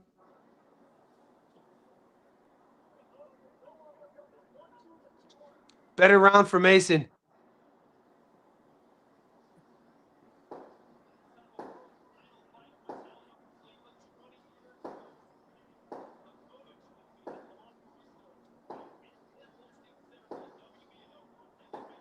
Oh, nice body hook combo by Mason.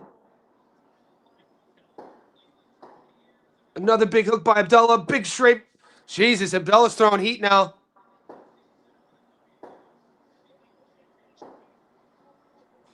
Bell's wide-eyed. 20 Yeah, seconds. This is a big round by Mason. He looking uncomfortable. Wide-eyed, yeah. He got hit clean a couple more times. 10 seconds left in the 7th. Abdullah finally slips that backhand. Mason has swelling, or yeah, Bell has swelling around both eyes. Those punches are starting to land. There's a lot of time left. That knockout's still alive. That was a big Abdullah Mason round.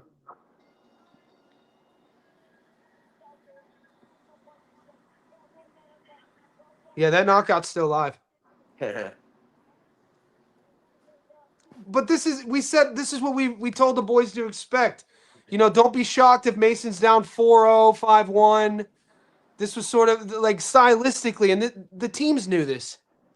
So that's why live betting, that's the punch that kind of had his head back. And in the film, it was like Mason needs to throw straight punches because Bell backs up in a straight line and he has his neck high. And those punches started landing that round. Yeah, I like what Set Free says. Keep working the body. Championship rounds, it'll pay off.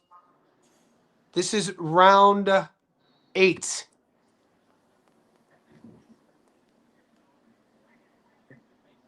But you could see Albert Bell definitely belongs there. You know what I mean? It's not like he's good. Mason's on that seek and destroy mission. I would still work my jab. Mannix finally gave Abdullah a round. Bell on the ground takes a knee. They don't call it a knockdown. Bell's getting hit more and more. Abdullah's building, guys. The knockout's live. Yeah. Albert grabs and holds, clinches. Albert does, a big left hand. Mason's a dog. 2 minutes left in the 8th. Albert does not look good. That would, yeah. Hold on, yeah. I see what you're saying. Yeah. He uncomfortable. Yeah, He's real uncomfortable. Yeah. I still think he'll survive. And it was going to come down to Bell's lack of power late in the fight. Bell's lack of power late in the fight. Will it be enough to keep Mason off of him? And it's looking like it's not. And Bell's starting to fall apart a bit. Good body rip. Mason land. Another big left hand. Mason's a dog. Dude, this kid is so fun to watch. 90 seconds left in the 8th. Bell's trying to survive here. I wish Mason would calm down a bit, though.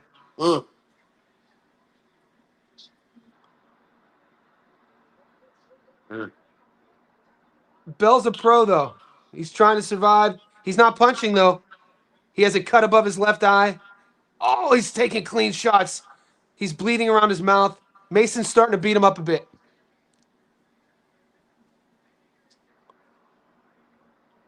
Yeah, and Bell can't keep him off of that young lion, dude. This is where Mason wants to be. 50 seconds left in the 8th. I don't know about. I'm thinking Bell, like, what he thinking right now, I'm trying to look at read his mind. He ain't gonna stop me. I was thinking he was thinking, man, who is this young savage and you're trying to take my head off? Now Bell's good. He does. His mouth is open. Swollen nose, swollen eyes. You know what? Bell can take a punch. I gotta be honest with you. Mason's landed some clean big shots that have dropped other guys. 15 seconds left. Bell looks he's bleeding out of his nose, bleeding out of his mouth. He's getting beat up now. Mason's the whole dog. Bell is way better than people, gave him credit for. Here we go. That knockout is alive, boys. I can see him getting a point taken for holding. Then they go, you know what I'm saying? I can see that right now. Couple more rounds. Yep.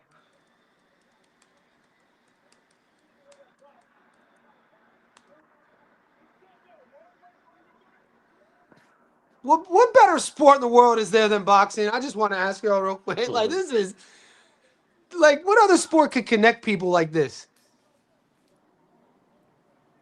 We're going into the 9th. The tide is completely shifted. It literally is playing out though how we thought it would.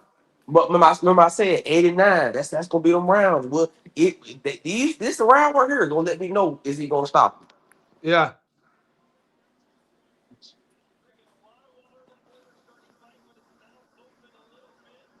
Also, his mouth opening. He's not as agile. He's not as But this is the switchy. this is the round. Will do you think Mason will show any sort of what's the adjective I'm looking for? Like will we go easy on him? I Like do you I think I I don't like think it. They touch gloves. Hold up, they just touch they did gloves. touch gloves. But do you think it's in Mason's DNA to go easy on someone in the ring? Oh, Bell lands a beautiful check hook. Mason ate it well though, man. Body punching looking good from Abdullah.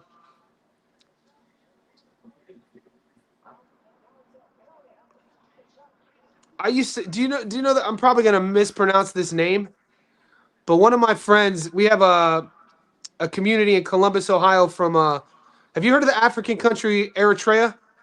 Yes, Albert Bell looks like he's Eritrean.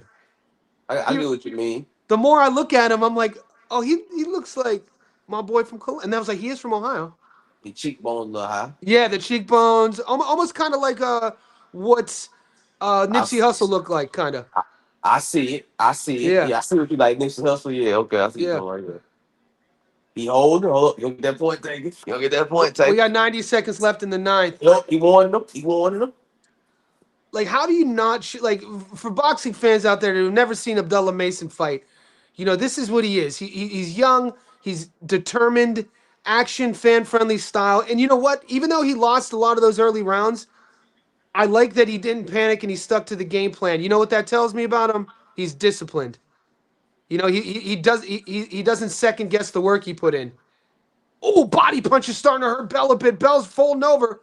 Bell's starting to shorten it up. Oh, another body rip. Mason's body punching. Yeah, Bell does not look comfortable here, bro. And Mason looks, oh my God, Mason's a monster. Bell might have to take a knee here. The ref is getting close. Not, but Bell's a real veteran. He knows how to take these shots. He knows how to survive using the entire. Oh, big right hand from Bell. That was a huge shot. Mason wears it well though. I don't think Bell has anything to hurt Mason with though. That's the issue, and we knew that though going into fight week. It's probably why they took the fight. Oh, nice, beautiful body punch by Abdullah Mason. Bell's punching back with him. 30 seconds left in the ninth. This fight is completely changed.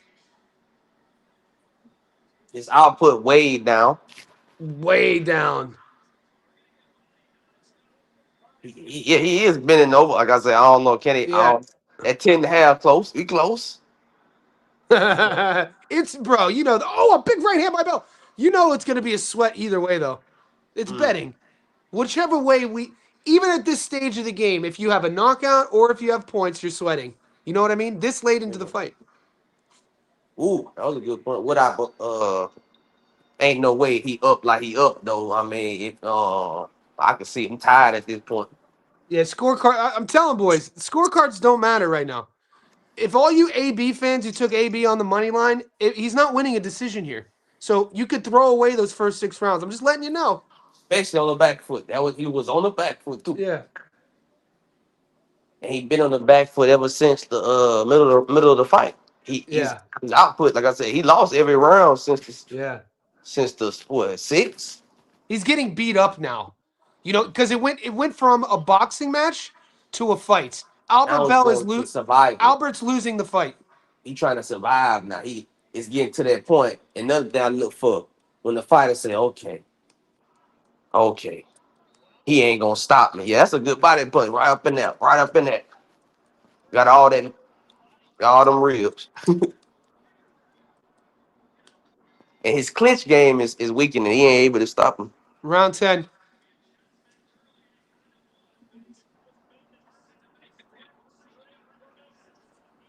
Yeah, don't listen to Chris Maddox, by the way.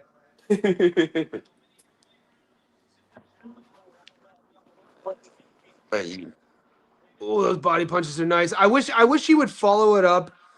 What Mason does really well is when he puts his head on your chest, he rips that left hand to the body. Throw the same side left hand up top. That's what my coach would always say. If you're gonna invest in the body from that space, finish up top. You know what I'm saying? Like same side. You don't have to switch hands. Just go body, boom, up top, same side. 2 minutes left in the 10th. Yeah, Abdullah really likes all that smoke. Manny, you like the live streams? If you guys like it, I'll do it, man. I love doing lives during fights. I'm at my house anyway watching the fights. Julius, it's been a pleasure. We're gonna stay on until this goes through, but I didn't know anybody would want me to do live streams during fights, so I never did. But I'll do it again. Man, if the chat been listening, we've been getting them paid, man. So I'm Yeah, I telling the know. whole night. People should be getting paid. If you Everything's look good. Yep. Your over's looking sexy here, boy. You got your you hit your oh no, you need over 10.5 or 9.5. 10 and a half. We need 11. Oh, it's getting dicey. You need one more round. A minute 13 left in the 10th. When it, like I said, and when it is a knockout, it normally goes to under. So we get to the 11th round, I'm already like, you know. Albert Bell's wincing. His left eye looks cut up and bloody. His nose. Look at Albert Bell's nose. It looks off. It looks offset a bit. He has swelling. He's breathing out of his mouth. Painted red. Mason is now bullying him. It's painted red. Yep. Albert Bell clinches. You can tell he doesn't like it there. 40 seconds left in the 10th.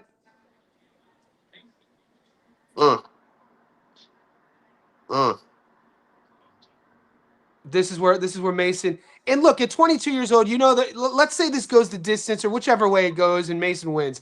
You know, haters. A new round of haters are going to come out of the woodwork. They're going to say Mason can't box.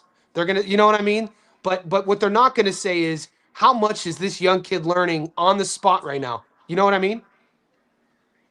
This young fella is learning in real time in front of the world. Albert Bell's bleeding, it looks like, at both eyes. Yeah. He doesn't want to be there, man. He don't want to win no more. He want to survive now. I don't see Bills like quitting and nothing, like not get off the stool. He's not going to quit. I'll be so saying, yeah. It's going to have to be a big shot, accumulation, or the ref. In his home state. Albert's not quitting on himself. There's no way. Other than that, I don't see Mason at this point. Also, like I said, Mason, man, that weight cut went. No, he's not as If he was gonna get him out, it would have been the 9th round. Now we in the 11th round. Nah, I'm not saying it. Who knows? You know what do I know? You know a lot. Hey, Julius, everybody's loving the live stream with me and you, man. You know, I've been trying to talk you into starting your own. We're gonna do this again, you and me, all right? Doing this live commentary. Yeah, is that cool with you? Yeah, I'm looking at probably next time we can do it probably like we'll link it up. I'll message you on the Discord. Okay. All right, guys, round 11. I got to be honest with you, boys. If you're either on knockout or points, it's still going to be a sweat. Because Bell went from originally fighting sharp, winning rounds to just trying to survive.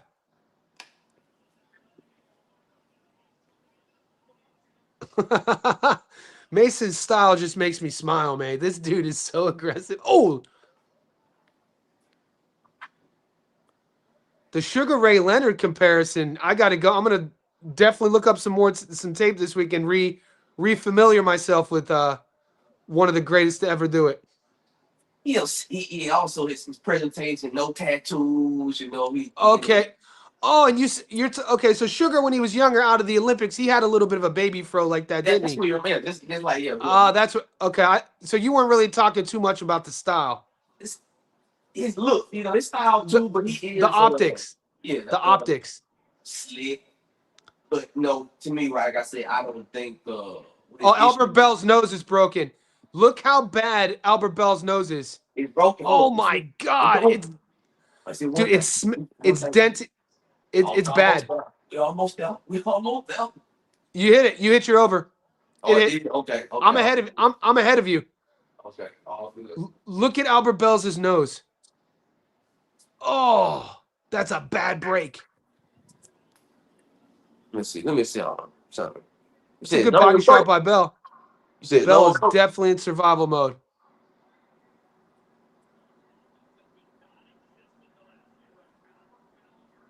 We got a minute left in the 11th. Bell is just in survival mode. He started off to a great start. Though.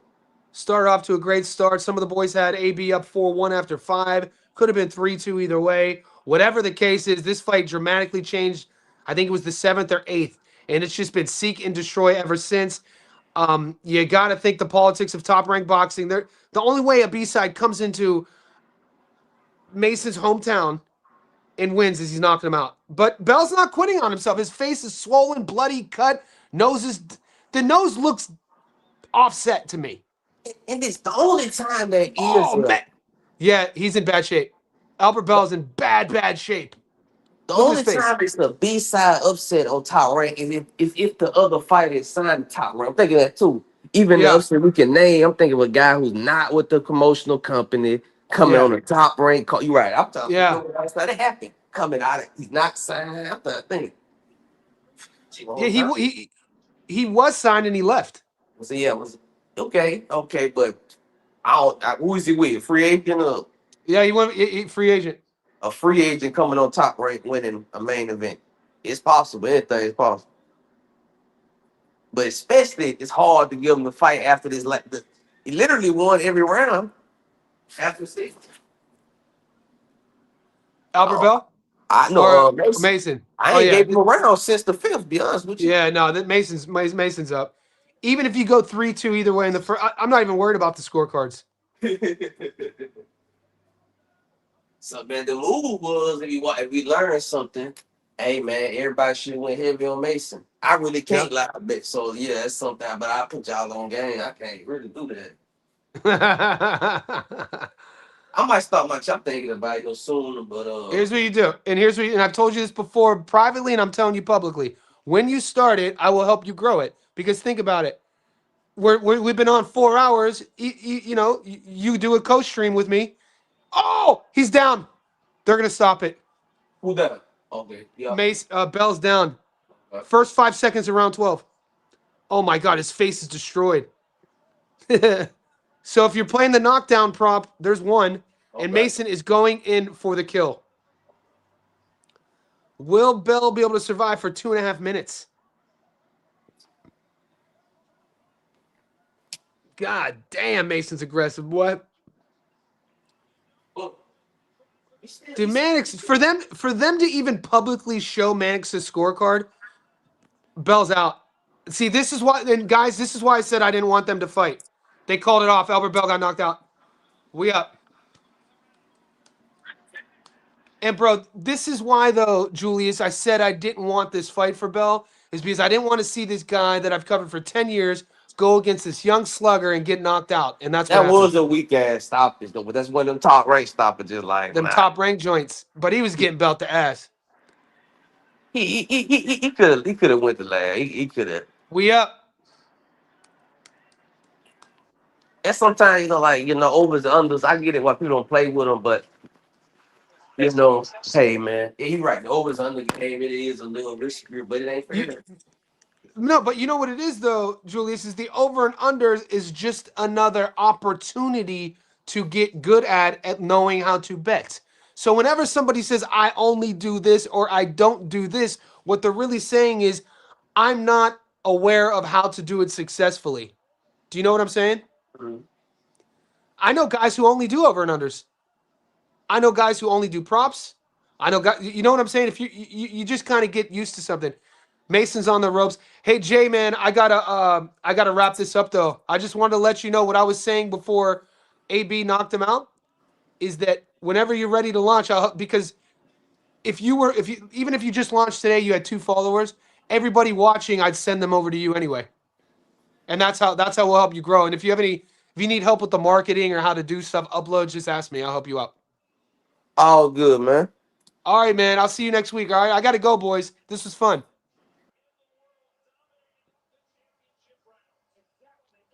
All right, guys, 4 hours of a live stream. Hopefully you enjoyed that. We hit everything today. Everything came through. We hit everything. Hell yeah, that was fun. That's the longest live stream I've ever done. It went exactly how we saw it going, though.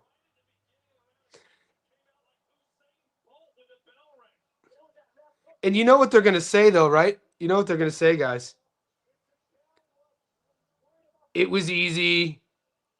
They're gonna say anybody get. When we hit our bets, they make excuses, and they say those were easy. And then when we lose one, why do I even have a YouTube channel?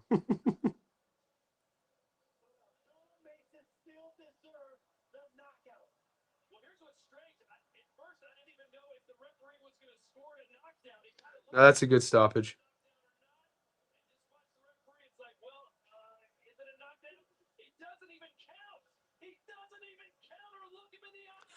All right, guys. I'll see you soon.